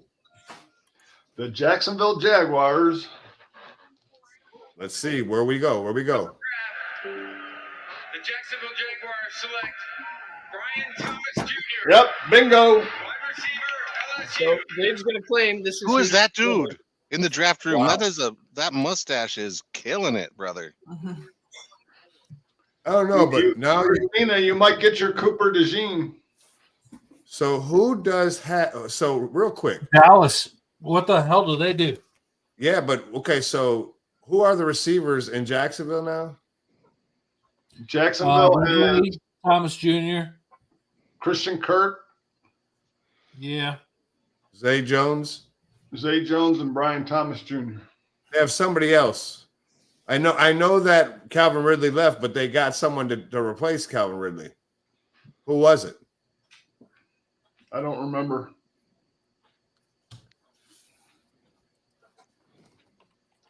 Jesus Christ, where the hell did fuck? Latham getting picked so early fucked me, man. No, along with everyone else, but I had the Jaguars not trading, and they took Thomas Jr. at 17. Oh, so it's still right. Gabe Davis is the answer to your question. Oh yeah, there you go. I knew they got somebody. That's a pretty decent receiving core. No, Gabe Davis went to Miami. No, Gabe Davis went to Jacksonville. He went to Jacksonville. Jacksonville likes Buffalo sloppy seconds. They sure do. I did a whole series on that. You're right. I'm an idiot. They got Zay Jones, Gabe Davis, the bro coach. That's not a bad receiving core. And they got good backs. Did the Eagles take Chop Robinson? Yes. No, Miami did. Oh yeah, that's right. Well, so far I got 7. I got 7 right. So next year, this will be your moment, right? I got Bijan Robinson right. I got Brian Thomas. No, I got 7 right so far. 7. Fuck, and I got Latham going to Dallas. And no, that Michael Penix pick fucked up the entire draft, man. It just like threw everything into a. Yeah, it says that Cousins is confused about it. Confused and stunned. Yeah.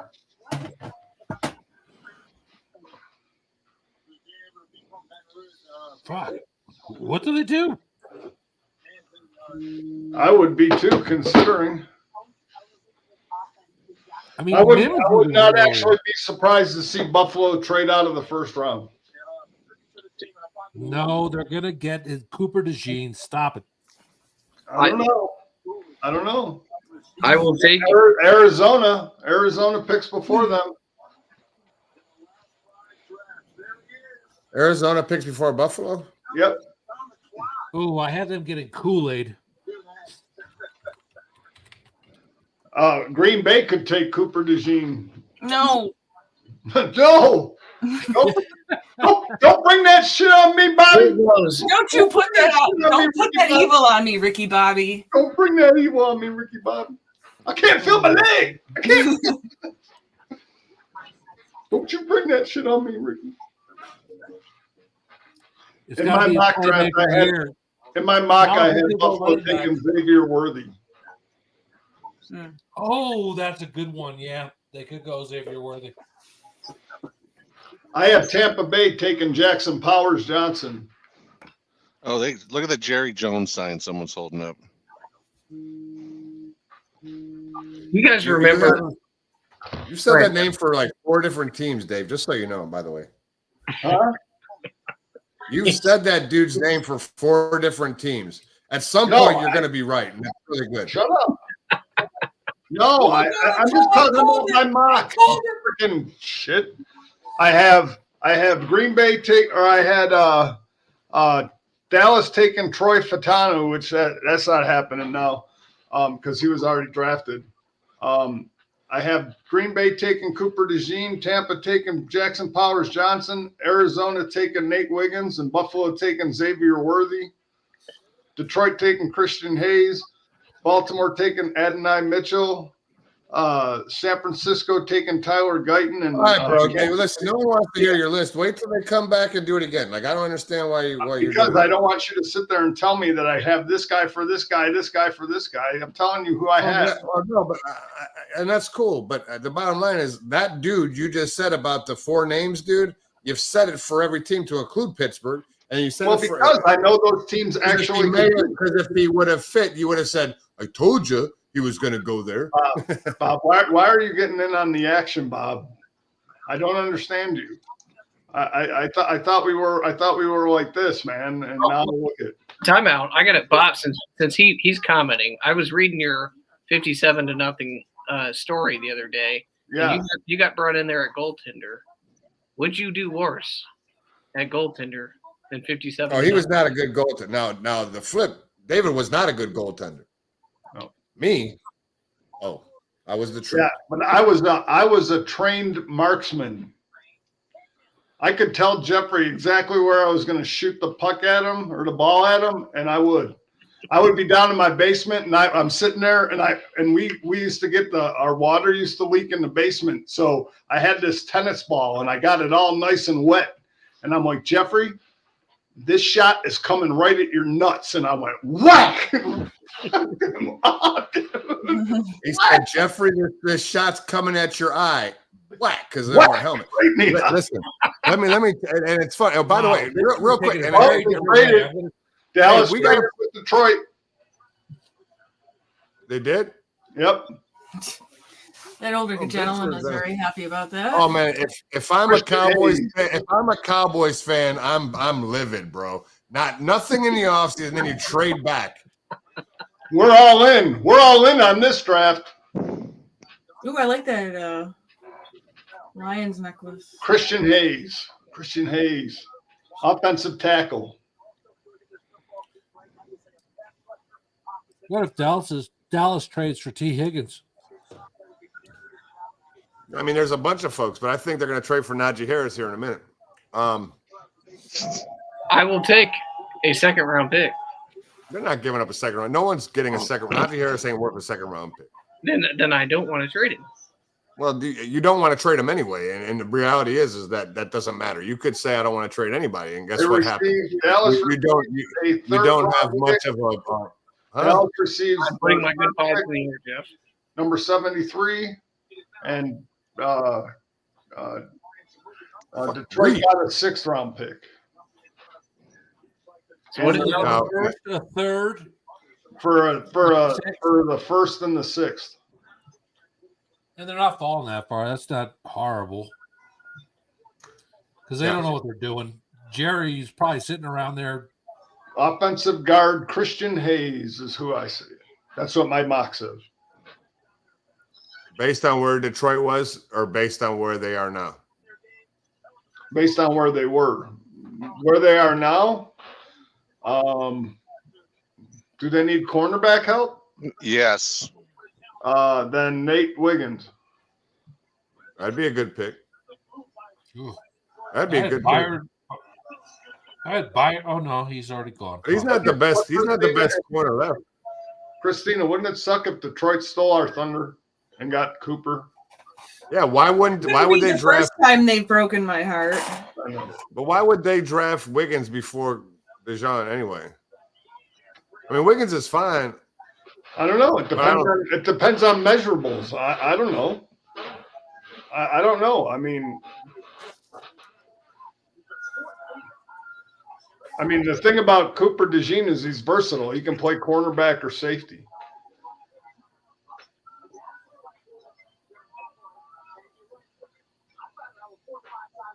I love Kool-Aid in this. The best nickname. Oh, Arnold's still around? Arnold would go before Wiggins. If Cooper don't go here, he goes next pick. Okay, but again, if they're going corner, I don't understand why Wiggins would be the guy you think they'd pick. Well, I don't know their measurables, and I don't know what their. Terrion Arnold is better. The fact that he's still on the board is interesting to me. Terrion Arnold? I thought he was drafted. No. Oh, well, then they go Terrion Arnold. Yeah, I would think. Oh yeah, that's right. The guy from was drafted first. Right, from whatchamacallit. No, who's it? Quinion Mitchell. That's right. I thought was gone.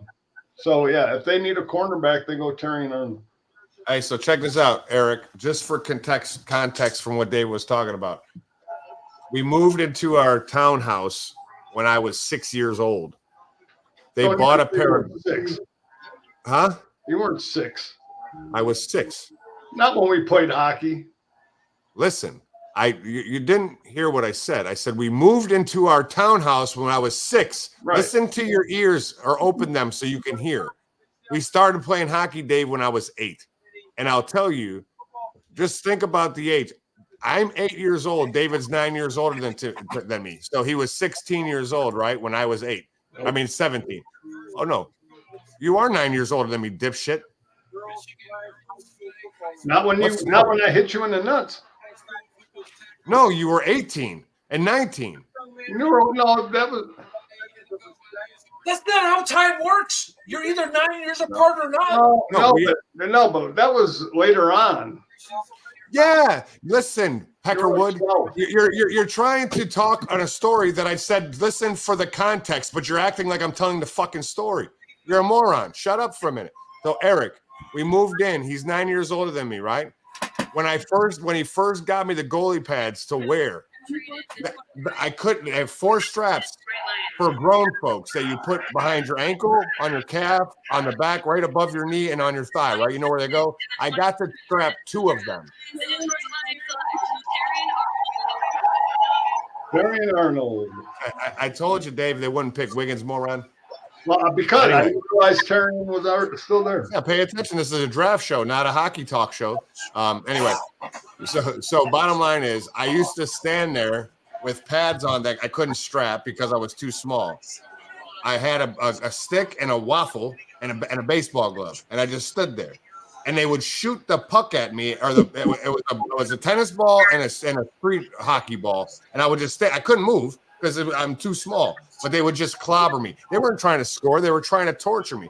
And then I'd go upstairs crying to Mom because he hit me in the throat and the balls in the face. And that was when I was young. Then I got older, and they would still do it. And when I say older, 10, 11 years old, but then I started to really get good.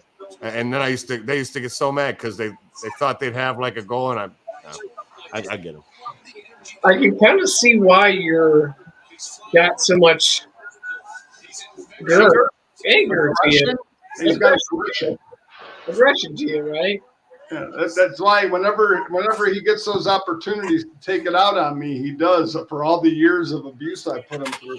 We used to play football next to the house, and when he was younger, and he would go like, I'd be like, okay, Jeff, you just got to get past me to score a touchdown. So he'd get the ball, he'd start running. I'd let him run past me. Then as he got like a little bit past me, I'd reach back with my hand and grab his shirt and stick my leg out and yank him back and trip him.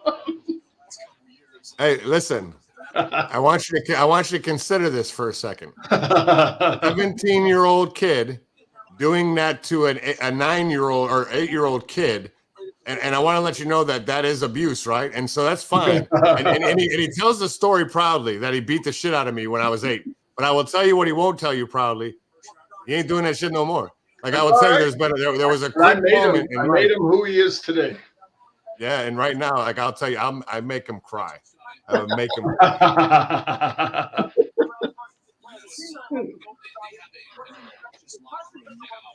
It's funny. Yeah. For years where I couldn't do nothing, and that's all they. I mean, and oh, by the way, I was the youngest of everybody. So my cousins, all are his age. I was the little one. Man, I mean, they took care of me. Don't get me wrong. They also beat the shit out of me all of the time. And it's okay.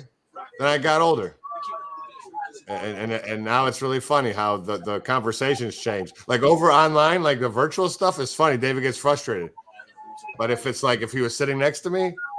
Different conversation. He's like, "Can I please use the bathroom?" I'm like, "Sit down, don't move." And he's like, "Okay." And so he asked permission for everything. Can I eat lunch? Not tomorrow. Okay.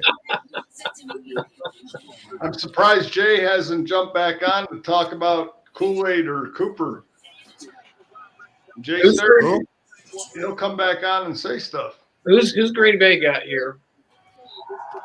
I have him taking Cooper DeJean here. Nate Wiggins. Wiggins would be a good pick here. But I know they were high on Kool-Aid too. Who doesn't get high on Kool-Aid, man? There you go, Sean. You gotta snort that powder. The grape is the best. Doesn't burn as much. Hey, did you guys know that if you take Coffee Mate coffee creamer and you pour it out and you take your lighter, it'll burn? You got a lot of free time. I think I saw that in one of these like prepper videos that I watch. Yeah, like the plastic bottle will burn, or the the actual powdered creamer. Yeah, because it's phosphate. It's like the powder. Yeah, that's all right. Yeah, he acting like he knows. He's gonna go back. Honey, go buy me some Coffee Mate. I gotta see this shit. No, I got that shit now. I think the powder, flour. If you put it out there and it's a dust, you can light it on fire. It's not phosphorus. It's fucking physics. Any aerated solid will catch fire if it's small enough. Sorry, I didn't mean to go ice nerd on you. I believe Sean. He sounds like he knows exactly what he's talking about there. Yeah. I say that with not even a hint of sarcasm. Well, I appreciate that, Bob. Yeah. You mean the little smallest of small, like that small, Sean? Like, hey, real quick, why don't you try like on the top of your head? See if that catches. Oh, I know that will. Hey, did the dude that got drafted by Detroit have a picture of something in his shirt from the Packers? No, it was a picture of him when he was a little kid. Oh, okay. Oh, ESPN. Cousins left stunned. Yeah, you missed Christina's conversation. I said I heard her say it. I just got it just came through as I heard her say that. It was, where did you see it at? Facebook? Yeah, Facebook.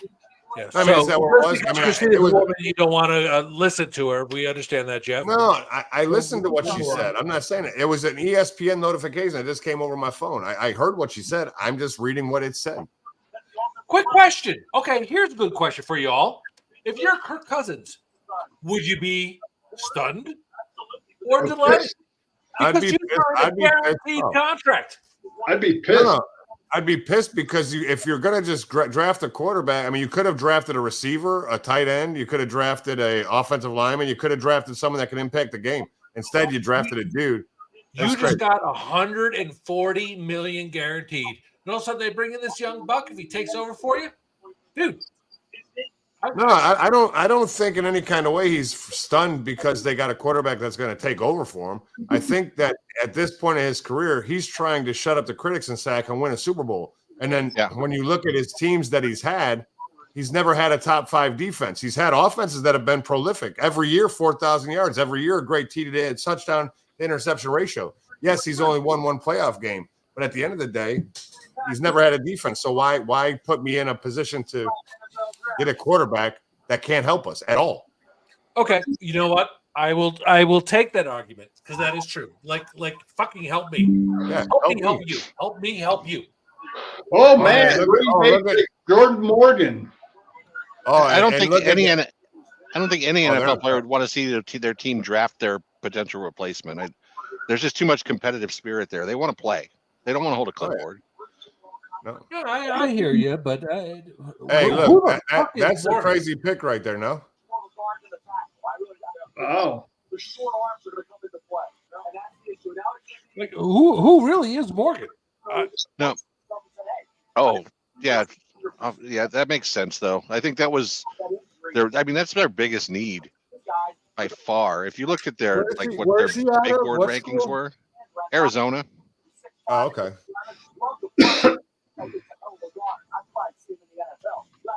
It's gonna be any given Sunday, right? I'm gonna be playing that movie, watching the Atlanta Falcons next year, which is, by the way, the greatest pro football movie of all time. Any given Sunday, I totally 100% agree. Yeah. Oh no way. Oh, don't. I'm a big fan of North Dallas 40. Shit. Fuck that. North Dallas 40. Come on. That's bullshit. Totally disagree with that. The Replacements is better than all of them. Oh, that's a good one. Falco. Because Falco is comparable to Flacco. That's why I used that yesterday in our argument. Flacco is elite. What? He is elite. Who is? Flacco. You mean Falco? He wins in waiting moments, right?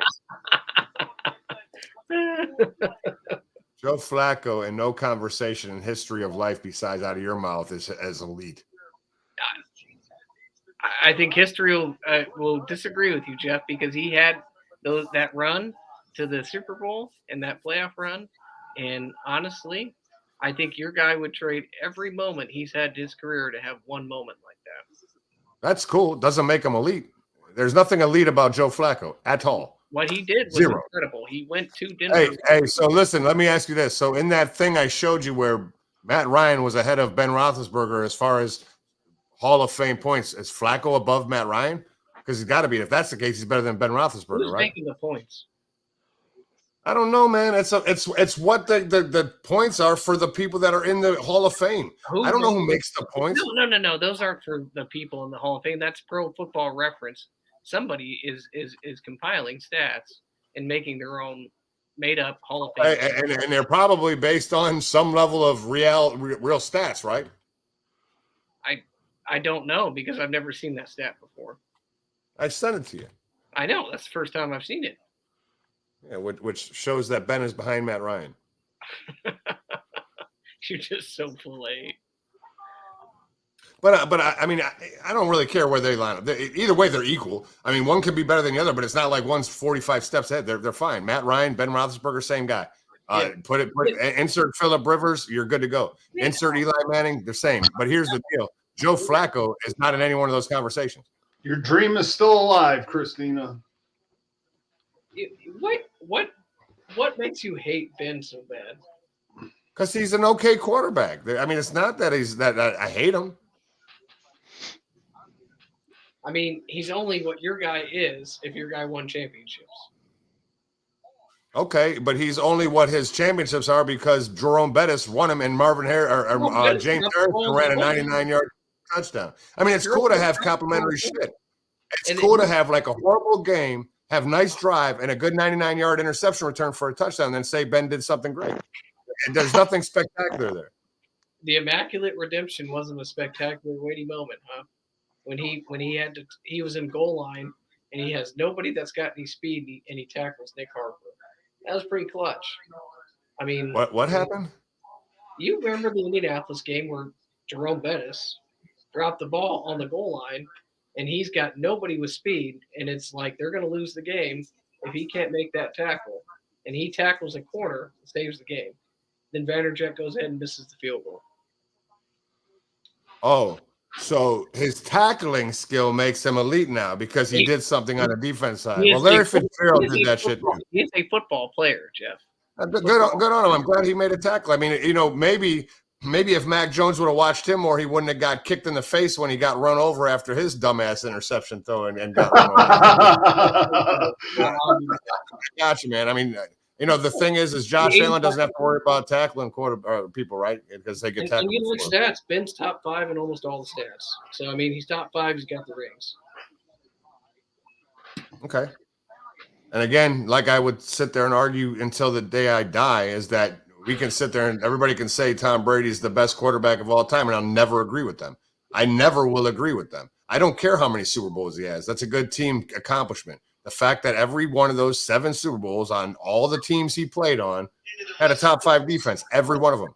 His kicker won a Super Bowl. His best Super Bowl at 500 yards, and he lost, right? The rest is nice to Brady. The comeback against Atlanta, 66 passes. You'd expect out of 66 passes a little bit more yards, but you know what's funny? They didn't get it. Good thing Julian Edelman caught that. We say David Tyree made a great catch for Eli Manning.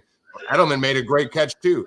Good thing he saved Brady, but Brady willed that ball into his head where Eli just got lucky that Tyree has a helmet that's stuck. All that shit's argument. I mean, it's all silly to me. We can sit there and say Joe Montana's the best. I don't think he's the best. You had years where there was no free agency and no salary cap. It was the same team, and that's why they were able to do the same things over and over again. Joe Montana's great. I get it.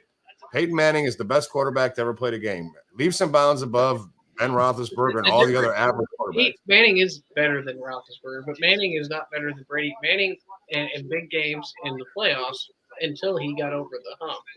From the beginning of his career, similar. But again, but you say that, and I love that, and it's fine. But here's the deal: you talk about over the hump. In those games that they didn't get over the hump, where was their defense at? And I say that because it's fine, because Brady doesn't have the and oh, by the way, Brady doesn't have the best stats in the playoffs. I mean, excuse me, not Brady. Manning doesn't have the best stats in the playoffs, and I can agree with that.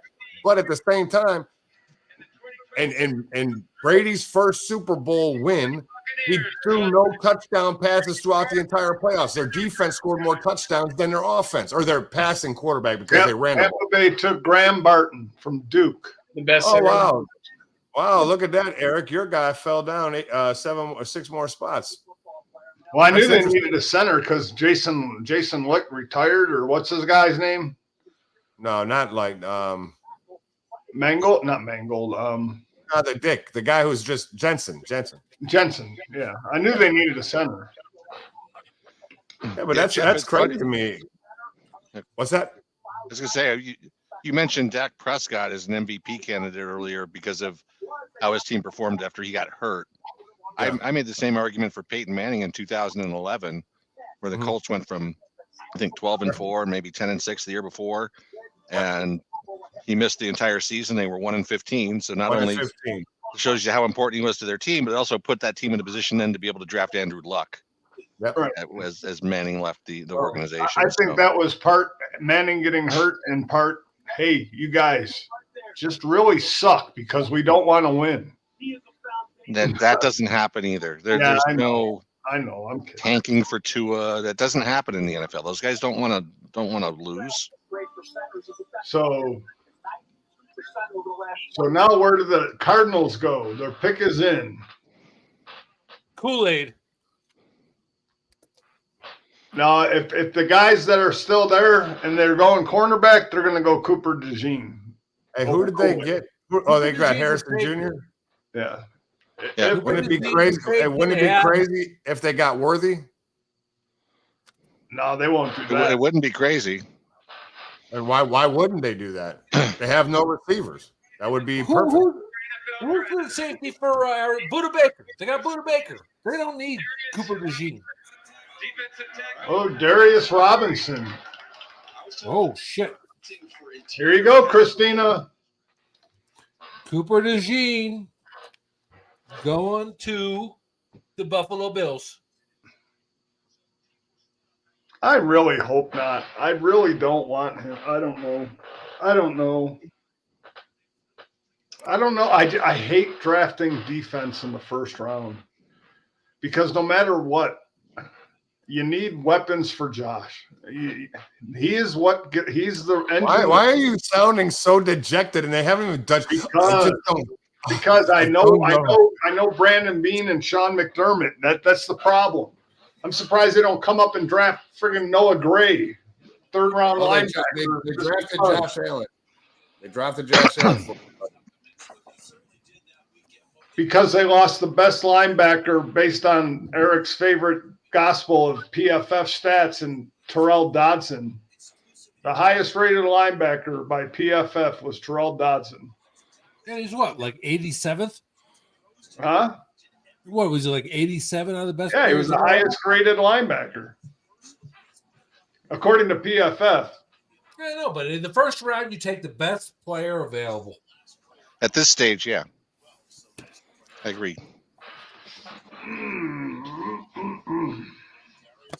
Especially for not moving up when all that hype was out there.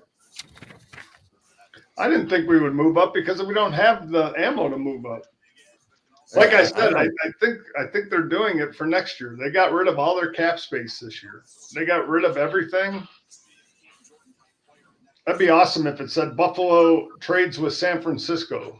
Buffalo receives Brandon Ayuk and San Francisco's pick 31. Yeah, they would get a first round pick and Ayuk. I know. I'm kidding, dumbass. Yeah, but let's be realistic with what they get. I know. Brandon Ayuk in their second. So who is like the best guy on the board, the best player? Is it Dejan? According to ESPN, it is best available. Okay. But you got Wiggins and Kool-Aid and right there behind him. Yeah. Same position. I could see it being any of those three.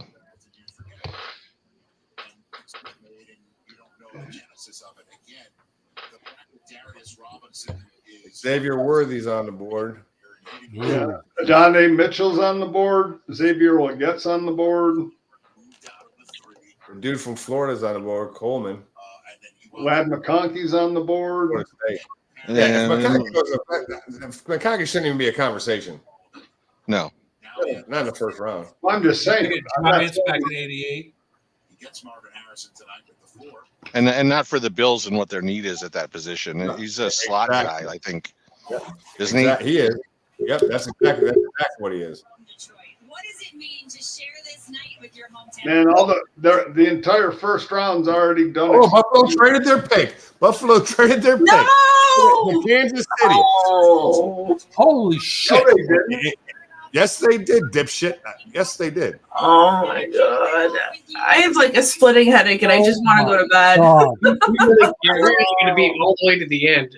It figures on this draft on this year that we're going to sit here. Kansas City's taking Xavier Worthy. Adonde Mitchell. Kansas City. Yeah, they're taking a wide receiver. They're taking Xavier Worthy. Well, that means you guys obviously are building for the future. Yeah. Why the fuck would you do that? Why would you trade? Real quick, and just do me a favor. It's obvious we're building for the future by trading two, because it's 2 picks. It's going to be we flopped them and we got nothing. We got an extra pick. We just traded Kansas City another Hall of Famer, and they're going to get a Hall of Fame wide receiver, and we're going to end up with fucking EJ Manuel. We're going to end up with Tyler Nubin, the safety from fucking. Man, I'm going to tell you what. You know what really pisses me off? I'm exhausted. Like, I'm really tired. So what I was going to do is when Buffalo made a pick, I was going to say, I hate that pick, and then I was going to go to bed.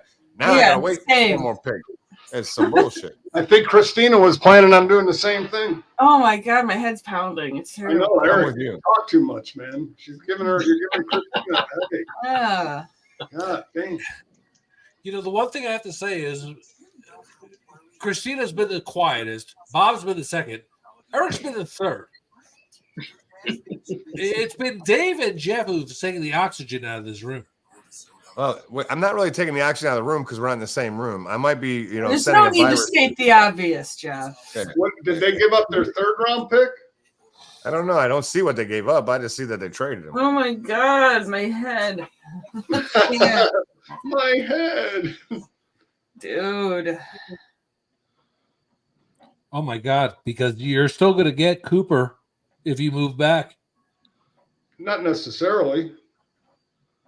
Yeah, Dallas ain't going to take him. Dallas is next. They're not going to take him. The Baltimore after that's not going to take him. San Francisco isn't going to take him. You're going to get Cooper by dropping back.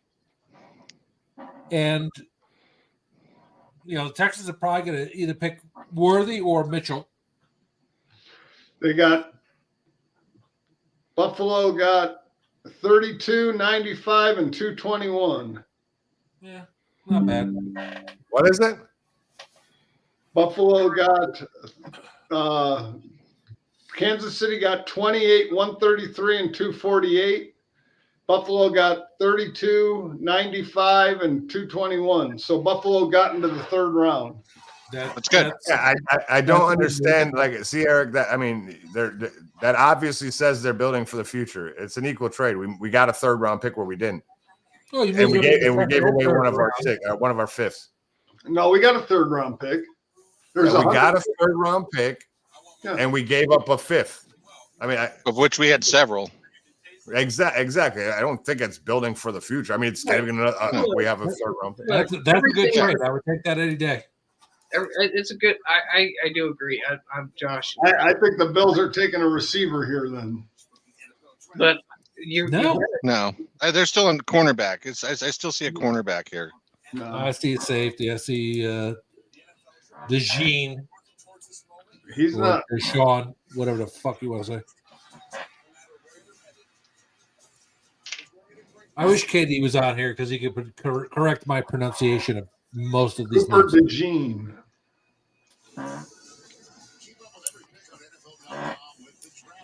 Have the Ravens, do they have a 1st round pick? Did they pick yet?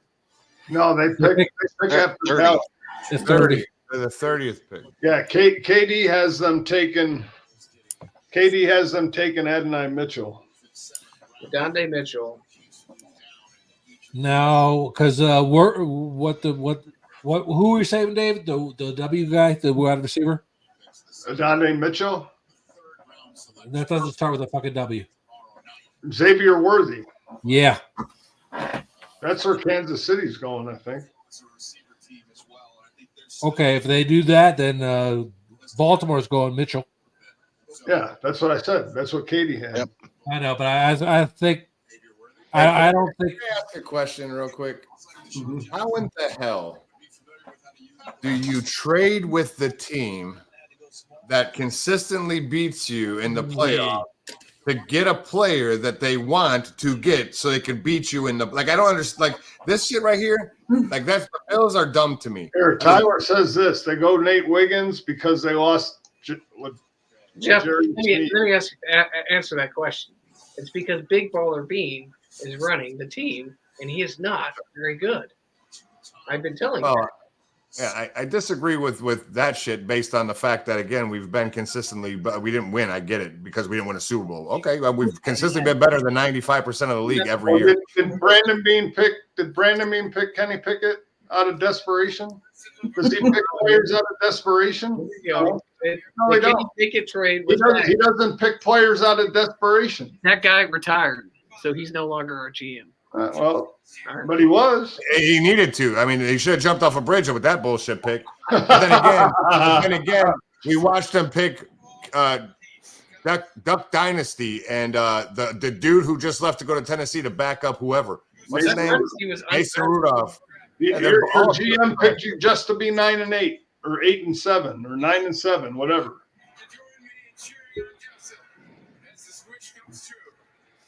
Yeah, but all I'm saying is when I look at teams like the Yankees and teams that are consistently good, you don't trade with the teams that are able to beat you. It'd be like the Steelers and the Ravens trading, and I don't care that that's in the same division. It's still, it's like Denver. It's like New England and Indianapolis trading at any point. Worthy. Xavier Worthy. That makes sense. Way to go. Patrick Mahomes has to be happy. So if the Bills were willing to trade with Kansas City for this, do you think they're going to go corner now over wide receiver? Because if they really wanted a wide receiver, yeah, exactly. That's why I think they're defensive back here. Right. I don't disagree with you. Yeah.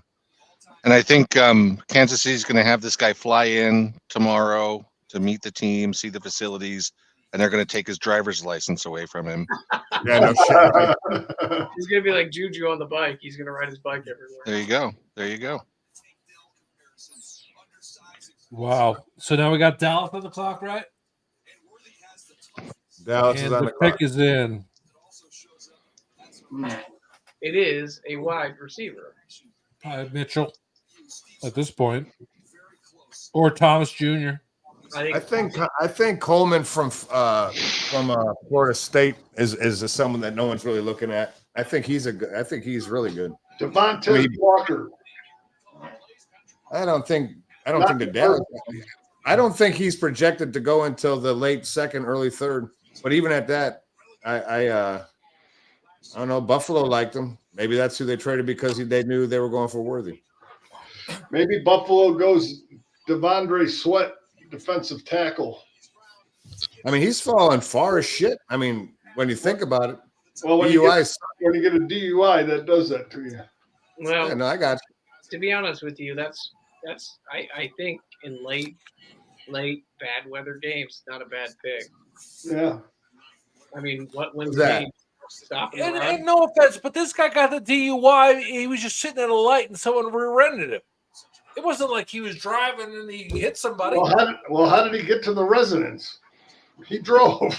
Still, I mean, God, who here hasn't had a couple too many and driven? Raise your hand. I have, but I just got to my house and then I got out of my car. Dad, he was just sitting on the light and he got rear-ended, so it wasn't like he was drinking and driving and he killed someone or did whatever. He should have taken the key out of the ignition and said I wasn't driving. I was sitting here. No, you can't lie. Anyway, sorry. So who does Dallas take here? They're going all in the draft. James Brooks. They need a running back. Take him at the end of the first round. Why not? Pick old boy from Michigan. Or Blake Corum. Yeah. That's the only way. Listen, if they get a running back right here, it's the only way Najee Harris isn't going to be a Cowboy before the start of the season. If they pick a running back.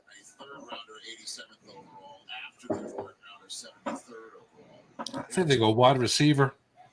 We'll find out now who the Cowboys are going, if you will, all in on with this 29th overall selection. With the 29th pick in the 2024 NFL Draft, the Dallas Cowboys select Tyler Guyton, tackle. Oh, Tyler Guyton. Interesting. You know what? On I that. think I got that one right too. I had him going to San Francisco next. You know the funny thing is, the funny thing about this trade is Buffalo would allow Stephon Diggs to go to any team except Kansas City, and then they trade Kansas City so Kansas City can take a wide receiver. Yeah, that wide receiver is not Stephon Diggs, by the way. But I don't know. Sorry. Think about all the offensive linemen that have come out of Oklahoma over the last 2 years. He can uproot defenders in the it boggles my mind because I don't understand why they would ever trade with Kansas City for anything. Someone please make sense of that. No, I can't. I could try, but they won't like to hear it. There's no explanation that makes it acceptable. Now watch, Buffalo's going to trade out with Carolina for their second. Oh God! Wouldn't that be just pitch you off? You guys stayed up all night. Got to the end of the first round. Oh. No, I think Ty hit it on the head in the chat. Here, so I don't. It's only 8:30 here. We're not up all night, man. This is like prime time here. I'm like way past my bedtime. Me too. You got to work tomorrow? Yeah. I got to work at 5. I got to go back to work when we're done with this. So. Oh really? Yeah. Where do you work? Hey Bob, where do I work? I work from home. Oh, do you? Yeah, but I got to log back in and finish stuff up because I just shut things down early for this. So Baltimore, what do they need? A linebacker, a receiver. Well, there ain't no wide receiver, or there ain't no linebacker first round, I don't think. There hasn't been one yet. I got Brian Thomas. No, I think KD's right, and they go Adonai Mitchell. Adonde. No, it's Adonai. Where's the Adonde? Adonai. Where's the other D? It's Adonai Mitchell. It's Adonai. Is it Adonai? It's not Adonde. It's Adonai Mitchell. Damn, I'm wrong. I've had a couple of drinks so far, so I'm going to agree with Eric. You can. Probably because you see 2 Ds right now. I only see double Ds, baby. It's Hebrew for Lord or Master. Oh, she pulled the Jew card on me. Yeah. Shalom. Nice one, Christina. Yeah, I'm here all night. That's what she's here for. She's here to drop those definitions. Of course she's here all night. The Bills keep trading back. I know. I'll be sitting here waiting. If they trade again, well, I mean, it's over in 2 more picks anyway, but I'm like, I got to go to bed. I'm like dying. It's that filet mignon. What did you have with it? I had steamed broccoli. Oh, I was going to guess grilled asparagus, but I was close. Okay. No, we went to Longhorn, so. I don't know what that is. Longhorn Steakhouse. Okay. It's a national chain. You don't have one of those over there, Longhorn? We might. I don't know. I don't go out to eat, man. I'm a world-class cook. Canada does not have any Longhorn steakhouses. You're a world class cook for real, Bob? Yeah. Oh well, I'm going to come over to eat. I'm classically trained. What are you talking about? I love food, Bob. I eat. So if you cook it, I will eat. I'll pay for it. I'll buy it. If you cook it, I will eat it. Yeah. Well, next time you're out in Arizona, let's make that happen. We'll do something. Oh, no doubt. I would love it. Let's all get together, and Bob and I can do an Iron Chef. Nate Wiggins. Well, you guys can do your chopped. You guys can do. We'll make a basket, and you guys have to make us a meal. I've done. Dude, that used to be my move when I was single. That I'd show up at like a girl's house, like she'd be expecting to go out to dinner. I'd be like, "Now let's go." I'd just go in their kitchen, start rummaging through stuff, and just find stuff and make something, whatever they have in their fridge and. Yeah, all right. We're gonna make classic ramen with the hollandaise sauce. No, but I could gourmet that stuff up, man. I mean, no, you can. That's what Nate Wiggins goes to Baltimore. I said that. I just saw. I heard you. Did everybody make it out of the green room? Was he the last one in the green room? I don't know. I'm sure there's a couple more. I think Aaron Rodgers is still sitting in there. Yeah. Well, I think whoever was sitting there that wasn't named Bo Nix is still sitting there. I was freaking like, what the hell?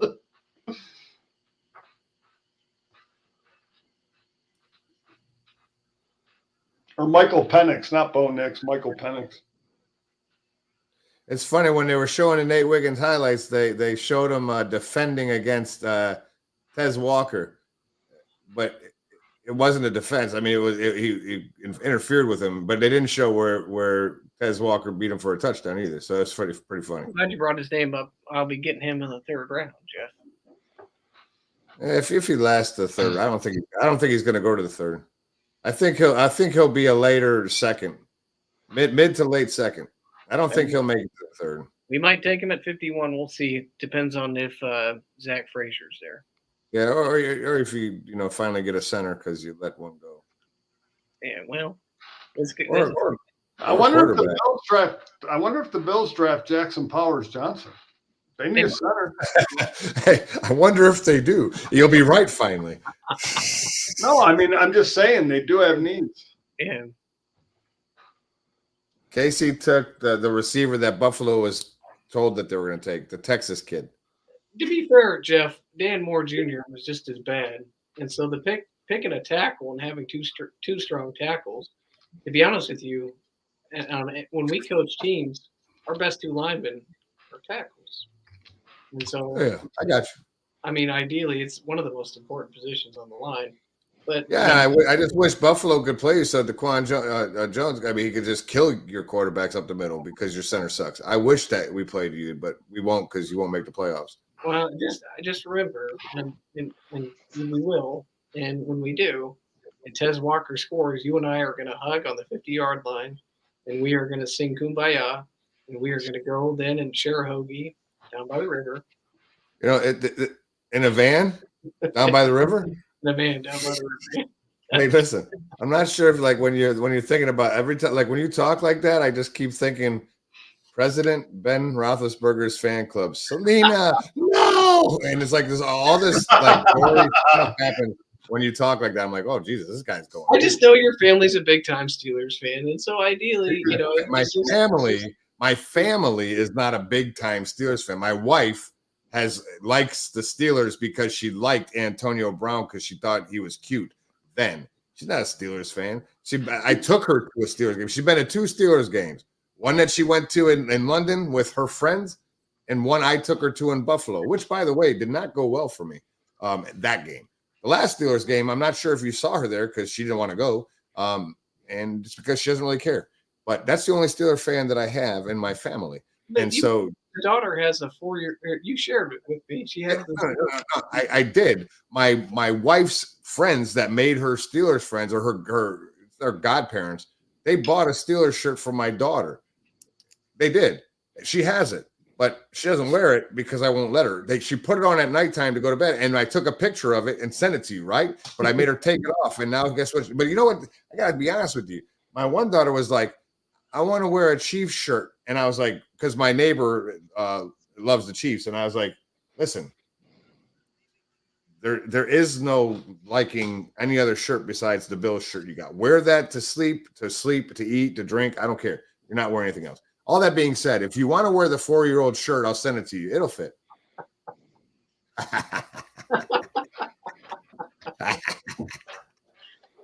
I'm just teasing. Hey, so the second and third round is tomorrow. Is that? And then what's that?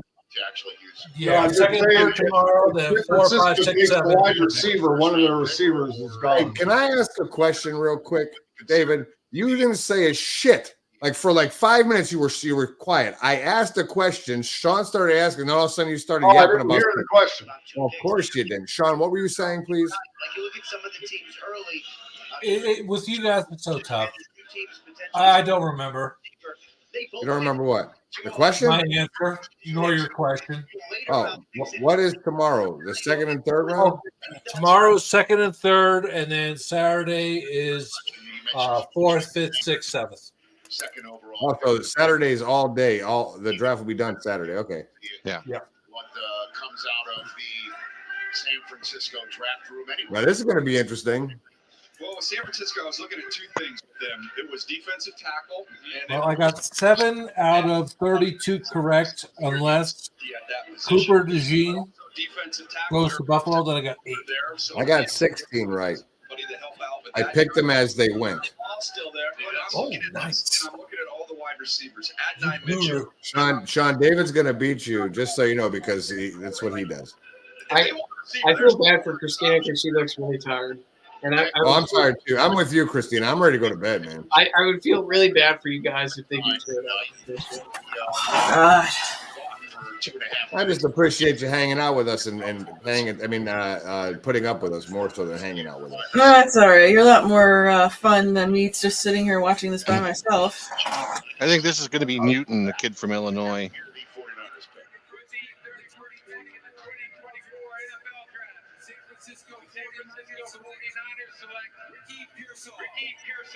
Yeah, one of Ayuk's going. Yeah, somebody's getting traded. Hey, real quick. Hey, Pearsall went before Coleman? Before who? who? Is that projected? Or before Thomas Jr.?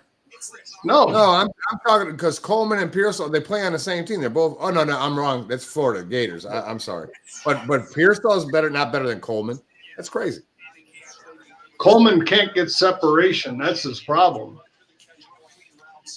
Well, this guy got separation on a screen.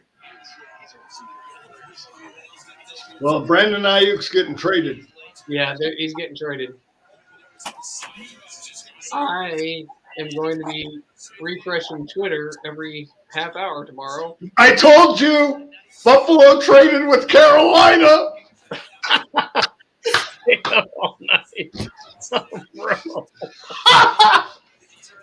So what Buffalo is doing is getting draft picks, not to get younger, to trade for Ayuk. Yeah, they're trading for Brandon Ayuk. They are. The San Francisco 49ers will have pick number 1 in the second round.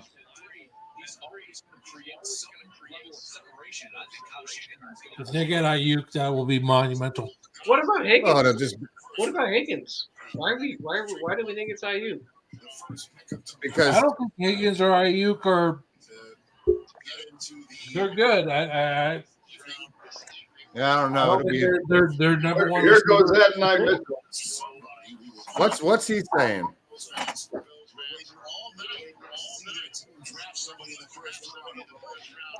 So they traded up one spot. What the hell? For what? I don't get this. I don't understand. Buffalo is loading up on picks because now they have 2 seconds, a third, 2 fourths, 3 fifths. They're going to make a trade. They're going to trade for a wide receiver. They're not going to pick. They're trading for one of the wide receivers available. Well, being from the Buffalo area, Christina, you probably got to get used to a whiskey dick, and I think that's what the Bills just did to you. Oh, I gotta say I'm used to it. Sorry, but I got 7 out of 32. Why? If Buffalo has a chance, never mind. I just why not take one of these young wide receivers on a rookie contract? Because you're not rebuilding. You're not rebuilding. You're just adding to your arsenal. You're replacing.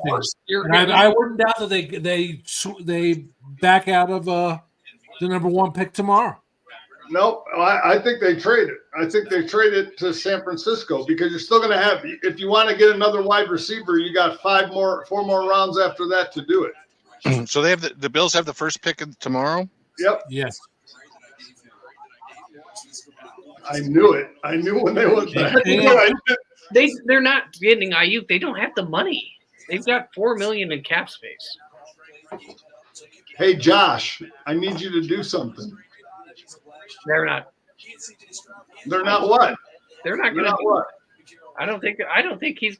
Why would he go and restructure his? He's already restructured his contract, has he not? No, he do it twice in the same offseason? He didn't restructure this offseason. They didn't touch Josh's contract this offseason. Yes, they did. Yes, they did. I think they did. They did. You're going to have to cut somebody because that's what happens when you kick the can down the road. Unless you trade somebody. Yeah, well, you're going to have to trade somebody, which is why I would not have signed. They wouldn't have to trade somebody. They have Josh. They can do the deal. Yeah, I'm with y'all. I'm telling you, this tonight was like watching an entire porno and then my internet going down right before the Oh my God. And I got to tell you, Bob, that sounds about right. That's exactly kind of, I mean, now that you say it, I mean, I was thinking of a different way, like watching, there's some dumbass movies that I've watched recently that the ending just sucks. You're like, why did I waste life? But that's it, even, I'm with you. 5 hours. If the Eagles can give everybody supermax deals, we can pay them. You know what? All you have to do is you trade him and you renegotiate his contract and you give him a big signing bonus. That's all you got to do. The salary cap is fictitious. Here's that conversation again, right? The salary cap's fictitious, right? It is. All right, friends, I'm out. All right, Miss Christina. Pleasure seeing you. Thank you for coming. Sorry you have a headache. It's all right. Yep. I hope your head feels better. I gotta go. Bob, good to see you. Sean, Eric, good seeing Dave, you guys. all of you. Christina, good to see you. Thanks for having me. I'm here till the end. Always come. You can always come back, Bob. I appreciate it. Anytime. All right, Jeff. Later, guys. Good night, Jeff. Good night, Christina. Good night. Good night. Xavier Leggett goes to Carolina. What? Oh, okay. Yeah, I'm going to bed too. I got to get up at 5 a.m. See you guys. All right, Eric. All right, you guys have a good night. I'm gonna grab dinner and then go to bed. Yeah. Good show, man. Xavier Leggett. Wow. Yeah, I guess I'm going to eat some pizza and then I'm going to go to bed because I have to get up I'll be at work at 5. Well, there you go, man. All right. Well, I will talk to you probably over the weekend. And oh yeah. Yep. All right, brother. Sounds good. Yeah. You have a good one, bro. Hey, everybody, thanks for tuning in. I forget we're live. People are still watching. Hey, y'all, thanks for tuning in. I know it was uneventful for Buffalo, but it was an eventful draft. Y'all be good. Thank you. We'll update the draft as it goes through the weekend. Have a good night. Like, share, subscribe.